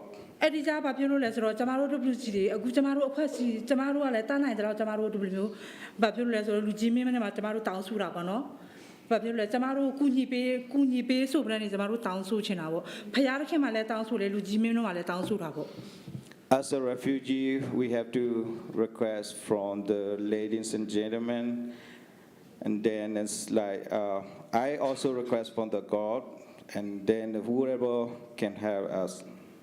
ဒါပေမဲ့ကျမတို့ကလေးတွေကငယ်တွေနဲ့အတွက်ကြောင့်ကျမတို့စိုးရင်ရတယ်အကောင့်ကြီးပြီးဆိုလို့ရှိရင်တော့စိုးရင်စရာမလိုတော့ We are so much worried for our children because of they are so little right now. If they already grow up, we don't have that much worry. အဲ့ဒီကြောင့်ကျမအခုပြောတဲ့အတွက်ကဘာဖြစ်လို့လဲလူကြီးမင်းနဲ့လဲကျမတို့ WG တွေအတွက်အုပ်ဖလက်တွေအတွက်လဲဘာလဲကုညီပေးနိုင်မယ်ထင်တယ်ကျမစိတ်ထဲမှာအခုကျမတို့လည်းဖျားခင်မှာလဲကျမတို့ဆူတောင်းတော့ဗောနော်အဲ့လိုမျိုး I was praying on the God. At the same time, I just need to request your help from ladies, gentlemen, whoever we can help us. အများကြီးကျေးဇူးတင်တယ်ဗော Thank you. Thank you very much.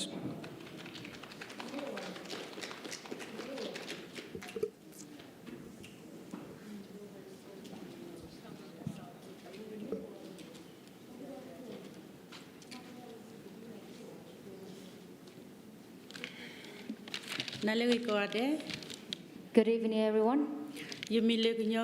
My name is Kanyamu. Aurora. I live in Aurora. I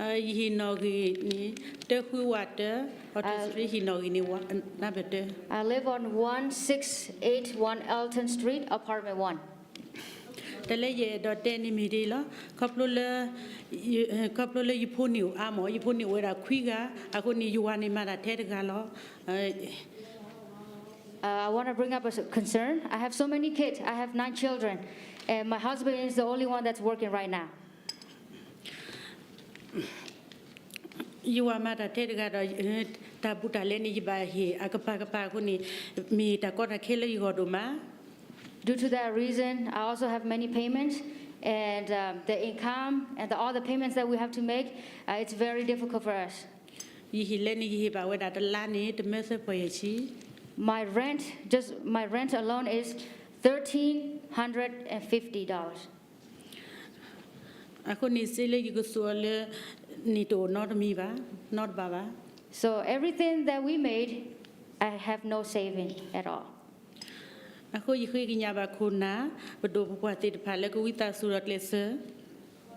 So I beg you guys to just make the right decision. I just beg you guys to make the right decision for the underserved community and the refugee community. And also for the project developers.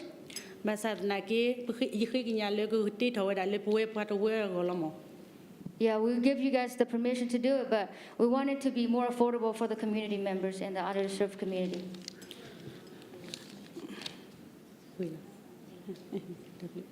Thank you very much. Sanwa.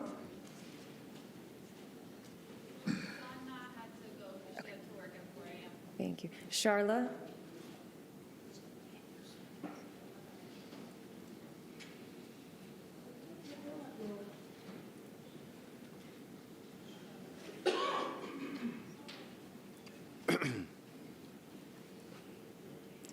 Good evening, Council.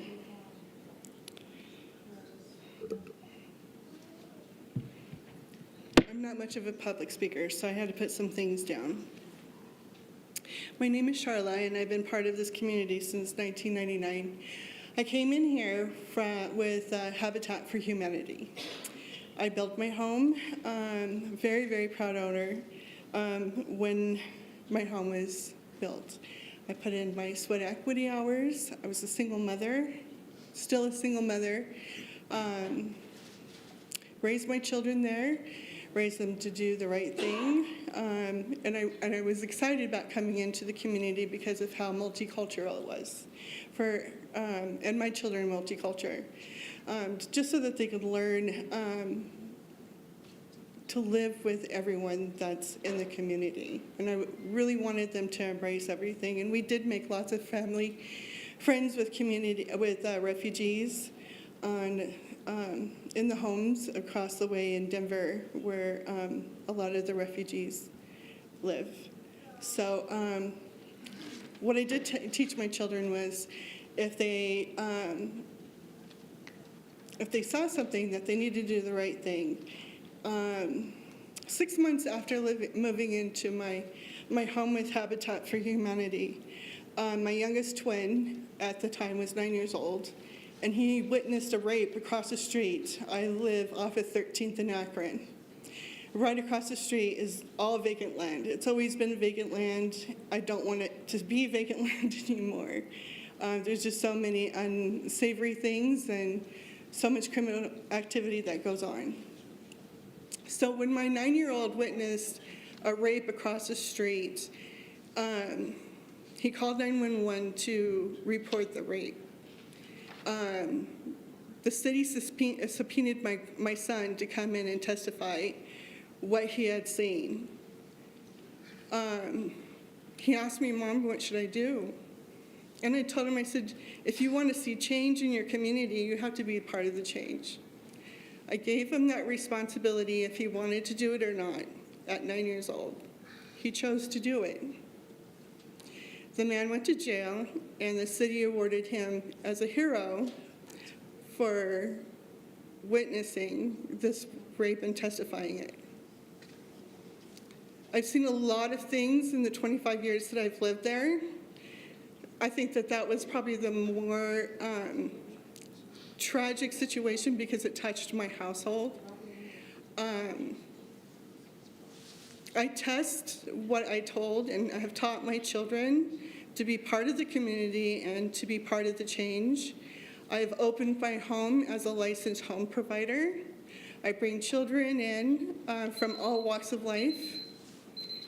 I accept government assistance. So those are just a few of the things that I do within my community. I can't walk down the street with my children because there's too many drug needles, condoms, prostitution that's happening all hours of the day, during the day and night. I want to see some sort of life come into my community. And I think that this would be a great thing when it comes to this development to happen.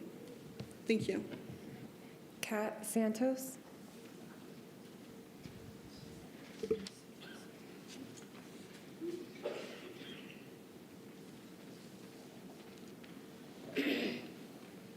Thank you.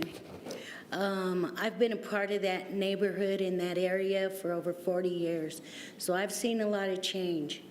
One of my biggest problems with all this going on today is our opposition.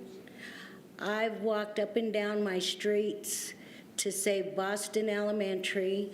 I've walked up and down my streets to do other volunteer for my neighborhood.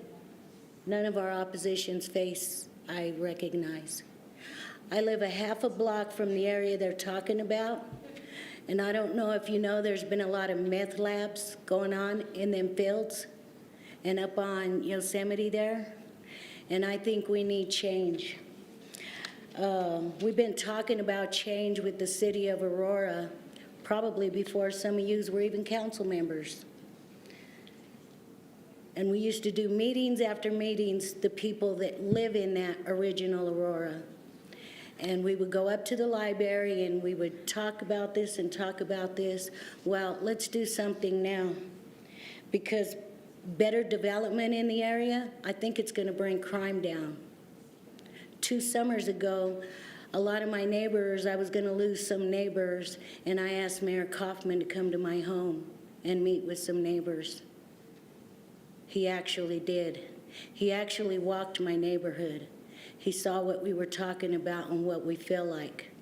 A renter comes and moves off to another neighborhood.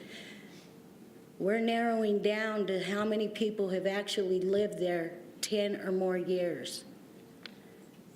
What I see is people coming now and buying our smaller homes, renting them out, and they're not going to afford the homes in my neighborhood anyway.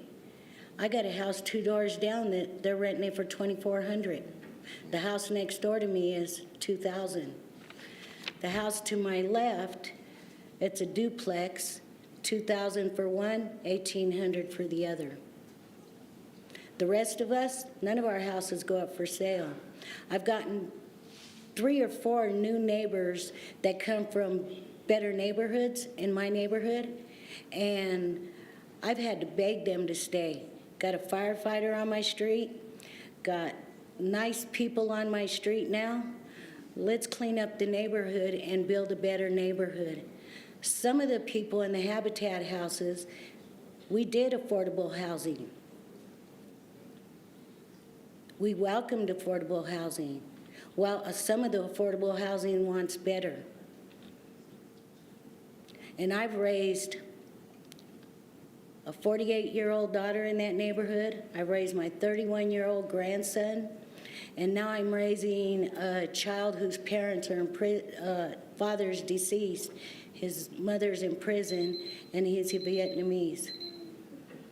But I would appreciate that you let this development go on, because we really need to clean up Colfax. Thank you. Kelsey Medina. Oh, and I did want to say I have quite a few signatures for my community.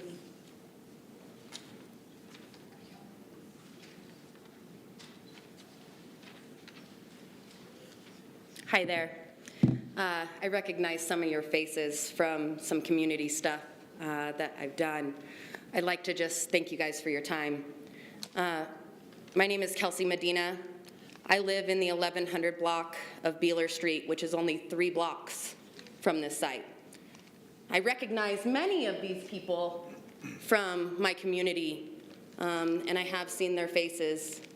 And I am also a program manager for Jesus on Colfax Ministries, who deals with the unhoused and transient motel population in Aurora. And I would like to say that personally, I would oppose this development because what we demand and what we have asked for directly of many of our city council is for deep affordable units, and that's not happening. We've asked to be engaged. We've asked for help from the city, for our organization, and as a homeowner, a person of the community. My children also attend the same school, and I would like to tell you that every Tuesday night, my organization goes out on the streets of Colfax late at night, usually around 6 to 8 p.m., and we hand food to the unhoused residents of our community. And I would like to say that not a single day goes by that affordable housing is not mentioned, that it is not the top priority of our friends and other community members. So for me, I am a 2-income, English-speaking, educated household who owns a home. I'm already a homeowner in the neighborhood, invested in my community in many different facets. But even for me, this development would not be obtainable for me. So just let that sink in. We talk about 2 incomes. We talk about assets, debt to income. All of those things have not been mentioned.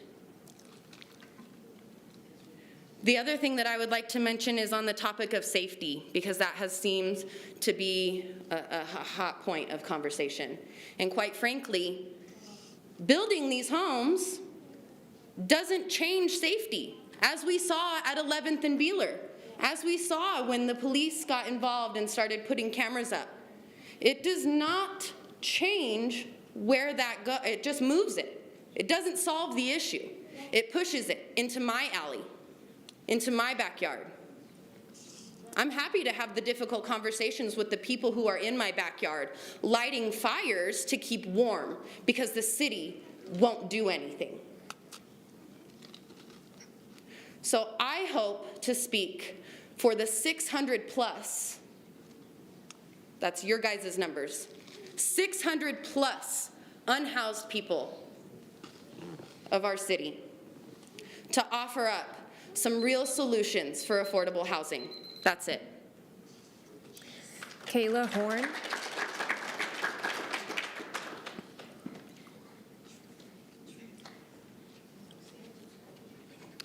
Thank you so much. I also live in the neighborhood and work with the unhoused and people living in the motels on East Colfax. And I really appreciated listening to your plan, your housing initiative. I think that's something that Aurora really needs. And something that has to happen for that plan to work is to have low-income housing for those people to move into, or you have people that are stuck in your facilities. And so I'm opposed to this site for the same reasons that you should be, that we need more low-income housing in our neighborhoods. So whether it's this site or other sites, I want you to consider where we're going to put low-income housing, because we have to have it in Aurora for the rest of our plans to work. Thank you so much. Jen Beverly.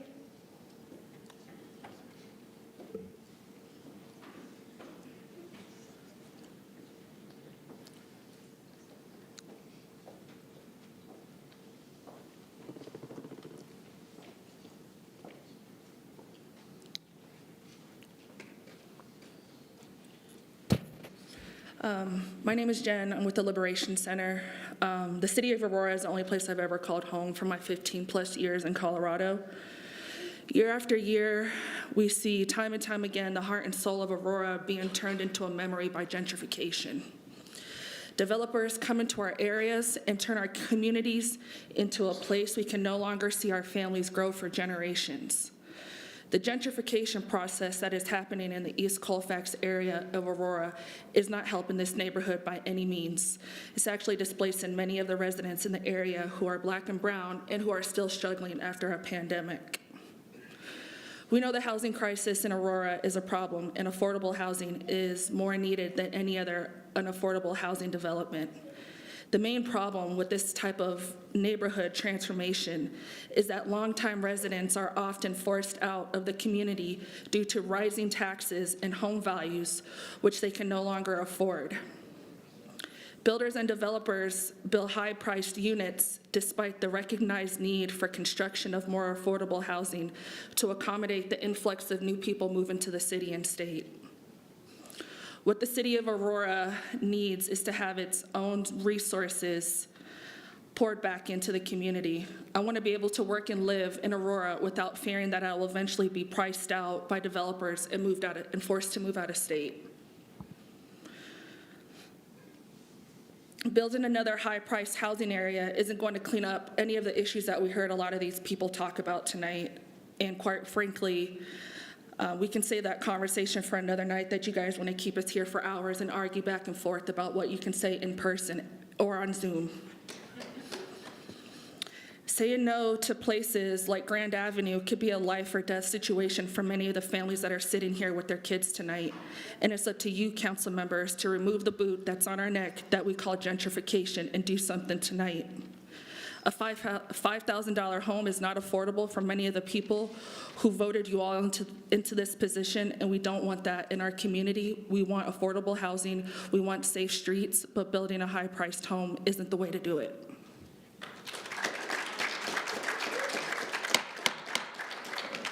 Jeremy Headland.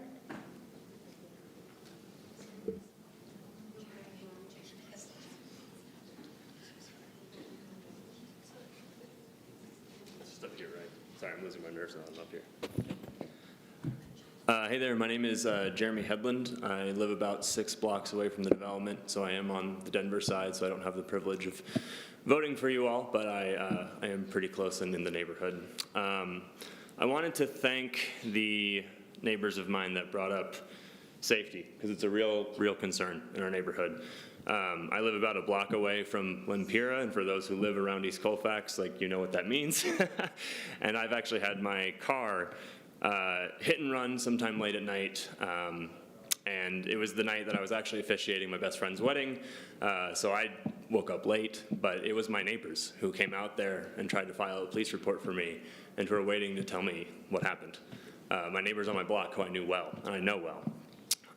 Another example that I wanted to share with you all is my neighbor next to me, he was having things stolen out of his backyard nightly at a specific time around 2 a.m.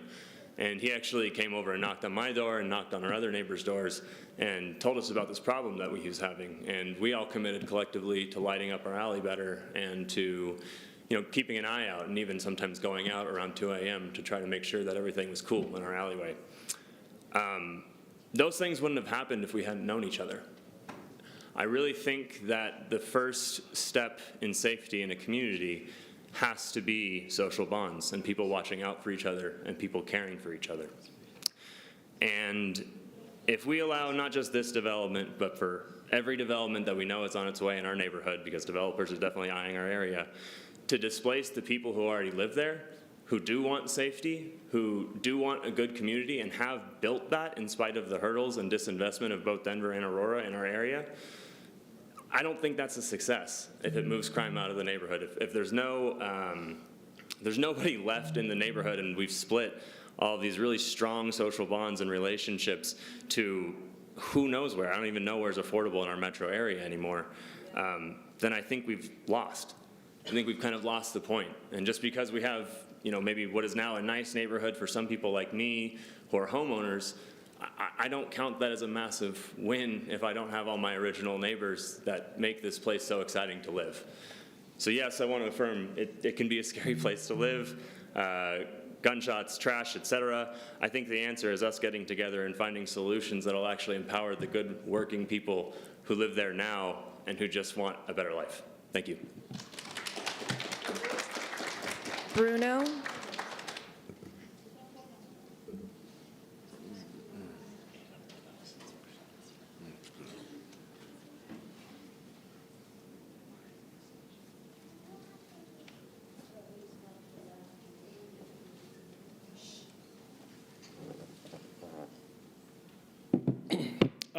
Hi, everyone. My name is Bruno. I'm an organizer with the Liberation Center, and I've been an Aurora resident for 12 years, and I'm opposed to the Grand Avenue development. I think that everyone who has a stake in this issue, like the residents of the neighborhood, the city council, the community organizations present here today, we all have Aurora's interest in mind. None of us want empty lots. None of us want no development. We all want thriving city and thriving communities. But 56% of renters in Aurora could not afford to purchase any home costing over $200,000. And this proposed site plan is more than double that amount. With that ever-increasing cost of rent, that means that 56% of the renters in Aurora are at a constant threat of being displaced. They're constantly living in instability. This neighborhood in Aurora cannot thrive if 10 to 20 years from now, the only people who can afford to live here are like software developers. The healthcare industry is the third highest employer for people who live in the East Colfax corridor. What happens to the Anschutz Medical Center when the majority of the people who work there are pushed out of Aurora and can't afford to live there anymore? The city's own research shows that 13% of renters in Aurora, that only 13% of renters in Aurora could afford a house in the range of the Grand Avenue development. The claim that this is missing middle housing is wrong. According to the Aurora housing strategy, there is an 11% difference between the number of renters in Aurora who can afford a home within the range of 400 to 600K and between the percentage of existing homes in this range, meaning that there is already more of these expensive homes than there are renters in Aurora who can afford them.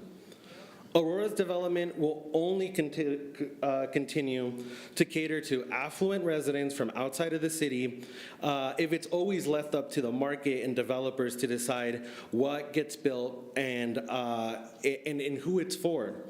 If we keep on letting profits be the only driving force for development in Aurora, we're not going to have a community left to protect.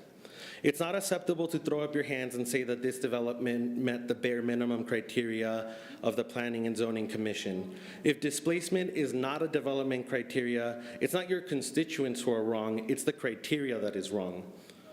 If you want a thriving Aurora, please reject this site plan and invest in the people's housing plan. Thank you. Leon? Leon? Leon had to leave. Thank you. Tom Klein? Last time's bedtime. Okay. Nate Casa?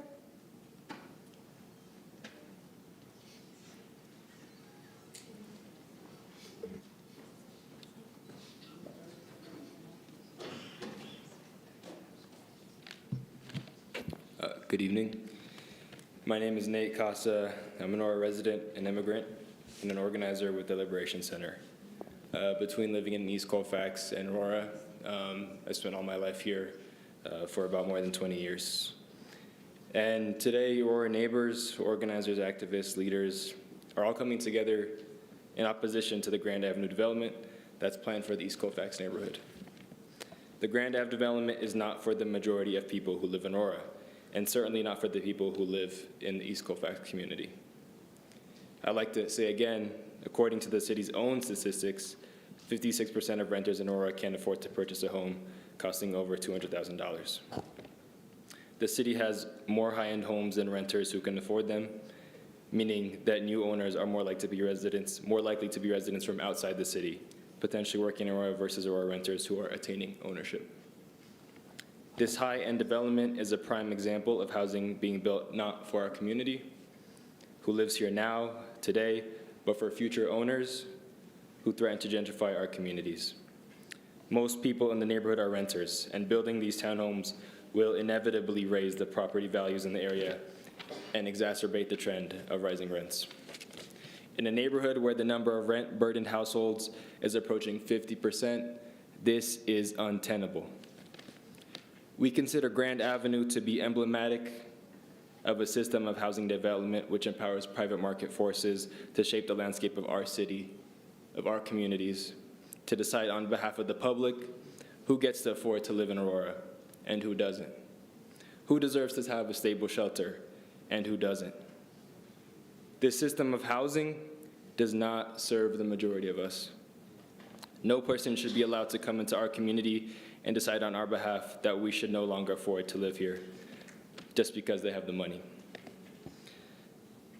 So we're against this development, but we're not against all development. We need development. There is crime. There's a lot of problems in this neighborhood. I remember when I was about 10 years old, my mom came home and she told me that someone had drove by her and fired shots at her. That's a problem. But this development, what is building $500,000 townhomes going to do?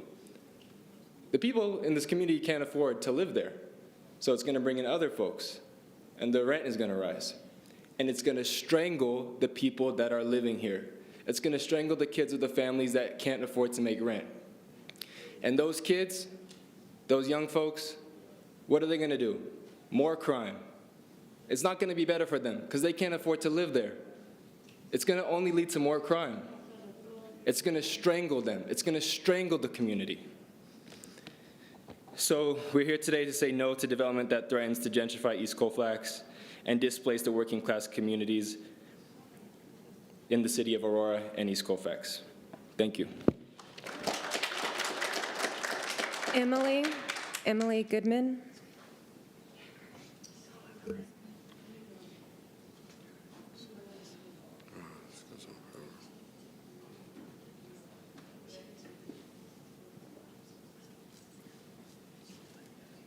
Hello, and and thank you for listening to all of us, first and foremost.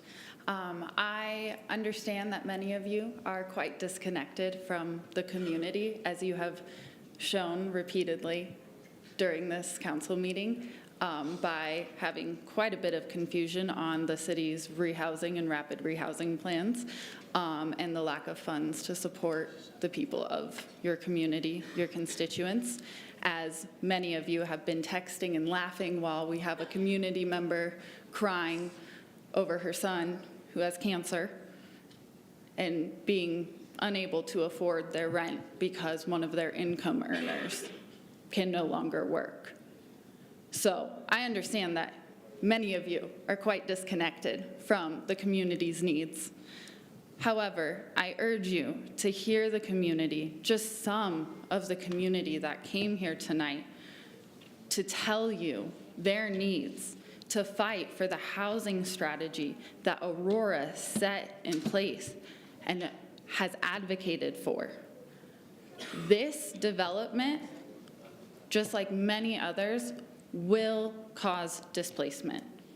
I understand that many of you probably come from quite privileged backgrounds, again, as you were texting and laughing repeatedly during this meeting. But displacement is real, gentrification is real, and these families that we work with, that we live next to, are fighting every day struggles that many of us will never be able to actually understand. So I urge you to actually hear, to take a step back, and as your duty, as the council people of Aurora, to vote no, because it's your duty to fight for your constituents and their needs, and they have spoken. Thank you. Joey Friedman. What's that? Yeah.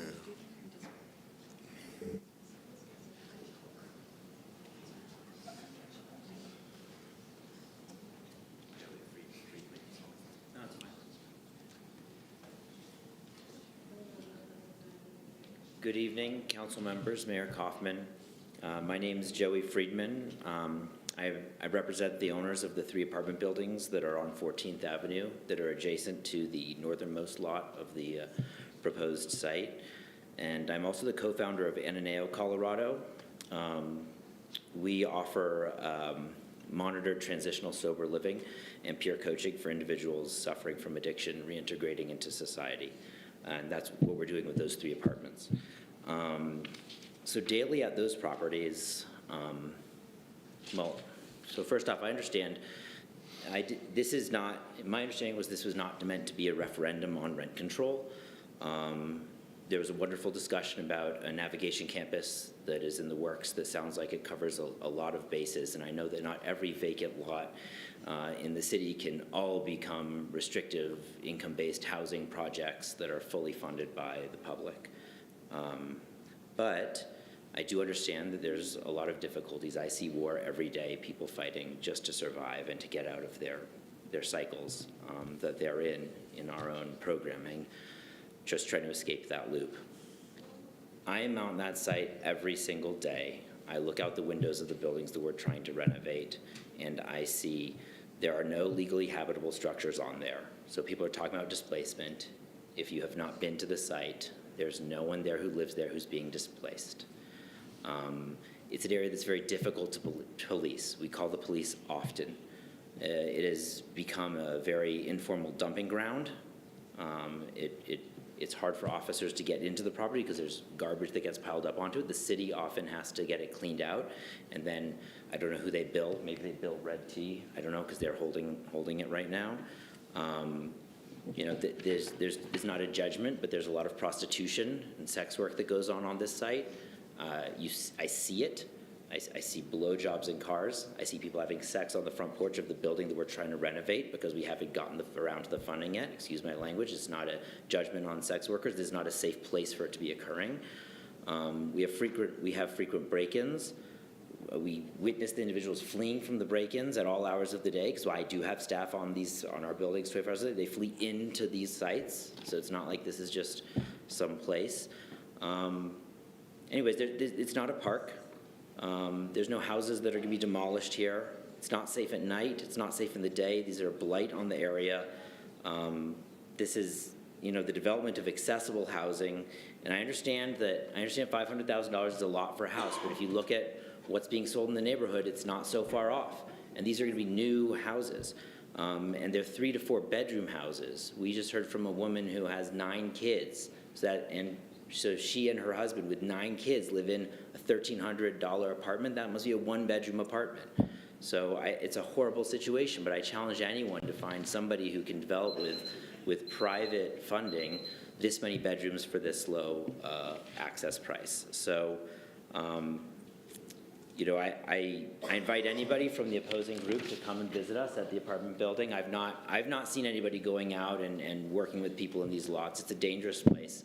I welcome a team of you guys to come and pick up the needles and the condoms, and please do, because it's tough. Anyways, I'll stop taking your time. Thank you very much. I know everyone has work tomorrow, so thank you. Mayor, that was the last individual. What's that? That's the last. Okay.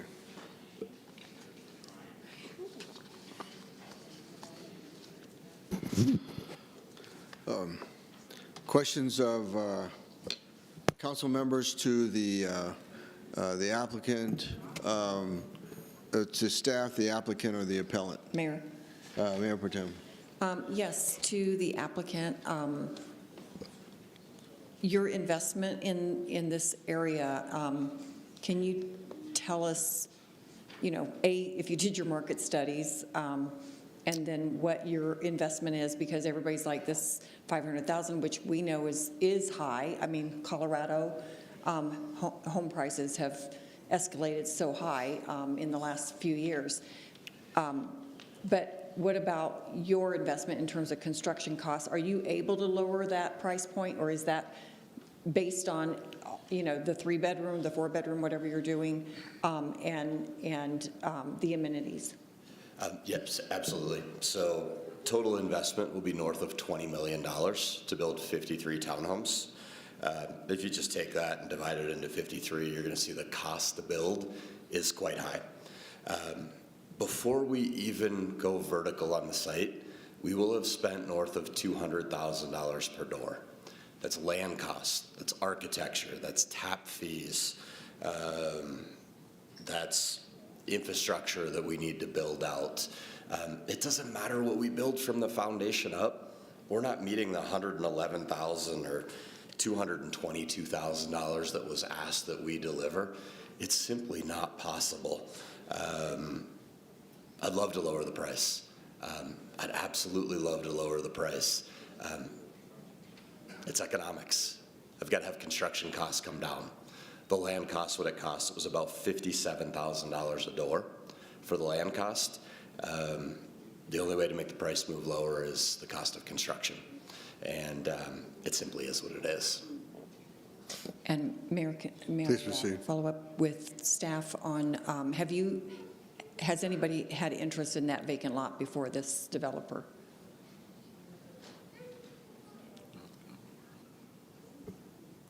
Not that any of us is aware of, Council Member. Okay, thank you. Is it okay if I answer to help out? Oh, sure, go ahead. Yep, so the property was on the market for quite some time. We spent an extended period of time negotiating. We were the only ones with interest. Okay, thank you. Further questions of staff, the applicant, or the appellant? Mayor. Councilmember Gardner. Thank you, Mayor. So my question is for staff and for the city attorney, Dan Money. Walk me through, I guess, our legal obligation here. It sounds like this proposed development meets all of the criteria in our comp plan. Does that give us a legal requirement to approve it? And what potential liability do we face if we don't? Okay, so thank you, Councilmember. Under 5313 of the UDO, that's the zoning code, Section A2, once an appeal is filed, City Council shall review the appeal based on the standards and criteria in the UDO and the record of decision of the Planning Commission. So you're looking at the UDO, which is the zoning code, which is everything that the colleagues beside me have talked about, and then the Planning Commission, which voted to approve this project. You then go to what the Planning Commission used, which is the site plan criteria under 543 B2. It has to comply with the UDO, again, the criteria in the UDO. The city's existing infrastructure and public improvements, so that's your streets, your sidewalks, water, all of that. And then it has to be compatible with the neighborhood. And that would be, as the fact finder, as the appellate body, you would decide whether or not it fits within that. Now, part of making that decision also within the UDO are these zone districts. These zone districts are mixed use, and they are designed for a diversity of housing types and the people who live there with a diversity of income. So it does account for lower and higher and mixed and so forth to be built in these areas. As far as your role tonight is you have to go by the UDO. So you must comply with the UDO. Now it's your role and prerogative to decide how you apply those standards. So if somebody wants to, again, that's up to you, to the council to decide how that fits in with those criteria. And you all have the criteria in your packets, and it's been explained by staff here tonight. Now the risks, anything denied, this is a use by right, which a use by right means it's a zoning right that a project can come in. If a governing body or the city, county, state, anybody says you can't use your land for something that's used by right, that sets the city up for what's called a takings. Challenge this would be, if this were to be challenged, it'd be a regulatory takings through the law, not a direct taking. But that again would be the potential lawsuit. And then that would have to be litigated in court and determined whether or not the government did do a takings or did not do a takings. Thank you. Further questions? Mayor. Councilmember Marcano. Thank you, sir. So this is for the applicants. I understand that the sticker price for a new home is $550 thereabouts. What do you estimate the HOA dues are going to be? So HOA dues or party wall, depending on which direction that goes, not decided yet, will be low. We'll intentionally keep them low. My best guess is they'd be between $70 and $100 a month at most. Probably towards the lower end of that because we have an obligation to put one water line to each property. In different municipalities, we have the ability to put one water line to, say, a building with 6 units. So we'll be on the low side. Common elements to take care of: snow removal, landscape maintenance. There's no swimming pools, there's no gym, no fitness center. There's nothing high-end, fancy, or candidly luxury about the project. Gotcha. Mayor? Please proceed. Thank you, sir. Have you estimated the impact that this might have on comparable rents in the area or on property taxes due to the higher valuation of what is being proposed here compared to what's existing? I have not, for a multitude of reasons. One, we're a for-sale development, so we're not looking at rents. Two, there's nothing habitable on the site. We're adding inventory, we're not subtracting any. So candidly, we haven't had a focus on rents. Haven't looked at taxes. Taxes simply are what they are. Policymakers set taxes, I don't. Further questions? Mayor. Councilmember Murillo. It's Coombs. Coombs, Councilmember Coombs. Thank you. So I have one question for the developer, which is that one thing we've heard is that the cost to meet parking requirements often increases the cost of development. So do you have an estimate of the amount the amount of the cost per home and cost to develop that is tied to the parking requirements and meeting or exceeding those for the city? Sure, absolutely. It's a very fair question. It's often more driven towards an apartment building or a condo project where you're parking underground. For us, we're going to build for the majority of the units, not for all, we'll build a one-car garage, and then we'll have one additional off-street space. That's very intentional so that we can keep the cost down. A one-car garage for us to construct is about $12,000. Be about double that if we were building a two-car. Now, we will have some mix of two-car garages in there, but we're doing everything we can to keep the costs low. But the only thing that we could do to bring the cost lower would be to not build it to a LEED Gold certification. And for us, that's non-negotiable. We drew a line in the sand a while ago that we would build it better. We would build it differently. We would build it with the health of the end user in mind. It's about the only place we have that maybe we could save money, and that'd be about $25,000 to $30,000 a home. Okay, and back to the parking, though. I understand there's the cost of the garage itself, but what about the density of the site if you didn't have the parking requirements? Because it sounds like it's over 2 per unit, doing the rough math that you guys built. Maybe It's tired. exactly 2 per unit, 106 parking spaces for 53 units. And at 3 and 4 bedroom units, it feels like the right amount of parking to me. You're certainly going to have oftentimes a husband and wife or 2 partners in the home. Wouldn't be surprised if you have children of driving age. There'll be times that two parking spaces may not be enough for 3 and 4 bedroom townhomes. And I want to be clear, we were intentional about 3 and 4 bedroom townhomes so that we would have a higher probability of appealing to people that are currently in the neighborhood. Many of our other projects, townhome projects, are 2 bedroom townhome projects. So this was an intentional move by us. Okay, and then, I'm sorry, Mayor. Please proceed. May I continue? Okay, thank you. The area does have actually much more ample access to transit than the rest of the city. Did you look at transit-oriented development designation and the impact that may have on parking requirements? Again, very similar to an answer I just gave. We don't set policy. When a parking requirement is provided by the city, we follow that. Would love to see more people taking transportation, public transportation. As a green builder, it's hyper logical for us to push for that. When we do site selection and build to a LEED Gold or higher certification, that's a criteria we look at every single time. Candidly, we've talked a lot about safety tonight. I don't see a whole lot of people waiting for the bus on Colfax. I mean, Mayor, may I proceed? Please proceed. I see a lot of people waiting for the bus on Colfax, so I don't know what Colfax you're looking at that I'm not. But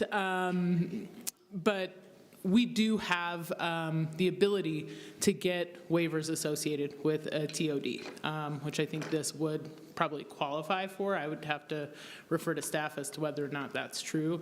So if you're looking for ways to encourage transit use, I think we do actually have policy in place that would enable that and would probably bring down the cost of development. So I just want to raise that. And then I do also have some questions for staff. Jim, I know we've had a lot of conversations about land banking. Did the city look at this site at all for purchase for land banking?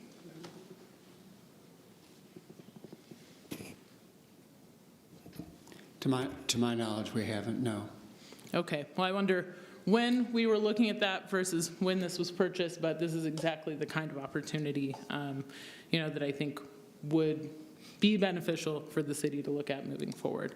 And then for City Attorney Money, you talked about takings and the potential for a takings argument if we were to deny this proposal. So I had a couple questions about past decisions that have been made, including the housing study and housing plan being part of council decisions around housing decisions that come before us, are we permitted to utilize the housing plan in making these decisions? And Councilman, thank you for the question. I believe that you can take into account those plans, but if you go strictly by code, which is what a judge will do, it'll say complies with applicable standards of the UDO, other adopted city regulations. So that might be where the housing plan goes into, and then it goes on with any approved master plans for the area, which would not be relevant in this area. Conditions specifically applied to development of the property by the Planning and Zoning Commission or City Council in a prior decision affecting this particular property. So it depends on how that's interpreted in there. So if it could be interpreted that way. But again,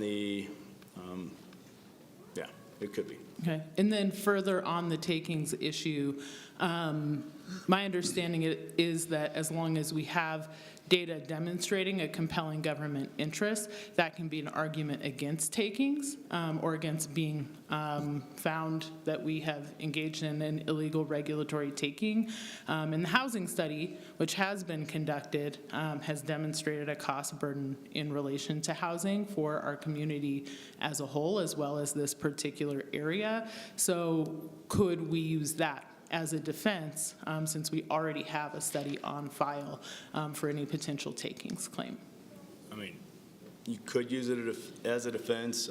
If we had to go to court, we would probably use anything we could as a city as a defense. So it would probably be used as a defense. Would we be successful on it? That would be the question on that. At the end of the day, if the government takes land for a public purpose or not, the government has to pay for it. So it would be, government would have to pay either through lawsuit of a potential 1983 claim, which has higher damages, or through buying the land through some sort of condemnation action and so forth. But government has to pay if they want to prevent the use of the land. Okay, thank you. Further questions of the staff applicant or the appellant? Mayor. Councilmember Gardner. Thank you. I have a question for the applicant. What impact do you think removing all parking would have on your ability to obtain financing? That's a great question. It would be a challenge. Yeah. There's a few things that you have to do in order to get financing, to raise equity and to raise debt. You've got to have an economically viable project, and you've got to have a project that those that lend the money believe in, has a high probability of selling, or if you're a for-rent developer of renting. We're not near light rail. It's bus, and that's it. So that would cause us a lot of grief. It would make the sales incredibly difficult, make the financing difficult as well. I won't say impossible, but difficult. Mayor. Councilmember McConnell. Thank you, sir. Following up on that point, I'm not sure if you understand, the Colfax corridor in the 15 is the most heavily utilized bus in all of RTD's network. And this corridor is about to become an a BRT corridor, a bus rapid transit corridor. So it's going to effectively be a light rail with frequency. I think they were shooting for around, 4 to 7 minutes, if memory serves. So it's going to be an incredible asset to the city and to and I think this project is extremely well located to take advantage of that. I did have a question regarding the land as well. Do you currently own the land? We do currently own the land, yes. Are you aware of how long the folks that you bought the land owned it for? I don't know exactly how long they've owned it for.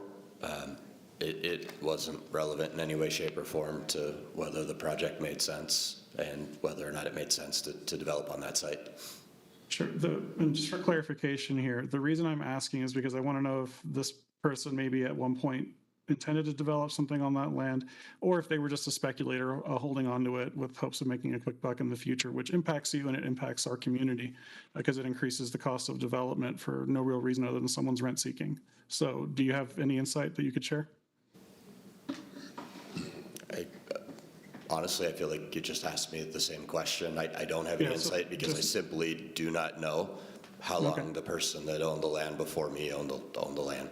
Okay, I would ask then the same question to staff if they have any records of the property and how many times it's turned hands and whatnot?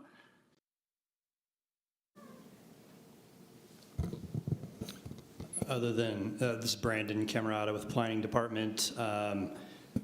We would look to the county assessor for whatever information they have available in those regards. All right, thank you.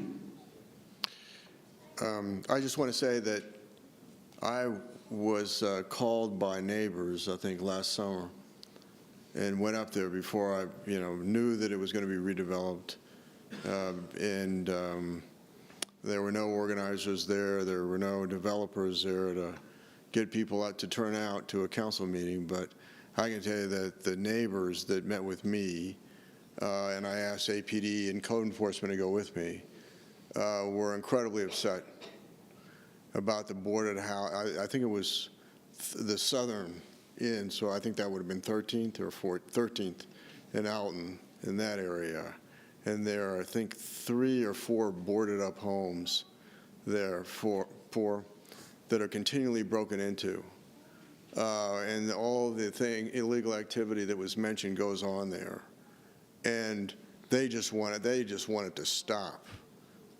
They wanted something done with that property for their safety.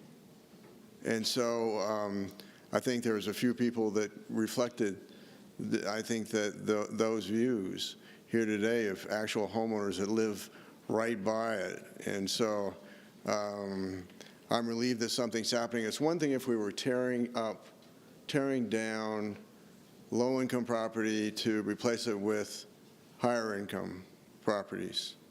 But it's another thing when you have a vacant parcel that is just crime-infested, that is just a blight on this neighborhood, to be able to redevelop that into something that I believe will, but maybe 3 or 4 blocks away it won't make a difference. But I can tell you this, to the people that face that and see it every day, this will make a difference. Further questions or comments? Mayor Sundberg? Councilmember Sundberg. I just have a couple comments just after listening and absorbing some information here. Mr. Green talked about a large amount of rental assistance, and I just props on that, but I wonder if you could sometime provide a spreadsheet or a report to City Council on the work that you do in that. Be appreciated. You also mentioned a high concentration, a number of times, a high concentration already there of naturally occurring affordable housing, which is a good thing. So my mind thinks, well, some variety could be good for the area. Now, speaking of affordable housing, the City of Aurora has 20 affordable housing projects in the pipeline.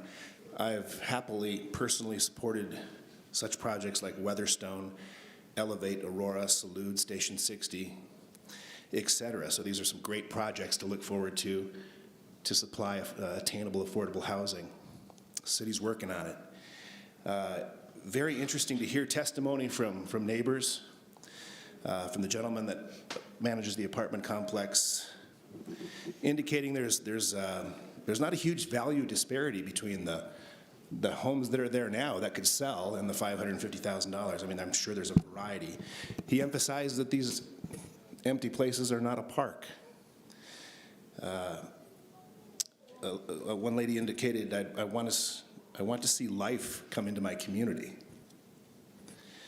Another gal that has lived there for a while indicated that this could help improve lighting, safety, speeding, drug use, etc. And some words I picked up from the presentation originally: it complies, it enhances, it improves, it's compatible, it mitigates. So I thank you guys for providing a service to increase supply in our city. Thank you. Further questions? Are there any further questions of the applicant, the staff, the applicant, or the appellant? I told my case I didn't. Then public hearing is now closed. Motion? Motion is... Mayor. Councilmember Gardner. Motion to approve item 13A. Moved by Councilmember Gardner, seconded by? Zavonic. Seconded by Councilmember Zavonic to approve item number 13A. Discussion? Mayor? Mayor Pro Tem. Yeah, I just want to say that to those that spoke tonight, it's hard to hear the stories that we have heard, and certainly the city needs affordable housing. And I recently actually sat on a hearing for a developer that is trying to bring in affordable housing. It was for CHAFA to get state grants, and so they could not actually bring affordable housing to any city, including Aurora, unless they were able to basically get these government grants that then makes it affordable for them to have these affordable housing, attainable housing. So it can be done, but it's those grants are far and few between. We only have so many per year that any developer can apply for. It's across the state of Colorado. So there are ways for us to, to try to work on getting affordable housing as well as reducing possibly construction costs with some of our standards that we have, which I think the mayor has a task force on affordable housing that we'll be addressing. But in the end, this is vacant land. It is, obviously, we heard there was no one interested in doing any affordable housing there, and I think it's actually needed to improve the neighborhood, and hopefully we will then be able to do other projects in the area down the road. So, like I said, it's heartbreaking to hear stories, but I think this is a good project. Further comments? Mayor. Discussion? Councilmember Gardner. Thank you. Yeah, I guess first I want to start by saying thank you to residents from Aurora that showed up to speak tonight. Appreciate you taking the time to come out and give your thoughts. It's frustrating to me that the developers of this project have been put through some of the things that they have been put through by organizations that are not in Aurora, that are not in our city. And that's really frustrating. The fact of the matter is they have a right to build what they are asking to build. We do not have a legal right to turn it down. And, frankly, for those that spent their time making comments about our background or where we might have come from, you need to do your history before you make comments about people. And I can assure you, using your public comment time to criticize where we came from or where we grew up is not going to help your case if you decide to come back and speak again in the future. But, for those of you who are from Aurora that decided to spend your time to come and speak, some of you were sold a bill of goods. Some of you were lied to by organizations that are not in Aurora, that are not in our city. And I think that's too bad. In some cases, you were used as pawns to push rent control at the state. You were told that this argument was about affordable housing and gentrification and displacement when it wasn't. We have very specific criteria in our UDO and our comprehensive plan that we have to follow when reviewing these plans. And you were told that this was about affordable housing. You were told that this was about gentrification. You were told this is about displacement, and it's about none of those. And for those of you who were lied to by some of these organizations, I really want to apologize. I think that's too bad. We'll continue to, as Councilmember Sundberg pointed out, support affordable housing projects that are appropriate for our city, but certainly will not be bullied by organizations from Denver. Further discussion? Mayor? Councilmember Jaworski. Yeah, I just want to say, when we're talking about affordable housing, in some instances that can be a pretty loose term. There is a housing shortage in every price point right now. So I think there are a lot of people in the $500,000 range that haven't been able to find a home, or they got into massive bidding wars. And the good thing about new home builds is you avoid those bidding wars. And so somebody who can truly and honestly afford a $500,000 home they're going to get that new build for $500,000. They're not going to get into a bidding war with a cash investor or somebody who has more money than them. And then all of a sudden, this home is now going for $600,000. So with the new build, they're honestly and genuinely going to get their home for what it's advertised for. And I just want to say that in the past, I took some criticism from some of my colleagues because I have stood up to a developer, a commercial developer that I felt was truly displacing people in our community, a business of 29 years and a business of 24 years that I felt this developer was willing to, I guess, throw away is kind of how I felt about it. And I stood up to that developer.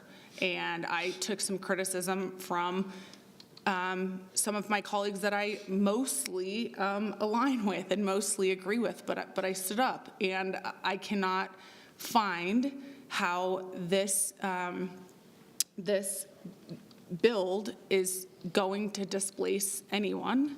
And I think that it will bring more eyes and ears into the community to help keep people safe. Vacant lots, I see it all over town, all over the metro area, things that go on in vacant lots. And, the story about this woman being raped in a vacant field, that's kind of the perfect crime, right? If no one's around to hear you scream, or that's kind of the perfect place for these types of crimes to happen, drug use, where there's these vacancies. And I also would like to thank the applicant for wanting to develop in this community and wanting something good to come into this community. So I will also be supporting this. Further discussion? Mayor. That's all right. Councilmember McConnell. It was Medina. Not me. Oh, I'm sorry, Medina. Councilmember Medina. Couple comments. I've heard a lot of talk about, I know people on this side, I know people on this side. I work in North Aurora constantly, which I don't see half of you have there half the time. I'm there daily. You can ask them because I'm there, I'm on the ground. Yep. For you to assume this or that doesn't make any sense to me. And saying that it's not going to displace or it's not going to change people, it will change that community. I know. I've been in there for 15 years. You can't tell me it hasn't changed. Any piece that we put there, the Stanley changed it. Did we ask the community what if they wanted it? No. We went ahead. You know how I know that? I got statistics. You want statistics? I've got that. I can show you a study where Stanley didn't even know how to reach out to the community. Who did they reach out to? Us, who knew the community, to get the survey to see about them. 90% of the people didn't even know the Stanley existed that lived a block away from there. So those are things that I think people need to understand, is that we have to have a better way to communicate when things are coming in. I'm not against the development either, but the thing is, why are we not talking to the very people who were there first? If this is okay with them, why can't we include them? How many people in this survey, can you tell me, staff, how many of these two meetings that you had, how many constituents actually came? Because I can guarantee you it's probably less than 10. Right? And did you reach out to all the immigrant refugee population there? Probably no. Because the only way I know how we do things, having worked for the city, we post a sign assuming that everybody reads English, everybody has access to a computer, everybody has access to all these things. I'm appalled that we don't have better choices there. And I will certainly look at ways that we can mitigate that in the future. Thank you. Further discussion? Mayor. Councilmember Jurinsky.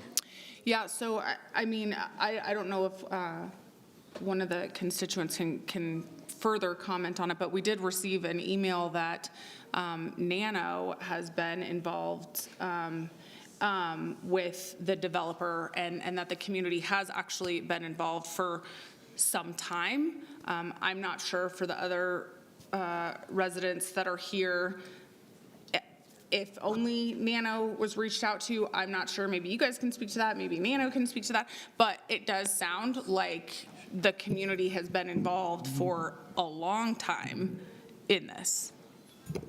Mayor? Mayor Pro Tem. My understanding is the notice goes out to every neighborhood, registered neighborhood association and residents within, I can't remember how many miles. Is it 1 mile or It's adjacent property owners. adjacent property owners? So that definitely, that notice went out and there were 2 neighborhood meetings, correct? I misunderstood, I apologize. Are you referring to notices that went out to neighbors for these neighborhood meetings? Mm-hmm. I'll defer to you. So I'd be happy to answer that. We did engage very early on with Nano and Delmar. Both were actually in opposition. It's really important to us as a company that when we have opposition that we go and we meet with them and we understand why they're in opposition. It gives us an opportunity to educate. It gives us an opportunity to compromise. So we met with both of those organizations and we were able to change them from opposition to support by allowing them to have a say in the development. Many of the folks here in opposition tonight are coming from the East Colfax Collective. They were not even a registered neighborhood organization when they reached out to us the first time through the city. And we held that meeting quite quickly once we were informed. I offered up my cell phone and my email address, and candidly, they refused to engage until they came to my office on Thursday of last week. It was pretty late in the game when we finally got to sit down with them. So they did not come to your other meeting? No, none of the other meetings. They didn't know who we were last year when we were doing this. I mean, we were doing this in 2021 and most of 2022. We didn't know who they were. I don't think they knew who we were until probably 2 months ago. Okay, thank you. Further discussion. Mayor. Councilmember McConnell. Mayor, I think that was actually someone else, although I do want to speak, but acknowledge them first, please. Councilmember Gardner, I think everything's been said, but not everybody said it. Councilmember Gardner. Thank you, Mayor. Yeah, one other thing I wanted to bring up that I failed to mention in my first comments to the commenters that talked about crime, I wanted to briefly summarize a memo that came out from our police chief last week in regards to crime in the area, just to let you know that we have heard it. We've heard the concerns. We know it's an issue, and it's something that we're, putting a lot of emphasis on. Our interim police chief, Dan Oates, and the District 1 command staff is putting a lot of emphasis on it, and, encouraged to report that in the 3 months since they have placed an increased focus on crime in the area, there's been a 60% decrease in average crime events, including 0 homicides, 75% reduction in drug crimes, and 60% reduction in motor vehicle thefts. And this development is specifically in this area. And so I think, with the increased focus as well as some good development in the area, we'll continue to turn the crime around. So thank you for bringing up those concerns. It's always been a priority for me that our residents feel safe in this city. And, one of the things I heard tonight from residents is they don't feel safe in this neighborhood right now. And I will always make that a priority, and I know a lot of my colleagues will too. So just letting everyone know we hear those concerns. Councilmember McConnell. Thank you, sir. So first I want to start with just saying that the housing product here and the amenities that are being offered, honestly, I think that they're great. I think this might be a little overparked given the proximity to the busiest transit corridor in the metro, but is what it is. This is actually the kind of housing development that I want to see all over the city, but at a reasonable price. Our median income in Aurora is $67.7K a year for a family of 4. To afford this, you're going to need an income of about $140,000 minimum. I just don't see how bringing this kind of product into this area of town, our lowest income, most diverse part of town, where you heard from people, they're trying to survive on $18 an hour, and not understanding that this is going to lead to displacement through raising property values, by raising comps in the area. And we're going to end up with a larger issue, especially a larger public safety issue than we currently have as more and more people begin to struggle when before they were maybe able to, cobble out some kind of an existence. This is when I talk about addressing the root causes of crime and like a real public safety strategy, this is paramount to that. And we create the situation in our city that we're dealing with today. We created that. Previous councils created that. some out of ignorance, some knowing full well what they were doing and not caring because they didn't live in that part of town. We have an opportunity to reverse course from a public policy standpoint and actually prioritize the people who already live in our communities and work with developers who might be well-intentioned and might be providing good housing product to actually be able to reach prices that our residents need. Because you actually create a safe and prosperous community when folks aren't struggling to make ends meet and when they have that housing stability that I think, this council certainly seems to take for granted. I want to address the vacant land issue as well. I agree completely that having vacant land there can be a magnet for antisocial and dangerous behavior. Utilizing that kind of space for community benefit is how you deter crime.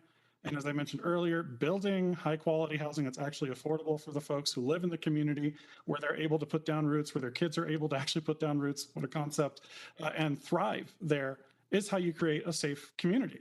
Building $500,000 townhomes in an area that's the median income is around $36,000 to $40,000 is not that, y'all. This is going to lead to displacement. It's going to amplify the issues that we're already experiencing and maybe just move them a block or two down the road. And I want to be clear to my colleagues. Our UDO has item F. You can look in the backup that requires that the application mitigates any adverse impacts on the surrounding area to the maximum degree practicable.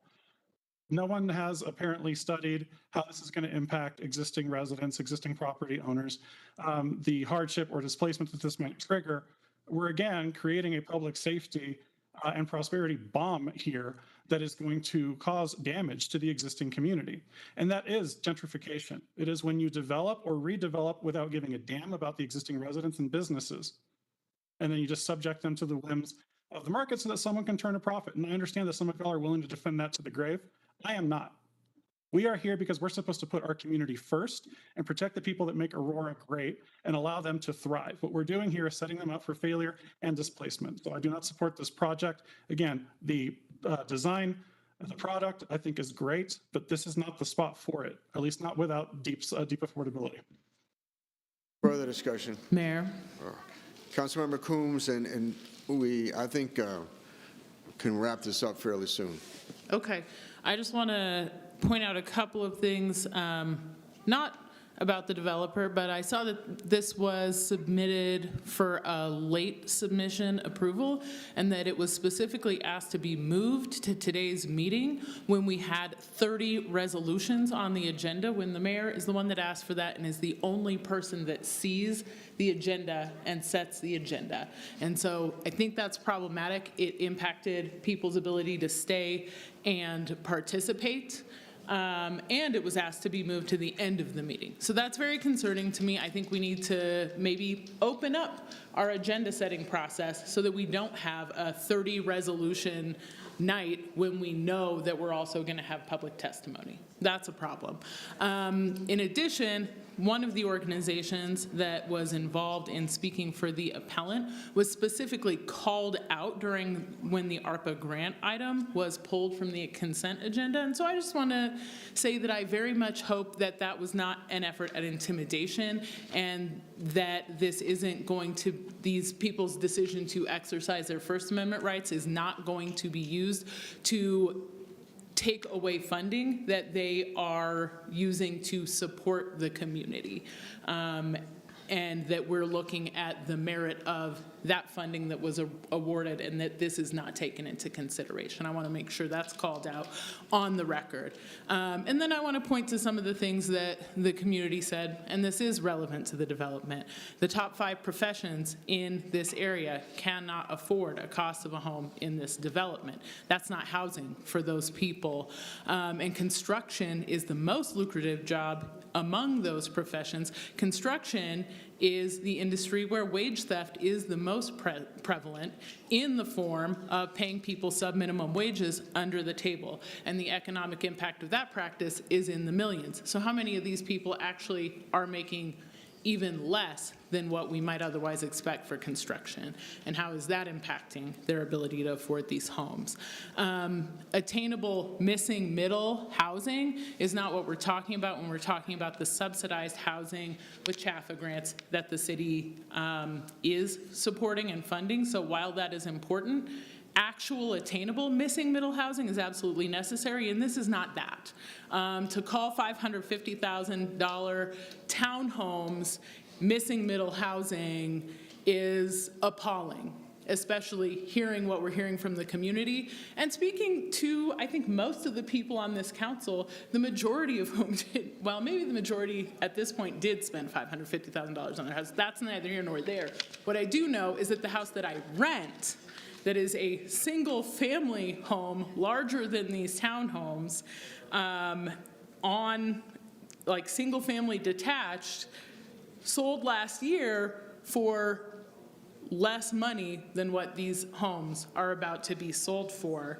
And honestly, 5 years ago, it probably would have sold for less than $300,000. What you're saying is because the market is so outrageous, the market is so exploitative, the market has so successfully displaced the people who used to be able to afford to live in this city, now for the region, $550,000 constitutes missing middle housing. But that is so detached from what people actually experience. As a council member in this city who works in an educated profession outside of council, I could not afford one of these townhomes. So if I can't, then probably most of the people living in this city cannot. This is not attainable missing middle housing for the people who actually live in this city. And if we're going to take our responsibility seriously as a council, we are going to look at those housing plans that we put in place. We are going to look at the housing study that was conducted specifically to acknowledge this reality in our city. And we cannot, in good conscience, go ahead and say, sure, build $550,000 townhomes in an area where people cannot even afford the rentals that are currently there and certainly aren't going to qualify to buy those homes. Further discussion. Mayor. Councilmember Murillo. Thank you. I will try to be brief. I know it's late. I did want to acknowledge a couple points, especially in regard to the organization. I appreciate Councilmember Coombs calling out the delayed vote on some of the ARPA dollars that have been vetted by staff for projects that are worthy of investing in. I hope that this isn't, going to be used in retaliation. I also to just speak about the organization, my understanding is that they are a registered neighborhood organization in Aurora, that they do have Aurora members. So I don't want to discount the fact that they also represent our constituencies as well. So to frame it as anything other than that, sure, yes, there are neighbors from Denver, but frankly, especially in that area, people don't really, they just want to know that their neighborhood is safe. They want to know that they, have community, that they have amenities. Folks aren't necessarily going to observe a arbitrary boundary like we do as politicians. So I think it actually makes a lot of sense to have a lot of collaboration. I've worked with this organization and others in the past to organize Denver Aurora walks around the neighborhood so that people can feel safe, that they can stay connected to their community members and feel that they have a space and a way to impact what goes on in their community. So I want to be very clear that that's, this isn't just some Denver organization that's just pouring in resources and, opinions that don't belong. They have Aurora members, they represent our constituencies and are a registered neighborhood organization, just like any other registered neighborhood organization that would come to speak.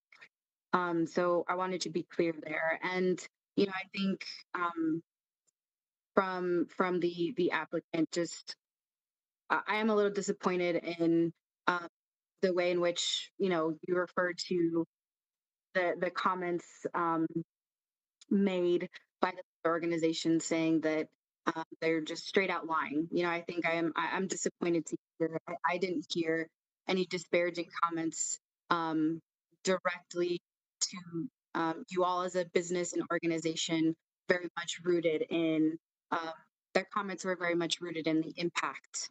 And so I think I would ask you to do better next time. I think there are um, just the I find it really challenging to have this conversation because, I think there are some positive things, right? I think being LEED certified is a really big deal, right? The fact that it's going to be near a bus rapid transit station, that it is not just 1 and 2 bedroom product, I think is is a lot of positive things. But in the grander scope of I think our responsibility, what I feel like as our responsibility as a council, and being intersectional and acknowledging that we also have plans around our housing plan and affordability and acknowledging the reality of who lives there, what people can afford in that district is bar none and is critical. And I think that's what I'm hearing as the most salient thing. People aren't against development, right? It's not that they don't want to see anything there. They just want to see something that they can benefit from, that they get to enjoy down the line. And it's disappointing that people would take that out of context. I didn't hear anybody say disagreeing that they didn't want a safe community. And we did get a report from our chief of police about a week ago about some improvements in criminal activity, and I want to thank them for their work. But nothing changed. There wasn't a housing development that created that change. That is to say that this housing development will equal that change clearly isn't the case. I do agree that more people, right, and not having vacant lots is a good idea. We could talk about, non-policing ways to prevent crime, lighting, all of that, right? That's all real. And I, don't want to discount the realities and the scary stories that y'all have shared. That is really hard to hear. And I can understand why it's tempting to make that association. New development equals safer community. But guess what? We're actively creating safer communities. And the statistics from the police chief, they have improved, they've achieved a 60% decrease in crime and average crime per month. But that's not because there was a new development there. In fact, they cited being able to use the criminal nuisance property determination process as one of the key factors in creating a safer community in that area. So I want to just also push back and challenge that we can't have those things now with the people that we have, and we should be pushing for greater accountability and safer communities, regardless of the price of the homes in that area. I think everyone deserves that home, and it shouldn't just be reserved for people who can afford $500,000 townhomes. So, I at the end of the day, I know this is not easy. I want to thank everyone who came out to speak, whether you were for or against this project. I think that there were some salient points that we heard, and I hope that we continue to address that.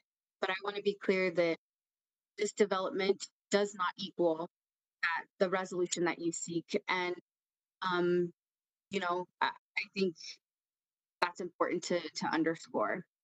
And thank you to organizations like the East Colfax Community Collective for paying attention to people and empowering people who might otherwise not feel like they have a say, or understand how this stuff is. It's complicated. I don't envy the amount of learning you have to do to have to understand this stuff. So, thank you for showing up, for giving, everyday people a say in what goes on. And I hope that moving forward that we can continue to prioritize these strategies that are in our housing strategy that would have made it cheaper, would have made it more likely for them to be mixed income. That's a big push that I know we've had in the city and in that housing strategy as well, and other creative ways that we might address that. Because I don't necessarily think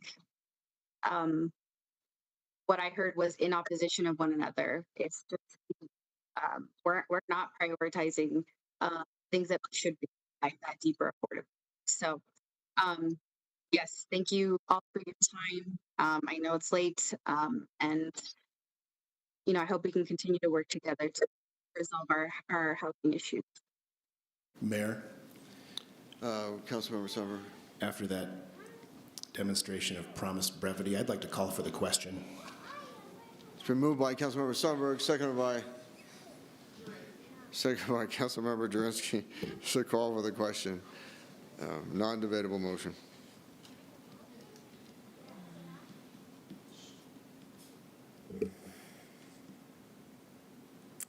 Mayor Kaufman, Mayor votes yes.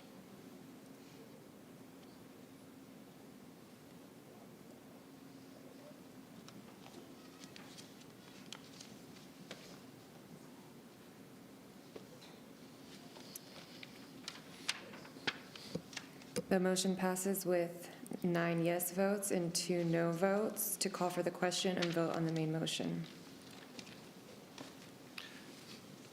Call for the question on item number 13A. This is for the item 13A, the main motion. Mayor, how would you like to vote? Mayor votes yes. Okay, there's 7 yes votes, 4 no votes. The motion passes. The no votes from Councilmember Medina, Marcano, Coombs, Murillo. Will the clerk now please read the title to item number 14A?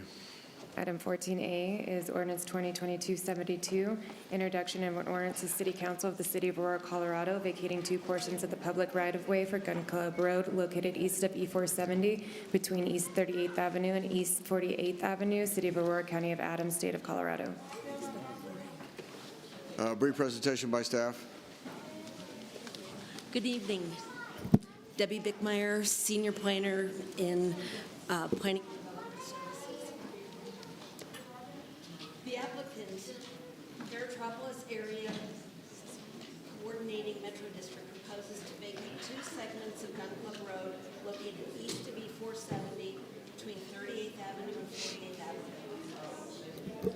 I thought it was on. Anyway, the street vacation request is part of a plan to facilitate development for the Aurora Highlands Master Plan. Street vacations are not subject to Planning Commission review and are directly the responsibility of the City Council. The subject right-of-way segments are currently unpaved and have no utilities. Subsequently, the north and south access has been replaced with the construction of Main Street from 26th Avenue to 42nd Avenue. The proposed right-of-way vacation meets the criteria found in Section 146-5.4.2.B.3C. Therefore, staff recommends approval of the proposed vacation. That concludes my presentation. Questions to staff? Seeing none, motion is in order. Mayor, I move to approve 14A. Moved by Councilmember Sundberg, seconded by? Bergen. Seconded by Mayor Pro Tem Bergen to approve item number 14A. Discussion? Seeing no discussion, the question before us is the adoption of item number 14A. Call for the questions.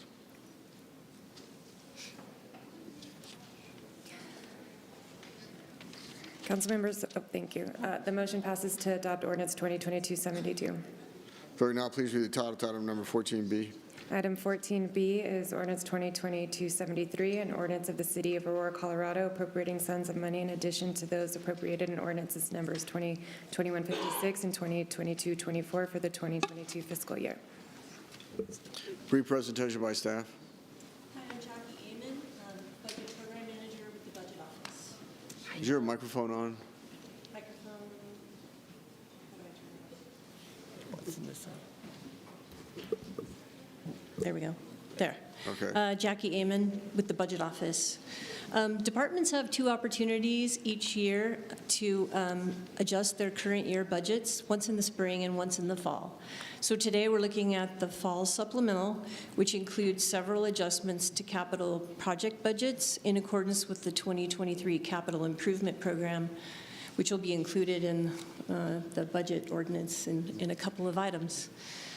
It also includes several technical items, which are adjustments to appropriate grants, reimbursements, and program income, so new revenue to the city, or new funds. There are also technical adjustments to transfer existing budgets between departments and to move existing budgets between one project or another.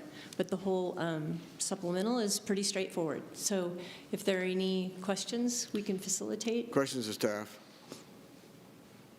Seeing none, thank you very much. Motion is in order. Mayor, motion to approve 14B. Moved by Councilmember Gardner, second by? Sundberg. Second by Councilmember Sundberg to approve item number 14B. Discussion? Seeing no discussion, question before us is the adoption of item number 14B. Call for the question. Councilmember Coombs? Thank you. The motion passes to adopt ordinance 2022-73. Well, I'm going to take, since items number, the following items were unanimously approved in first reading: item number 15A, item number 15B, item number 15E, item number 15F, item number 15H, item number 15I, item number 15J, item number 15K, 15L, 15M, 15N, and 15O, and I can take those in one motion. Mayor, I'd like to approve all of those that you just mentioned. So moved by Councilmember Sundberg, seconded by? Marcano.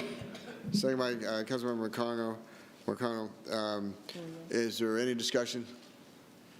Seeing no discussion, call for the question on all those.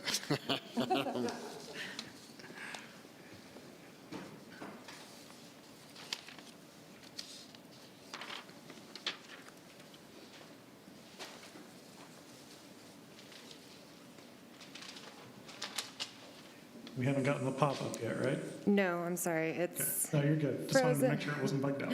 No, it froze on my end for a second. All right.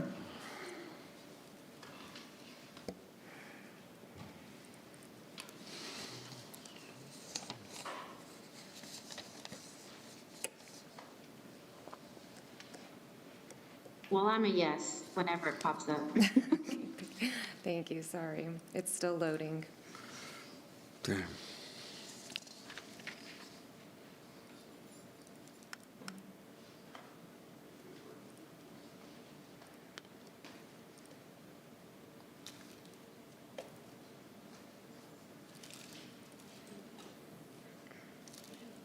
Okay, everybody vote? Have we called the vote? We did, but my system just went down, so I'm going to have to do a manual vote.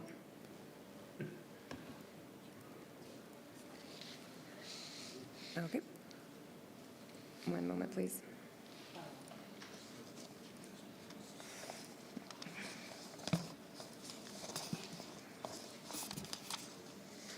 Okay. Mayor Pro Tem Bergen? Yes. Councilmember Coombs? Yes. Councilmember Gardner? Yes. Councilmember Drinsky? Yes. Councilmember Lawson? Yes. Councilmember Marcano? Yes. Councilmember Medina? Yes. Councilmember Mario? Yes. Councilmember Sundberg? Councilmember Zvonek? Yes. The motion passes. Clerk, now please read the title to item number 15C. Item 15C is ordinance 2022-58, an ordinance of the City of Aurora, Colorado, adopting an operating and capital improvements project budget for the fiscal year beginning January 1st, 2023, and ending December 31st, 2023. Brief presentation by staff. Good morning, Mayor, Council. What we've got here is the approval of the adopting budget ordinance. There's two ordinances here, the adopting and then the appropriating that you've got going on. It's the culmination of a lot of work from both staff and council and a lot of meetings going on here. It does include the change that was made at the last meeting, adding the police officers for a quarter of the year. Questions to staff? Seeing none, motion is in order. Mayor, motion to approve 15C. Moved by Councilmember Gardner, seconded by? Sundberg. Councilmember Sundberg to approve item number 15C. Discussion. Mayor, Councilmember Coombs. I'm still a no on this.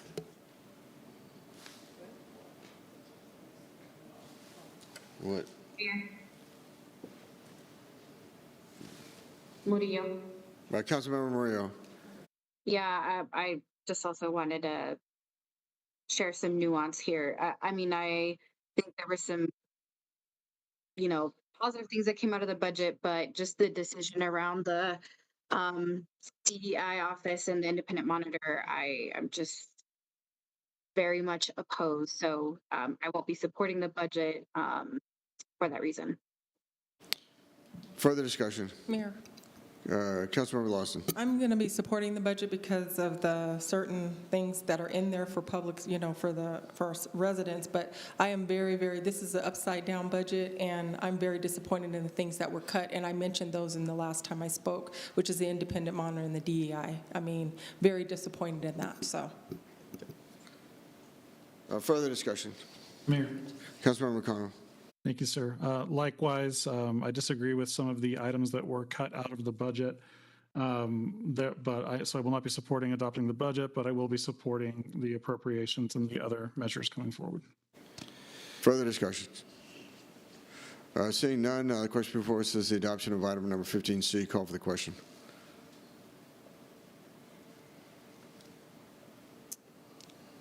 Does everybody see the vote on their screen? No. No. Okay. You might need to log back in. Mayor Pro Tem Bergen? Yes. Councilmember Coombs? No. Councilmember Gardner? Yes. Councilmember Drinsky? Yes. Councilmember Lawson? Yes. Councilmember Marcano? No. Councilmember Medina? No. Councilmember Murillo? No. Councilmember Sundberg? And Councilmember Zvonek? Yes. Will the clerk now please read the title to item number 15? Oh, did you call the vote? The motion passes with 6 yes votes and 4 no votes. Clerk, now please read the title to item number 15D.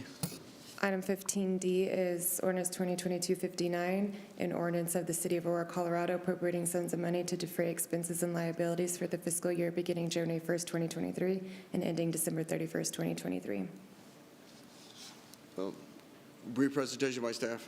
This is the second of the 2023 budget appropriation ordinance right here. The presentation was the same as before. Questions to staff? Seeing none, motion is in order. Mayor. Councilmember Coombs. Move to approve 15D. Moved by Councilmember Coombs, seconded by Gardner. Councilmember Gardner to approve item number 15D. Discussion? Seeing no discussion, question before us is the adoption of item number 15D. Call for the question. Councilmember Medina? Yes. Councilmember Drinsky? Yes. Councilmember Coombs? Yes. Councilmember Sundberg? Yes. Councilmember Zvonek? Yes. Councilmember Lawson? Yes. Councilmember Gardner? Councilmember Gardner? Mayor Pro Tem Bergen? Yes. Councilmember Marcano? Yes. Councilmember Murillo? Yes. Okay, the motion passes to adopt ordinance 2022-59. Will the clerk now please read the title to item number 15G? Item 15G is ordinance 2022-62, consideration of the City Council of the City of Aurora to approve an ordinance amending certain sections of Chapter 138 of the City Code of the City of Aurora relating to services for the provisions of water. A brief presentation by staff. Mayor, Council, this is the ordinance approving water, sewer, and stormwater rate increases and just an adjustment to our connection fees. The ordinance proposes an increase of 4% to water rates, 5% for sewer rates, and 3.5% for stormwater. Additionally, the connection fees will be adjusted to help support the recently approved water conservation ordinance. So we're creating a surcharge for non-recoverable water. The fee for that water the fee for recoverable water actually goes down. Overall, it's a little bit of an increase in the revenue we would collect for water connection fees. And that's what we're proposing this week. Questions of staff? Seeing none, motion is in order. Mayor, Councilmember Coombs. move to approve 15G. So moved by Councilmember Coombs, seconded by? Marcano? Seconded by Councilmember Marcano, to approve item number 15D? G? G. Discussion? Mayor. Councilmember Gardner. Thank you. I'm still going to be a no vote on this. I explained at the last meeting my reasonings why, so I won't belabor the point, but appreciate Marshall and his staff and their time working on this, but I will still be a no vote. Further discussion? Mayor? Mayor Protem.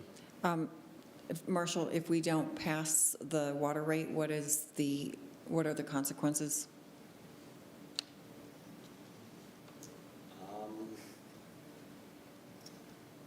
We would have to rethink how we cover operating costs. The next year, we could cut into some reserves, which is probably not the best idea. Would also have to rethink how we are addressing, for example, PFAS in the water supply. Can't hear you. Is that not on? Okay. Oh, that's better. Would have to rethink how we operate some things. We operate proactively to exceed regulatory requirements right now. For example, PFAS, we don't have to remove from the water supply, but we're choosing to, and that has a significant cost in the system. Lead service lines, we technically don't have to remove right now.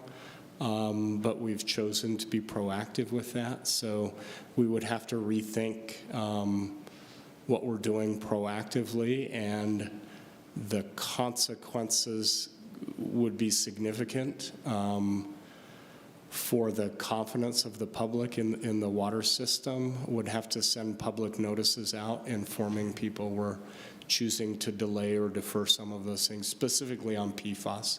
We would be required to notify the public that there is PFAS in the water supply. And then would we actually have to raise rates next year by a higher amount? Yeah, the rate increases would compound. Most of those regulatory things we could delay, would be a delay for a year or two, and then we would be required to comply. So we would destroy public confidence and then come along and raise rates anyway. And then we just approve the budget, correct? Correct. Okay, thank you. Further discussion or questions of staff? Seeing none, motion? We Did already we have- already do the motion?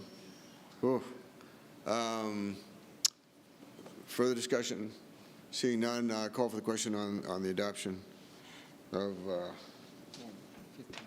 item number 15G. Councilmember Zavonic? No. Councilmember Medina? Yes. Councilmember Coombs? Yes. Councilmember Lawson? No. Councilmember Murillo? Or no? Yes. Mayor Pro Tem Bergen? My colleagues are saying no, so that it looks good to the public. I'm a yes. Councilmember Jurenski? It has nothing to do with looking good for the public. I am a no.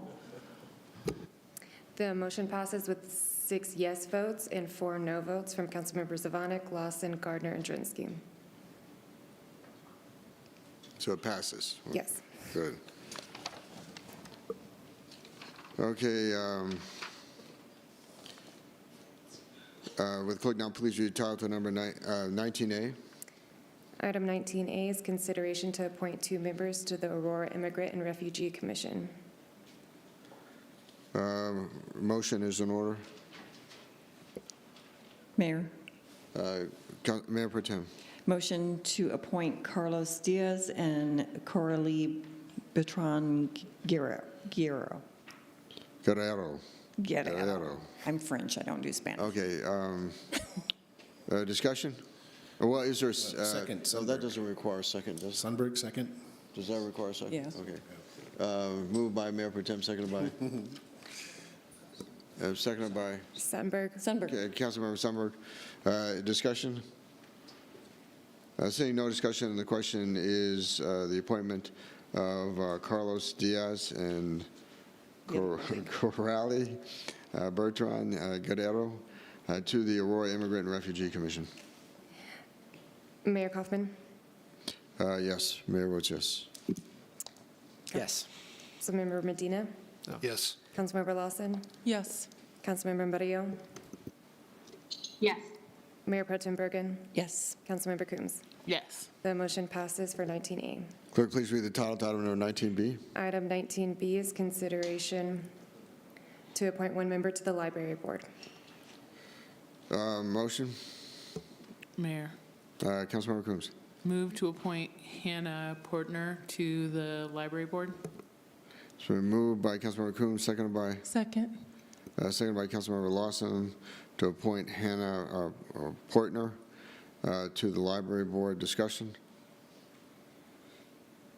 See, now the question before us is the adoption of 19B and appointing Hannah Portner to the library board. Call for the question. Mayor Kaufman. Yes. Mayor Pro Tem Bergen. Yes. Councilmember Medina. Yes. Councilmember Zavanek. Yes. Councilmember Lawson. Yes. Councilmember Murillo. Yes. The motion passes for item 19B. Clerk, please read the title to item 19C. Item 19C is consideration to reappoint one member to the General Employees Retirement Board. Motion? Mayor, Councilmember McConnell. Thank you, sir. Move to appoint Tom Tobiason to the General Employees Retirement Board. It's been moved by Councilmember McConnell, seconded by Bergen. Mayor Pro Tem Bergen to appoint Tom Tobiason to the General Employees Retirement Board. Discussion? Call for the question on the appointment of Tom Tobiason to the General Employees Retirement Board. Mayor Kaufman. Yes. Councilmember Medina. Yes. Councilmember Zavanek. Yes. Mayor Pro Tem Bergen. Yes. Councilmember Murillo. Yes. Councilmember Lawson. Yes. The motion passes for 19C. Will the clerk now please read the title to item number 19D? Item 19D is consideration to appoint one member to the Joint Water Authority. Motion? Mayor, Councilmember Coombs. move to appoint Matthew Alsop to the Joint Water Authority. Moved by Councilmember Coombs, seconded by Marcano. Councilmember Cano to appoint Matthew Alsop to the Joint Water Authority. Discussion? Seeing no discussion, the question before us is the appointment of Matthew Alsop to the Joint Water Authority. Call for the question. Mayor Kaufman. Yes. Mayor Pro Tem Bergen. Yes. Councilmember Lawson. Yes. Councilmember Medina. Yes. Councilmember Murillo. Yes. And Councilmember Zavanek.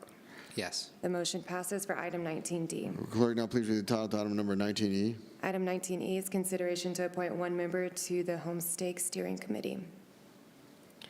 Motion? Mayor, Councilmember Coombs. move to appoint Matthew Alsop to the Homestake Steering Committee. It's moved by Councilmember Coombs, seconded by? Sundberg.